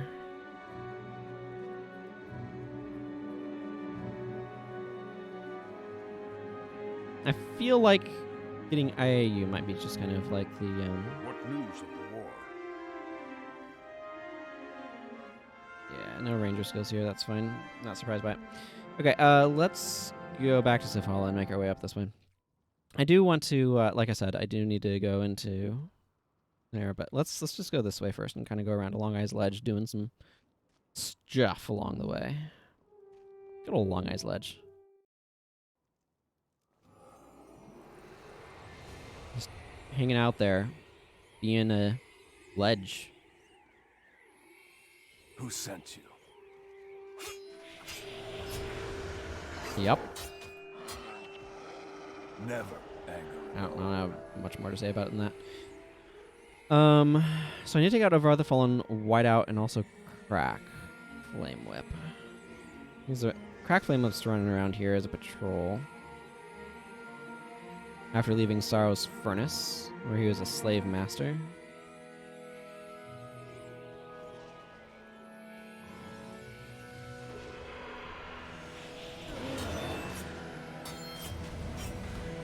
These guys have healing hands, but I don't think I've ever seen... It would be kind of cool if they put a boss version with healing hands out here.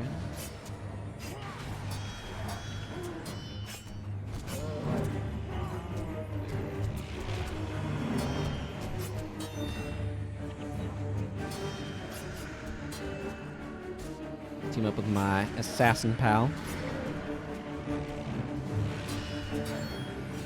Man, there's so many useful things you can get from Warrior.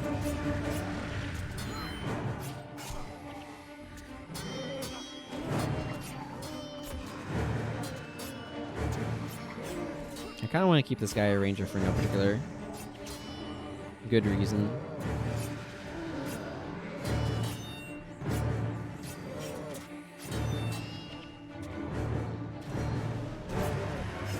Yeah, getting really high armor just does so much to mitigate damage in this game. I actually quite like the armor formula.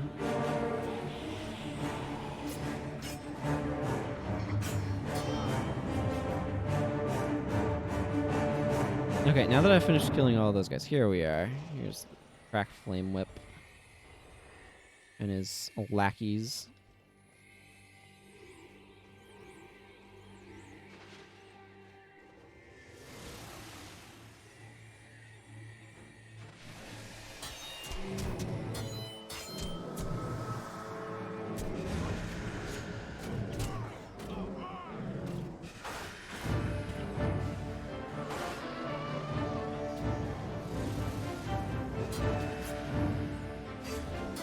It's a strong Ether Feast.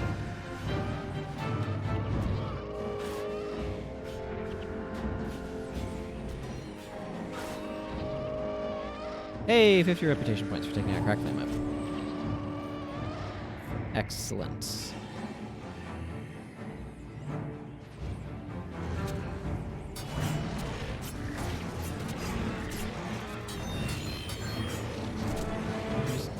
You really want those increased attack speed skills.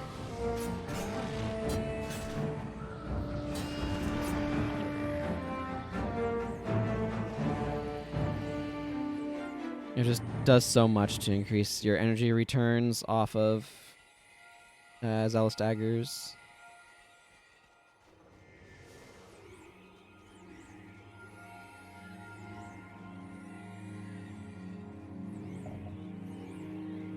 Who goes there?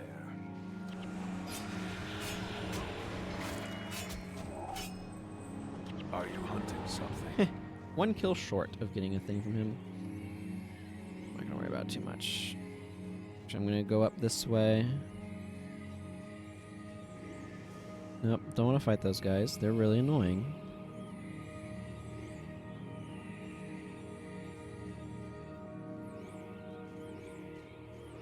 There's that room full of Arctic wolves. That exists for some reason. And why not, right? It's neat.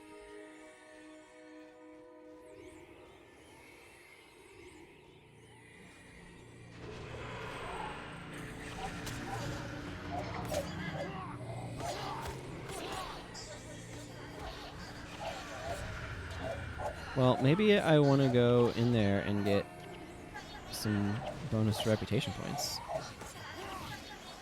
Okay, Arctic Wolves. I'm convinced. Bonus reputation points.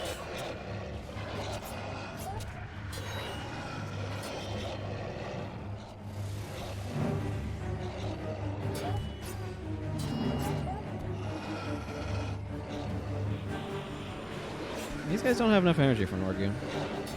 Well, they're warriors and they're using it all on a bunch of energy still, so no wonder.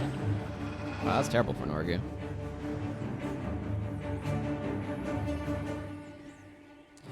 I was just thinking it'd be really cool to have an interrupt that like stole energy, and there actually are. There's teas, there's power drain or whatever. I don't know. I was just thinking about energy drain though. Like instead of refunding energy, like teas actually steals the energy, right? I don't know. Interrupter version of power drain. Probably not particularly that useful though. There's a collector up there for the glacial stones.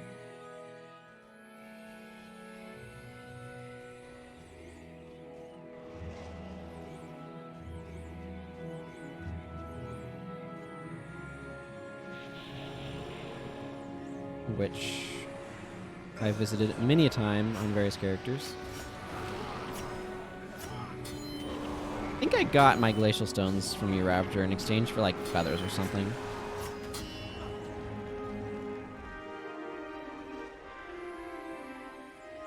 It decreases energy but doesn't restore your energy. But yes, it does drain in that sense. I was thinking of something kind of like how energy drain causes energy loss, but then you gain energy based on that. That's more specifically what I was thinking about. Because there are some interrupts that give you energy. Yeah, no, it's easily understandable. I was not the most clear on that thought. But tease does steal energy.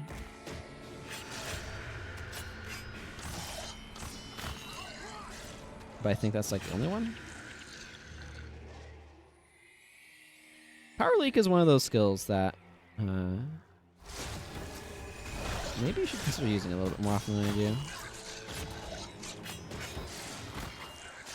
It's just like draining energy from things in PvE is just not the best. So I don't think about it a lot of the time.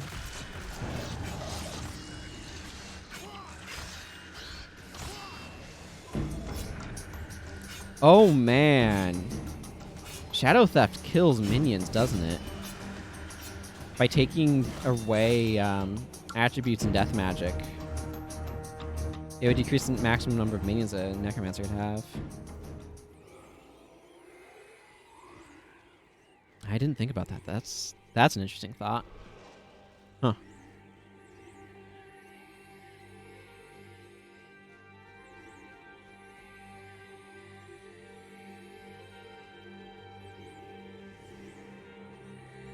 Okay, well, let's go hunt the whiteout. Yeah, for sure. Like, it's a... Being hit by Mind Leak is devastating. It's just, in the context of, like, PvE enemies, it tends to be less exciting. Because PvE prioritizes things differently. It's kind of like Malaise doesn't feel like it's very meaningful in PvE, but in PvP, it just adds a bit of additional pressure, you know? Not that people think about Malaise all that often. Up here. Okay, there, I triggered it. I wanted to trigger the snowball. I'm gonna go around and get the res shrine. That's over here-ish. Because whiteout can potentially be very devastating. It might not be, but it often is.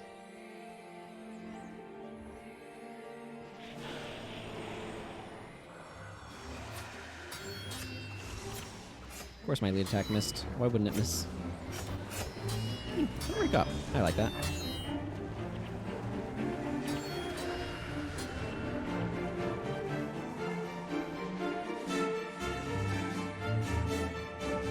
I should look at see what next month's flux is.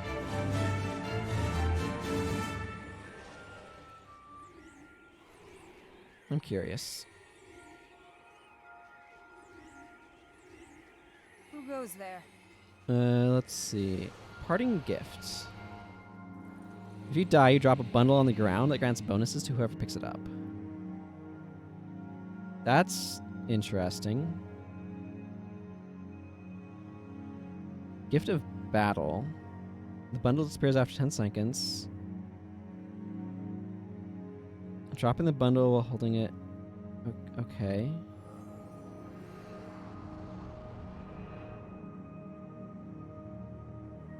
But what does it... Okay, Gift of Battle. Okay.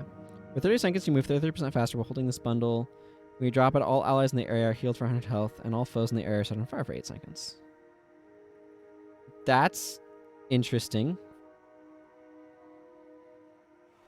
Yeah, it would be. It would be neat if it was as useful. I think... I mean, it could be, but you'd have to change the pace of battle, and I think a lot of people wouldn't necessarily enjoy it. But I would like an area that did play more PvP-like in PvE in terms of pacing. Because in PvP, part of the reason why Energy Drain is so useful is because the battles are more drawn out. There's a lot more, like... I mean, conceptually.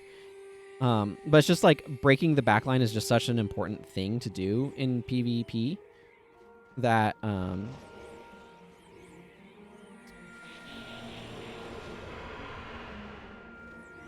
you would have to get that sort of effect going in order to make it kind of work. There we go. Should the regen will help me stay safe. There we go. Feel the regen does work. So I think like there would be ways to like design enemies that it would kind of be able to be as useful. But first of all, you have to make sure enemies aren't cheating on energy. I'm using a thumb to indicate first point. But like this hand is my mouse hand, so it's like awkward to use it. But it's the one that kind of is in frame as well. But you'd need to be able to have like the draining of energy be able to matter, which requires like enemies not cheating on energy. And like you need a lot more like mixed compositions where the AI is being smarter and more durable and stuff. So that way you could just pressure it properly.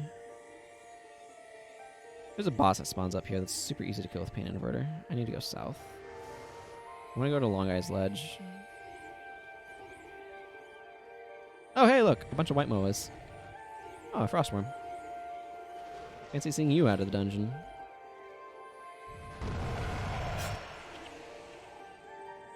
Well, I'm about to be knocked down. Wait, this is a different frostworm. This one doesn't have the mark on it. Either that or it like reset. Elite Mission Hall of Grandmasters. Every enemy group you face consists of exactly 8 enemies. They all run the classes and bars. The winner of each weekly monthly GV2 turn had. All skills of the PvP versions. Yeah, something like that would be really cool. What I'd actually really love as well would be a guild hall like. There was a game. Was it the Epic Quest for Epic Loot or something like that, where like basically players would make dungeons, and then as a player you'd go challenge another player's dungeon. Basically that sort of thing for like guild halls would be really, really cool. Where it's like, oh, somebody set up a guild hall, and if they have a fully set up guild hall for their defense, and then you can go run it, and like they put bars in there on effectively heroes and stuff like that. I think that sort of thing would be really, really cool to have like a PvE mechanic effectively in guild halls. I would love that. So that's another idea of something that could. Obviously, that's a separate idea, but something like that could be cool too. That would. I don't know. It'd be nice too if Celestial Sigils were a little bit more accessible, available.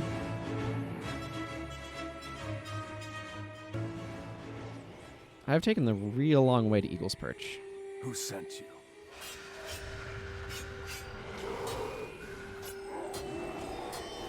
Who goes there?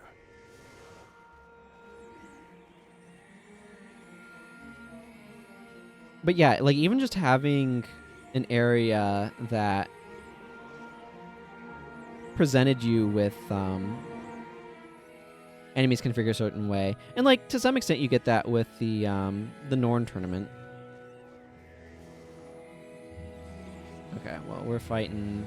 Okay, well, Sasuke, it's your turn to shine, my friends.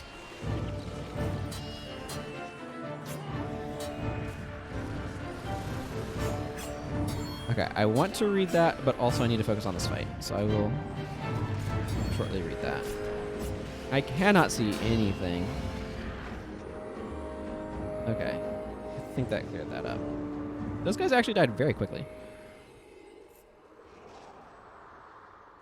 Funnily enough, Path of Exile has a map that's called Hall of Grandmasters, and every enemy there is a player character of very early game supporters. It is one or even the most hated map in the game. Zav, the people making chars for that map, abused every game mechanics known to them to make the most overpowered, unkillable things. Most builds are not able to beat it. That doesn't surprise me. That does not surprise me. But yeah, and like part of the reason why energy removal is just not useful in Guild Wars 1 is the AI monk bars don't require you to pressure them down in the same way. Right? And if they did, then energy denial would be way more useful. If like breaking an enemy team was reliant on disrupting their healers sufficiently, a lot of PvP strategies would start to become more useful. But we just don't get that many groups with healers, and the healers tend to be a lot more inept, and so yeah, I do want to start trying out Path of Exile for streaming. I might as well talk about this now a little bit while I'm making my way places, because as much as I love streaming Guild Wars 1, and I do, it does seem to have a very limited audience. Path of Exile seems like an interesting game to try, so I want to try it this weekend. Oh, Glacial Stone. And just see how that goes. I'll probably end up if it seems to go well, I'll probably switch the ratios to just doing more Path of Exile than Guild Wars for streaming. Just from a necessary audience, like, gaining standpoint.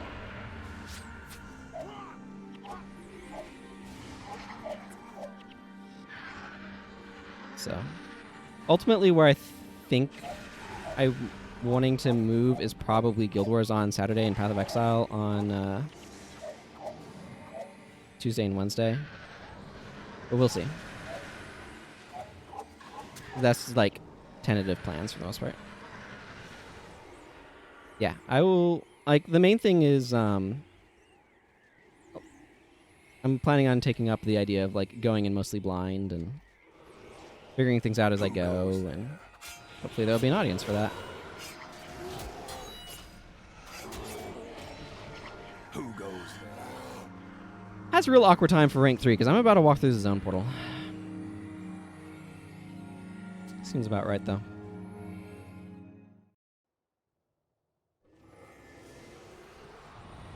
Kobach the Ferocious. That almost sounds like a Klingon name. Something? Never anger a Norn. There have been a bunch of people in the chat who have expressed that they are quite fond of Path of Exile, so that also encourages me with checking it out.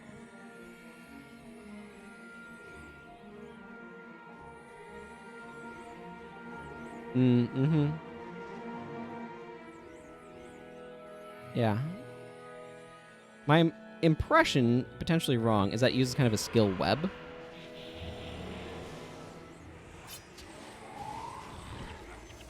So I'll be interested in seeing what it's like. Okay, can I... Oh, I have a boss on my face.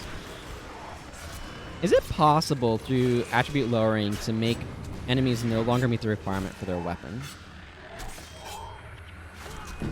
I'm suddenly finding myself wondering.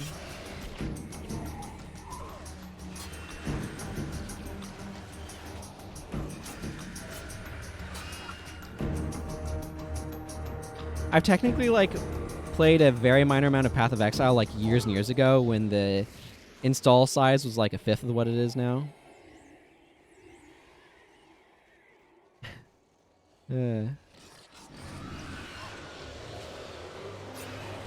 Mm-hmm. Always, place you have to start for a lot of stuff.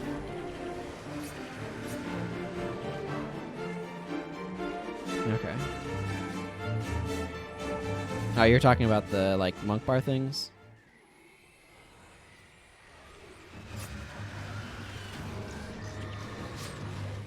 No, don't try to Death Blossom. Just, okay, you know what? I'm just gonna be blinded over here.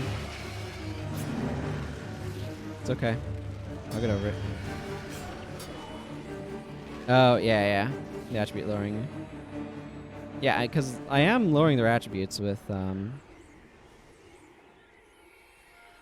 That is not the right direction. I've just been... Okay, you know what? This is recoverable. We'll just go down here, talk to this friendly Norn. Yeah, there's a lot of things that are just like... If enemies are using the exact same systems the players do, which, like, frankly, for the most part in Guild Wars 1 they do. They use the same systems, maybe not in the exact 100% identical way, but for the most part they do, which is actually one of the things I really like about it, and one of the things I think makes Guild Wars 1 such a good game, is the enemies are doing the same general, like, methods of doing stuff as the players are, and I think that really makes the fights a lot more engaging. Who goes there? I think the fights where the player characters and the enemies are more similar are more interesting. Not saying that you can't do interesting stuff in games where they're very different, but it's more reliably interesting if they are more alike, in my opinion. Or my experience, I suppose.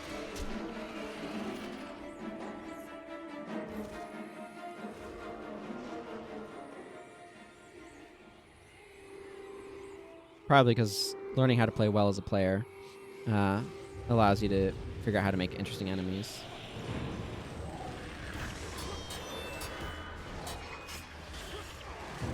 Well, the good news is I brought her an RC.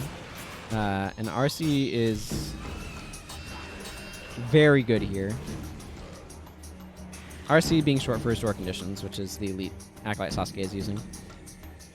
Which allows us to not get overwhelmed by all of the conditions those guys are putting out. Interestingly enough, too, the fact that I have Mend Ailment here is also very useful because it allows her to get a lot of healing on those gigantic stacks. So she's not able to remove conditions as quickly as Mend Condition was, but she's able to mitigate the effect of condition stacks more effectively. It's a very interesting, subtle difference between those two skills. I made some other less subtle differences, like the fact that Mend Ailment you can target yourself with, but Mend Condition you can't. But this has a 3-second longer recharge. I've traditionally thought of this as a worse skill, but I don't think that's always the case. Just because of the recharge issue, and it doesn't always reliably heal. But frankly, you kind of get the healing in the situation where you need it more. So, there's some benefit in that regard. I wasn't necessarily planning on using this cave, but I don't mind doing so.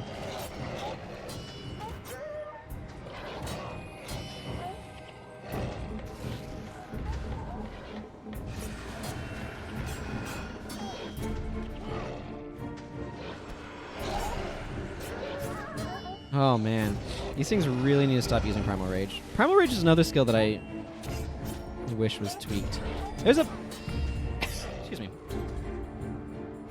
There's a bunch of skills where it's like, yes, but could this in PvE not be made a bit better? Primal Rage is a really good example of that. I wish it didn't have as long of a recharge as it does, or any recharge. That would be nice. Also, not having double damage would be nice. Or one of those two, anyway. Primal Rage is a very dangerous skill to use. I really like the mechanic of cancel stancing. Oh man, imagine a Guild Wars 1 style game, except where you can, like, basically, I've been watching Wooden Potatoes play Final Fantasy XII, and taking the Gambit system from that game, or that concept, and applying it to Guild Wars 1 would be amazing. Just be like, here's how you should use your skills, AI. Never. To not be a doofus about it.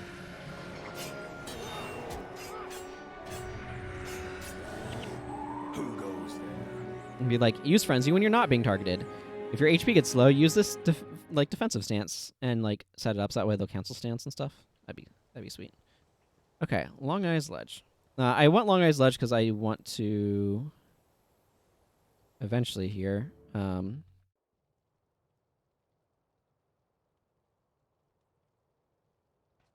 Go do the Ebon Vanguard path because I want some of those skills that are particularly useful for assassins.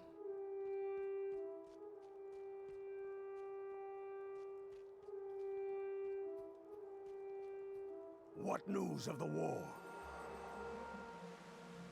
Don't Trip is very useful. Alright, I guess I'll take a moment to clear out my inventory. I think I should be able to take down the Glacial Griffon today. Where do I store my glacial stones that aren't in a stack? Right over here.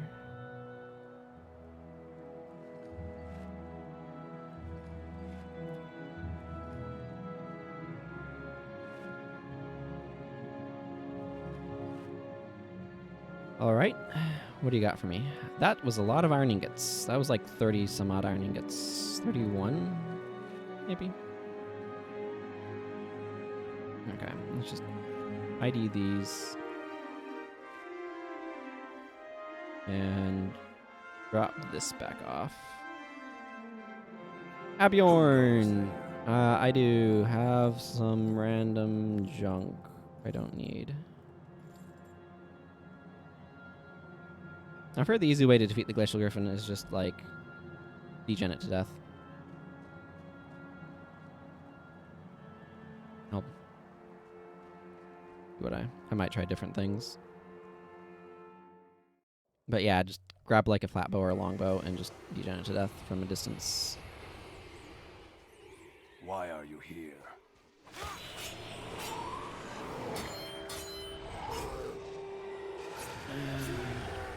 Who sent you? Time to go fight some Jotun. Wonder if it would have been a good idea to bring Don't Trip. I have Imlad now. That'll help when I'm doing the tournament again. It's gonna be a little bit before I do that, most likely. I want sneak attack as well before I start going back in there. I have ideas for a bar. I just need some stuff to make it work.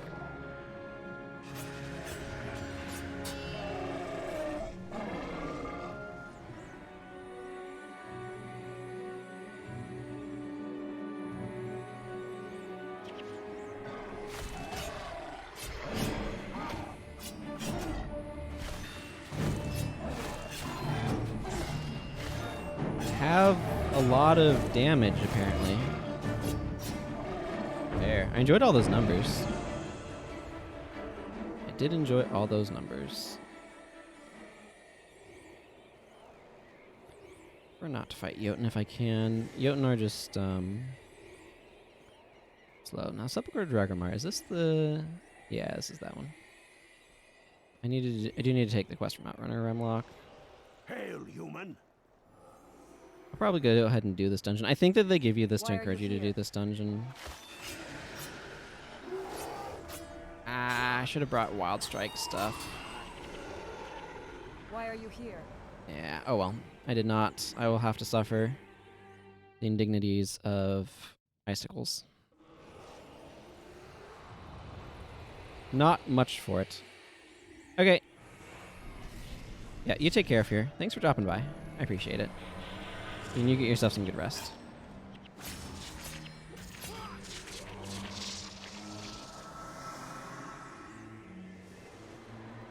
Okay. Hope I didn't spin that too fast for people there. Trying to assess what stuff is where.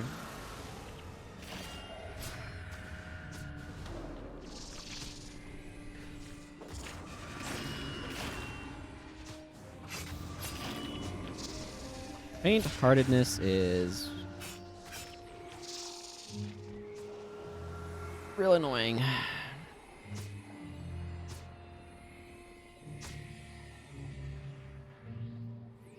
Let's see, this direction has more Driders. I think I want to go this way.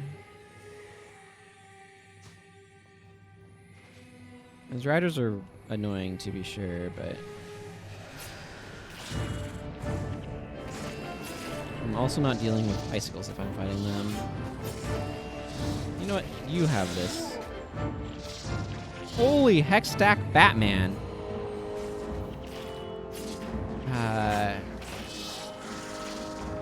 Wow. I'm trying to think.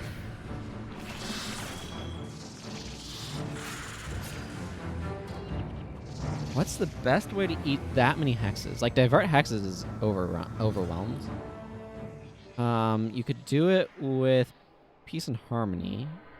Could knock that many hexes off.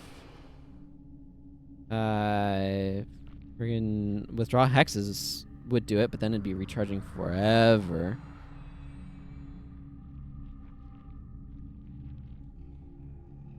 Purge Signet. You'd have no energy afterwards. But Purge Signet would do it.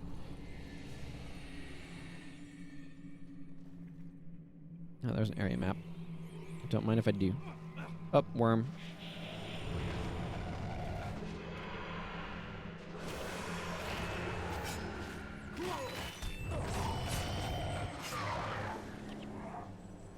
Worm's gonna pop up and knock us down again.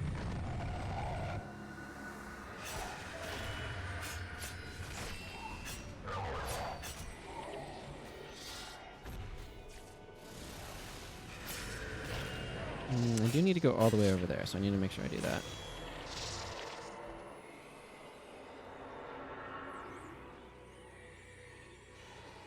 I think. Smite your legacy. Best the fragment of antiquities and Sepulchre of Dragrimmar. Yeah, okay, that's a specific spawn that gets added over there.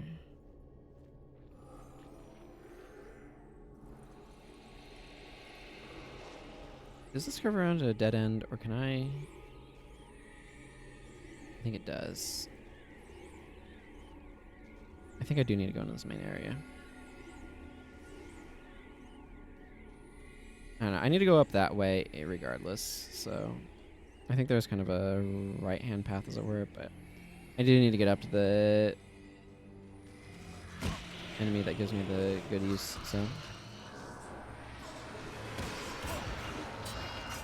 Yeah, these things have whirling defense, which is not great.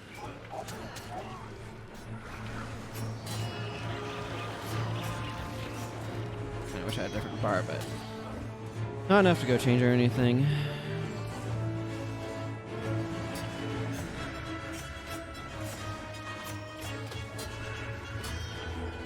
Orgu got curb stomped in there somewhere.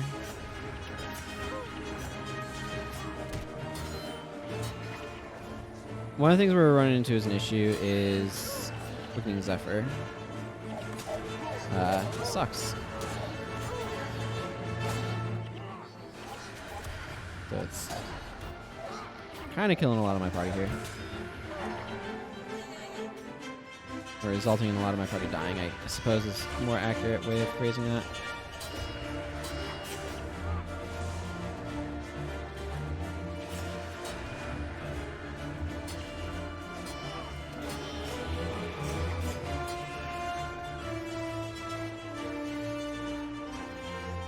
And winter is preventing some of the damage we have from being as effective. Now, General Morgan does have a resurrect, so he's able to get everybody up after. Oh, Frozen Soil's friggin' up. Okay, that's part of the problem too. Is Frozen Soil is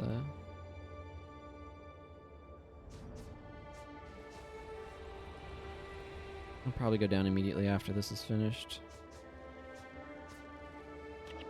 Yep. Okay, where's the friggin' icy stalagmites? I need to go.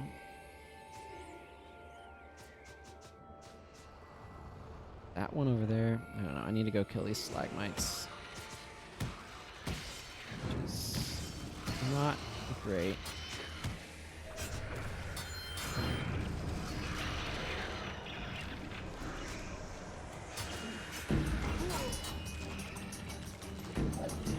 Quickening Zephyr out of here.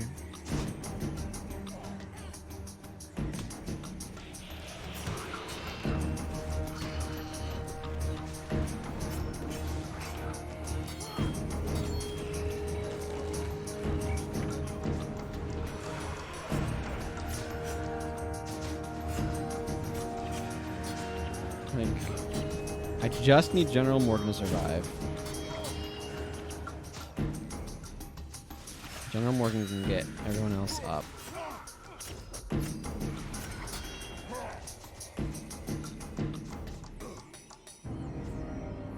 Okay. Now let's recover from this.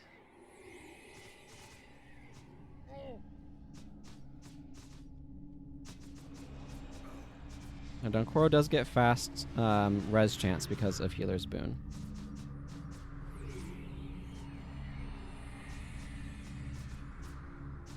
Okay. There's just Serenia over here, who's down now. Like, I don't have the strongest team comp, so I recognize that. Okay, let's just go this way and head up.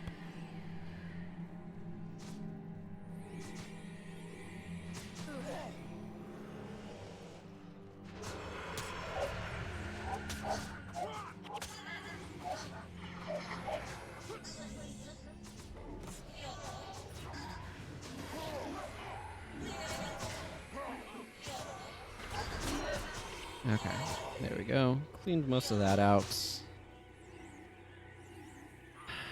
Alright. Do something about these shattered elementals.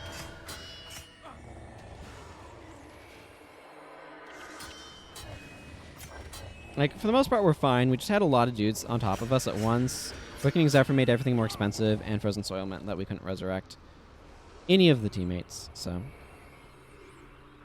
that was what we in the business call unfortunate.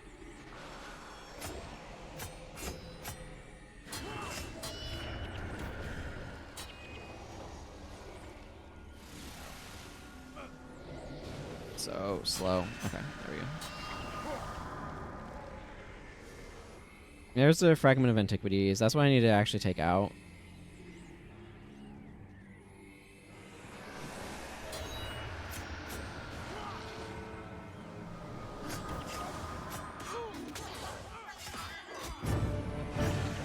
There we go.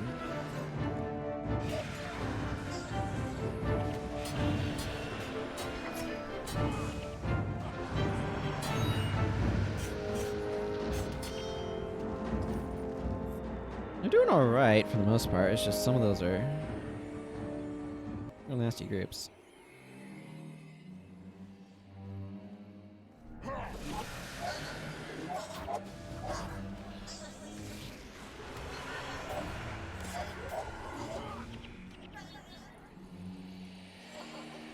I have mixed feelings about this being a skill. On the one hand, it's very nice. On the other hand, sometimes I want to be able to trigger a spell with it. I think it's probably more powerful being a skill than a spell, though. Because it's not subjected to the same stuff, basically. What it comes down to. Okay, so they're not using that room in this one. They've stopped it up with a... Not even going all the way to the ceiling wall.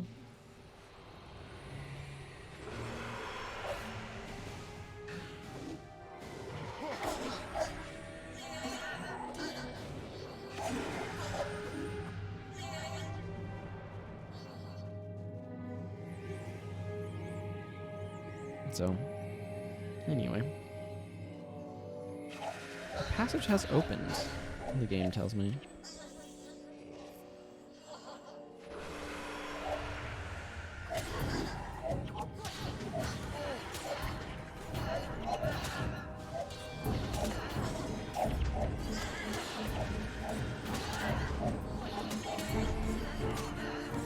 There's a lot of whirling wisps.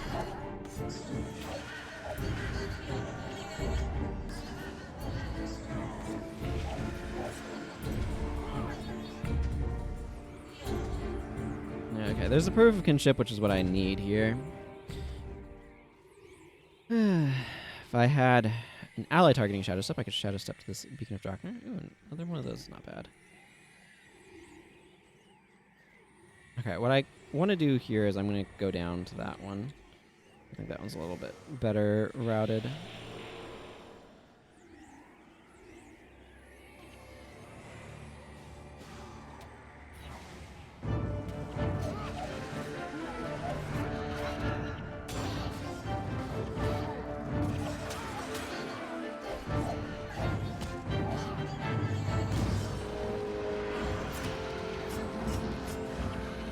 Up in Vanguard, Assassin not managed to kill that guy. Probably not.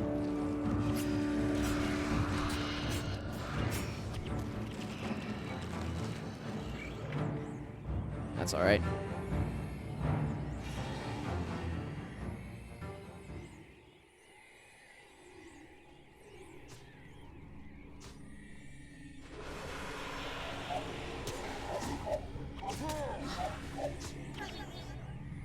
I like these auto-renew enchantments. They're just... I mean, they have the downside that they can be removed because they tend to stay on top, but they have the upside of, like, you don't have to remember to renew them. Which is kind of a nice thing, in my opinion.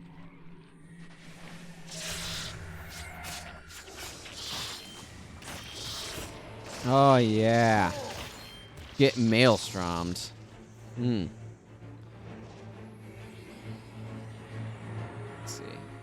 This path should take me where I want to go, right? Looks like it.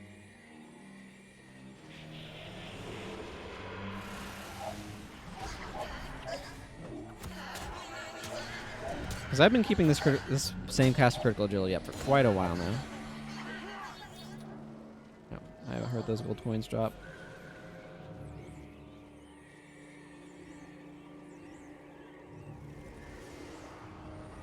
I didn't feel like waiting for that. That might be a mistake. I don't think it was. Let's tell me about all these passages that are opening.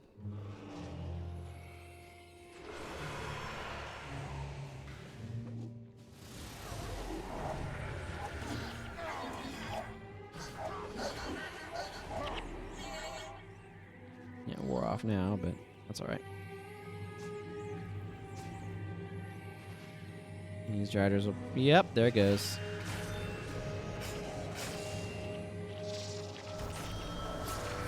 There. Enchantment removal.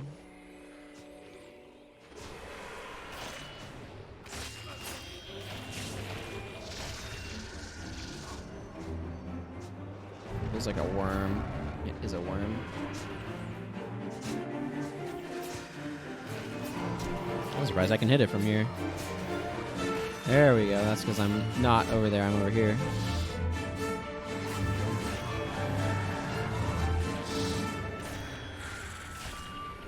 Case of mistaken positioning.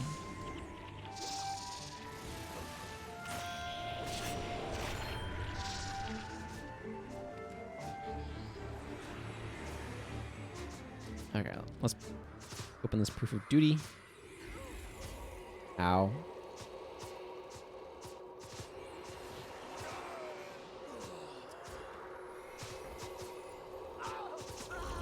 Well, that was unfortunate timing.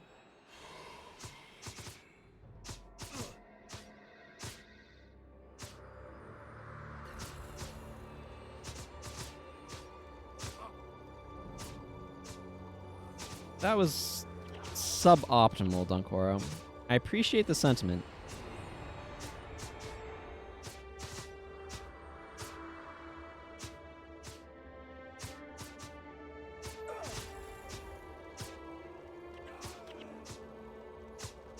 This is going to be one of these nonsense pieces of problems, isn't it?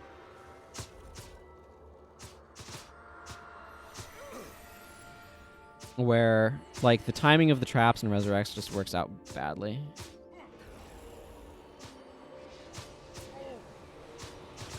Yep.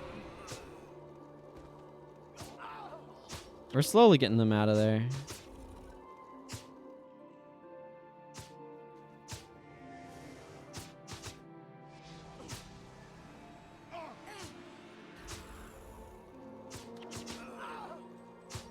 See, this is what I mean by the timing working out badly. I'm going to disable this res. This res is not helpful right now.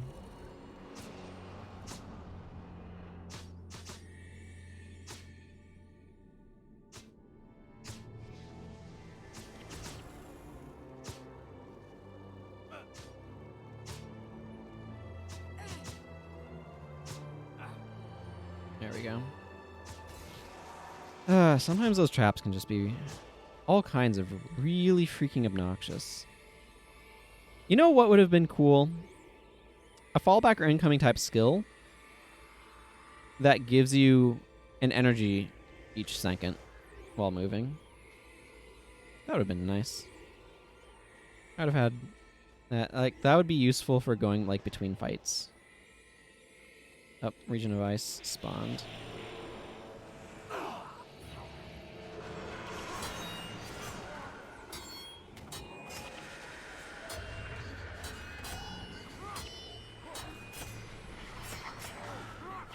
I don't mind this, actually. It will help with death penalty. Also, I'm happy to enable that again.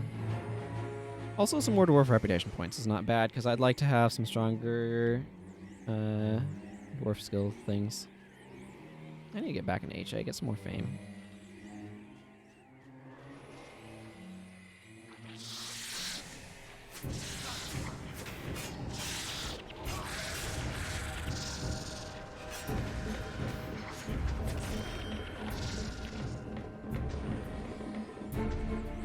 Yeah, we got a morale boost from the thing. That's really jumped us up quite a bit.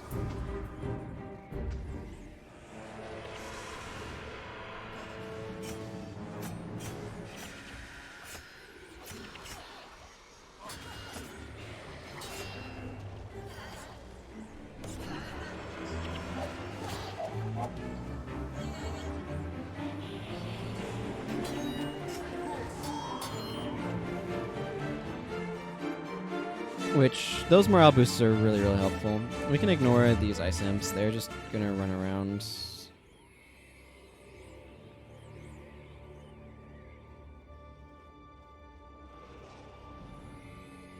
Staying on this side is potentially a good strategy as an aside.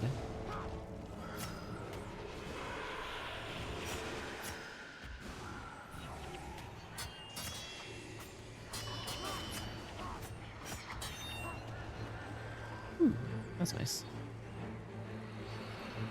Okay, next floor.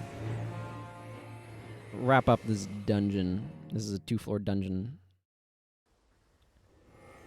Wish there had been a few more 2-floor dungeons, but never mind.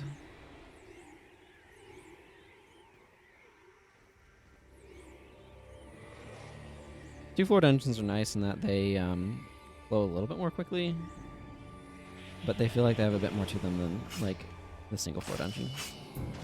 So many of the dungeons are 3 floors. I just kind of wish they changed it up a little bit more. I don't know. It'd be interesting to see what they had to work with as well, and what led them to make some of the decisions they did. With what parts of the dungeon maps to use for dungeons, because I feel like they use a lot of the same parts.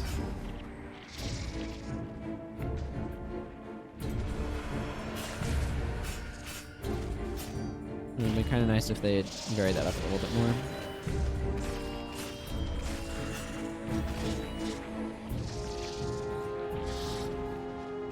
I'm not using a critical agility here because these guys have corrupt enchantment. Okay, thanks for watching, Andy. Take care.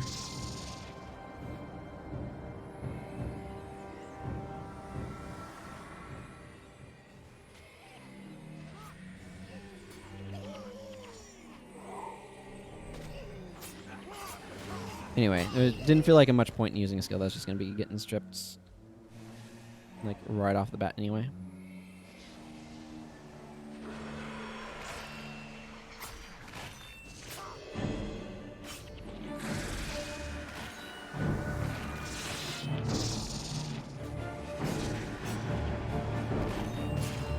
There we go.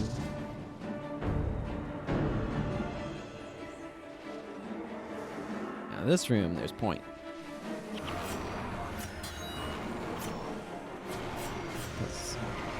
I'm not going to have that happen to me here.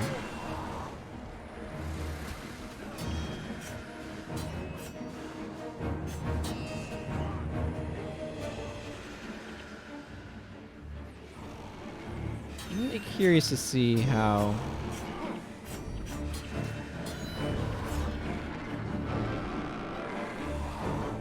Yeah, it feels really soft in here, lighting-wise. This is a really cool special room. I do appreciate that they've done a lot to make a lot of the end rooms at least feel unique. And Takori had to go and die, didn't you?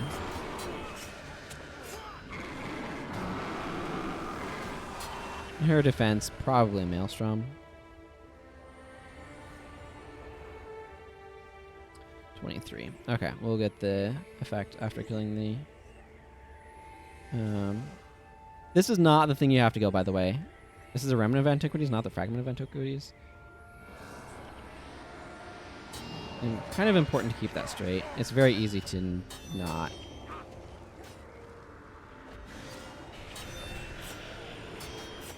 And then just have a real bad time.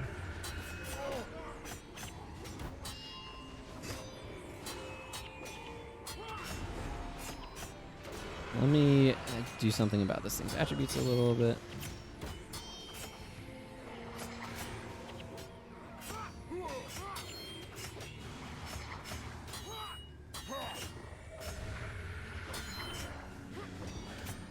Yeah, this thing has so much HP.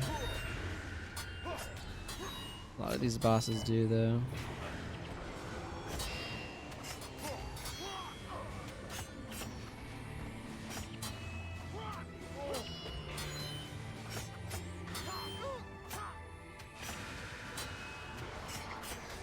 I get the impression my monks might be getting low on energy.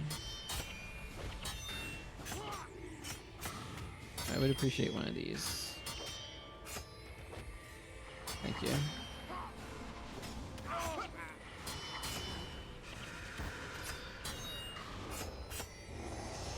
There we go. Thank you for the reward, Outrunner Remlock. And I got Nyx Gemstone. Alright. Is there anything else? Yeah, I can go talk to that Beacon of Draknar and it might have something for me. Oh. Those are both recharging, that's why.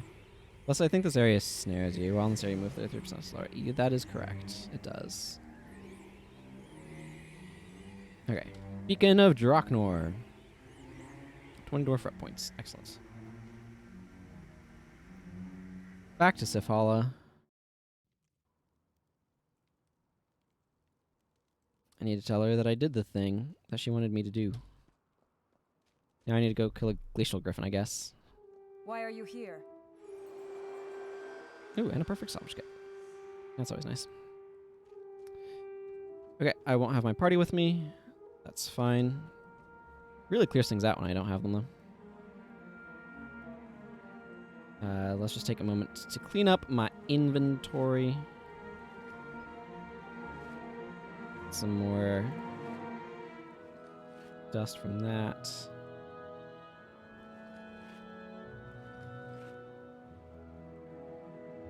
And, ID these things and sell them off. So what I think I'm going to do is I think I'm going to start by trying a more offensive build.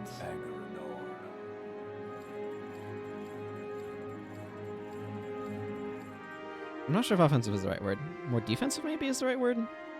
Anyway, I think I'm going to start by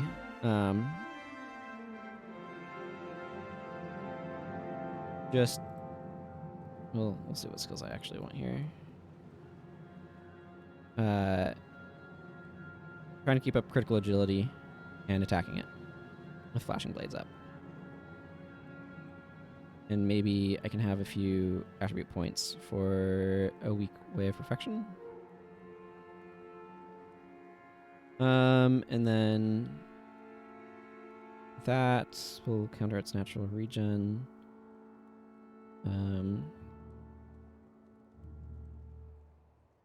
I can use what, Falling Spider and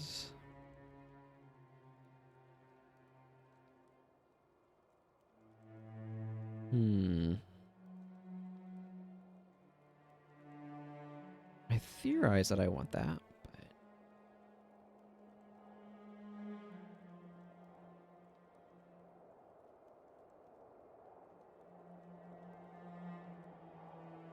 but I mean, I can just go Jagged Strike, Deep Wound, hit, energy gain. That's probably fine. Probably don't need much more than this. And theoretically, this will work. I don't know. We'll find out. If it doesn't, I'll just like try a couple of different things before resigning myself to shooting it with Poison Tip Signet and Hunter Shot. Who goes Keeping there? away.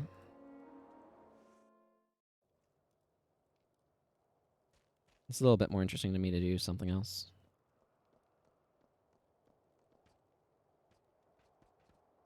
Enchanting Daggers are probably a bit better here. Here's the Glacial Griffon. Let's start getting some effects up.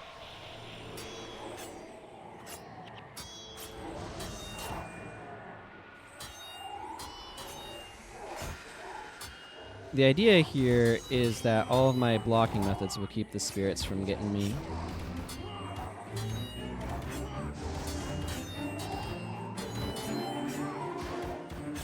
It seems to be doing that, yes.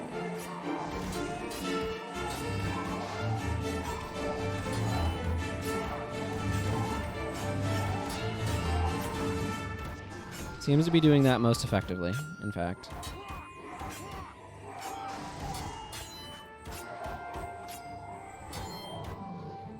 There we go. Well, that worked pretty smoothly. Kind of was expecting it to, though, so not surprised. Yeah. Now we're in the awkward, I've got 10 minutes left in my stream. What do I do?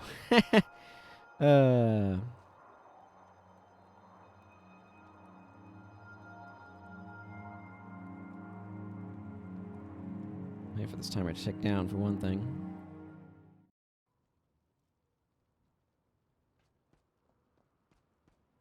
Well, Sif, I hope you are suitably impressed with that. Why are you here? I am unstoppable. That's why I'm here. Okay, let's see. That's worth a lot of Norn reputation points.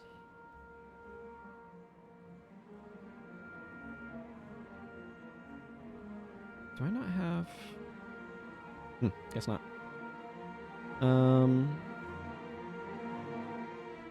You know what? Let's go get Olafstead on my map.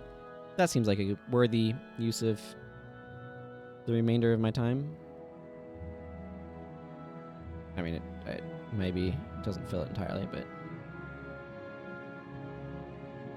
I like Maelstrom. She's not optimal, because cold damage is resisted by a lot of things here, but I really like Maelstrom. I just want to do something interesting with my bar for the last bit here.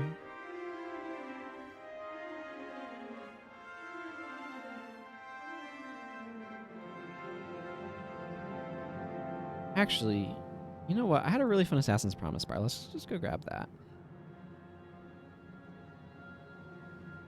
That's not the bar I was thinking of.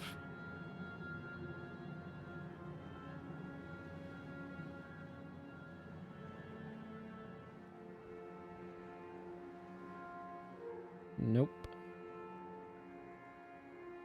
No. Yeah, here it is. Yeah, this one was super fun. Let's roll with this bar for the moment, the time being. Okay. Olafstead. It is here. So I need to go quite the way south. Yeah, that seems like a good way to wrap things up for today. Getting Olafstead. I'll need it eventually anyway.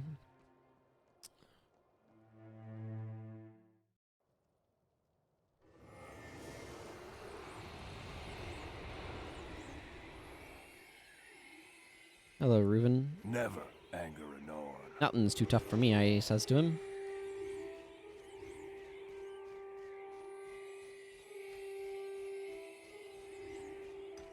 Yes, I do.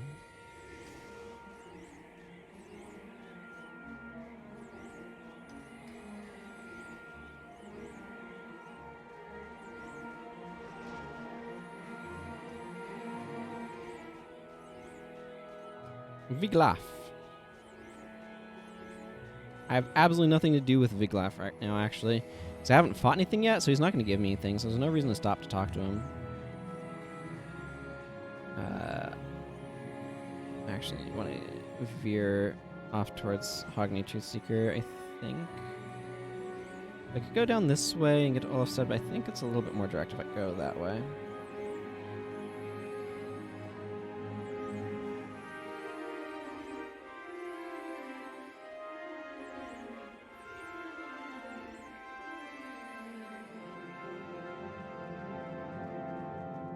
It'd be interesting. I'd love a chance to actually make content for this game.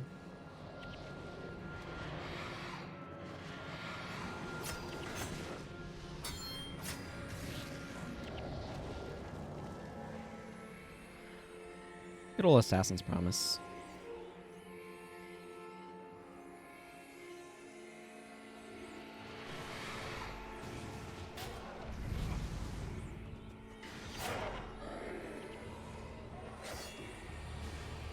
Why did my Assassin's Promise not go off? Didn't the guy I was on die? Maybe it was just really weird timing and it just like bugged out. I could absolutely see that happening.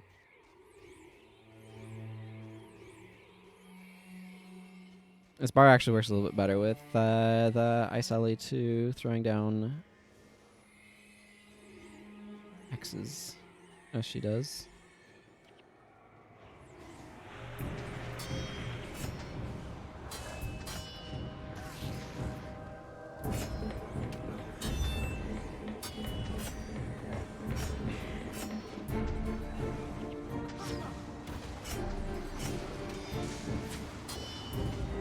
There we go.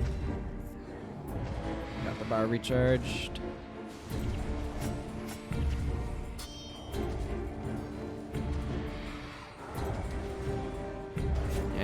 Got my lead attack. What am I gonna do?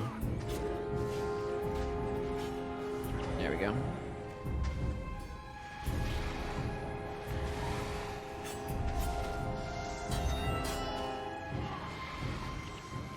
I don't know why I'm losing a few frames in the game there. You probably don't notice it on the stream because the stream's 30 FPS as far as I'm aware. That's what it's set to. But I was dropping down to like in the 40s. I can definitely feel it when it drops below 60. I used to play at like 45 all the time because that's what my old computer did. Or my old computer, I guess, at this point.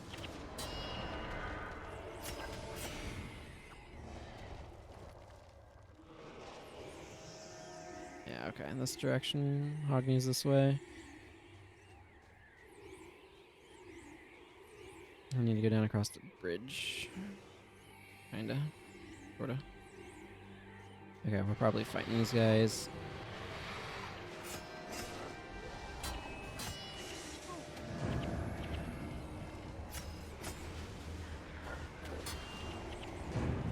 Okay, that works. This is actually a really powerful skill. It does the additional 31 damage to the foe's crippled to the foe itself, allowing it to do a lot more triggers, or a lot more like direct damage to that targeted foe.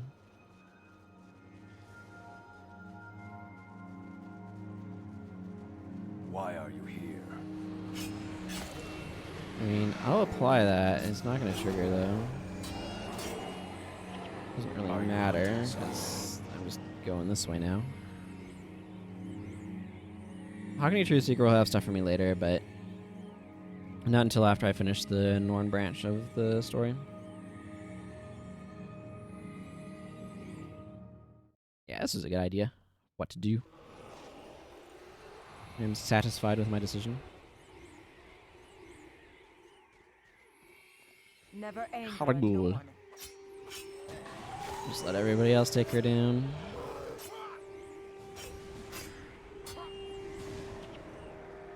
Who goes there? I don't want to use... I don't know. I guess it wouldn't have mattered, but...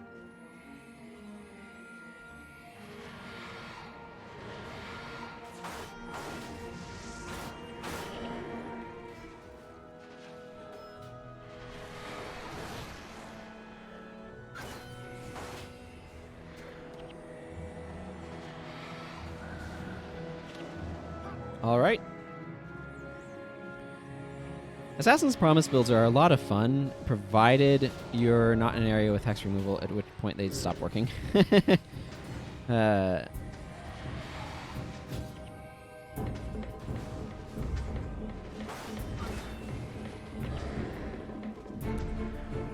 It's not fun when you're relying on a hex that...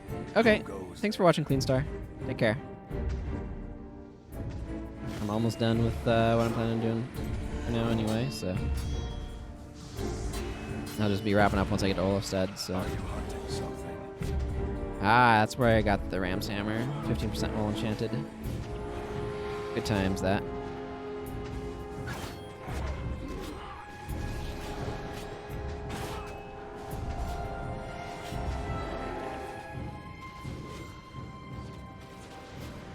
I got it on one of my characters? Don't remember exactly which one this moment, but for an elemental weapon, if I remember rightly. I happen to like that skin quite a bit, so being able to get off a collector was nice. Did some farming of some berserkers and stuff to get it.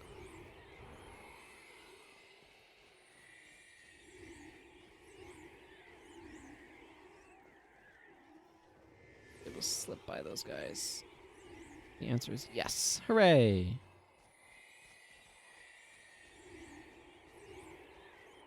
Have I gotten enough kills? No. Gotten 10, which is decidedly not enough kills to satisfy... Ooh, that's a pretty skybox. To satisfy the Norn.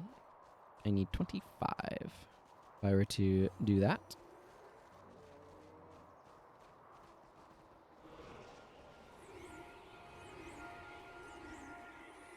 Who sent you?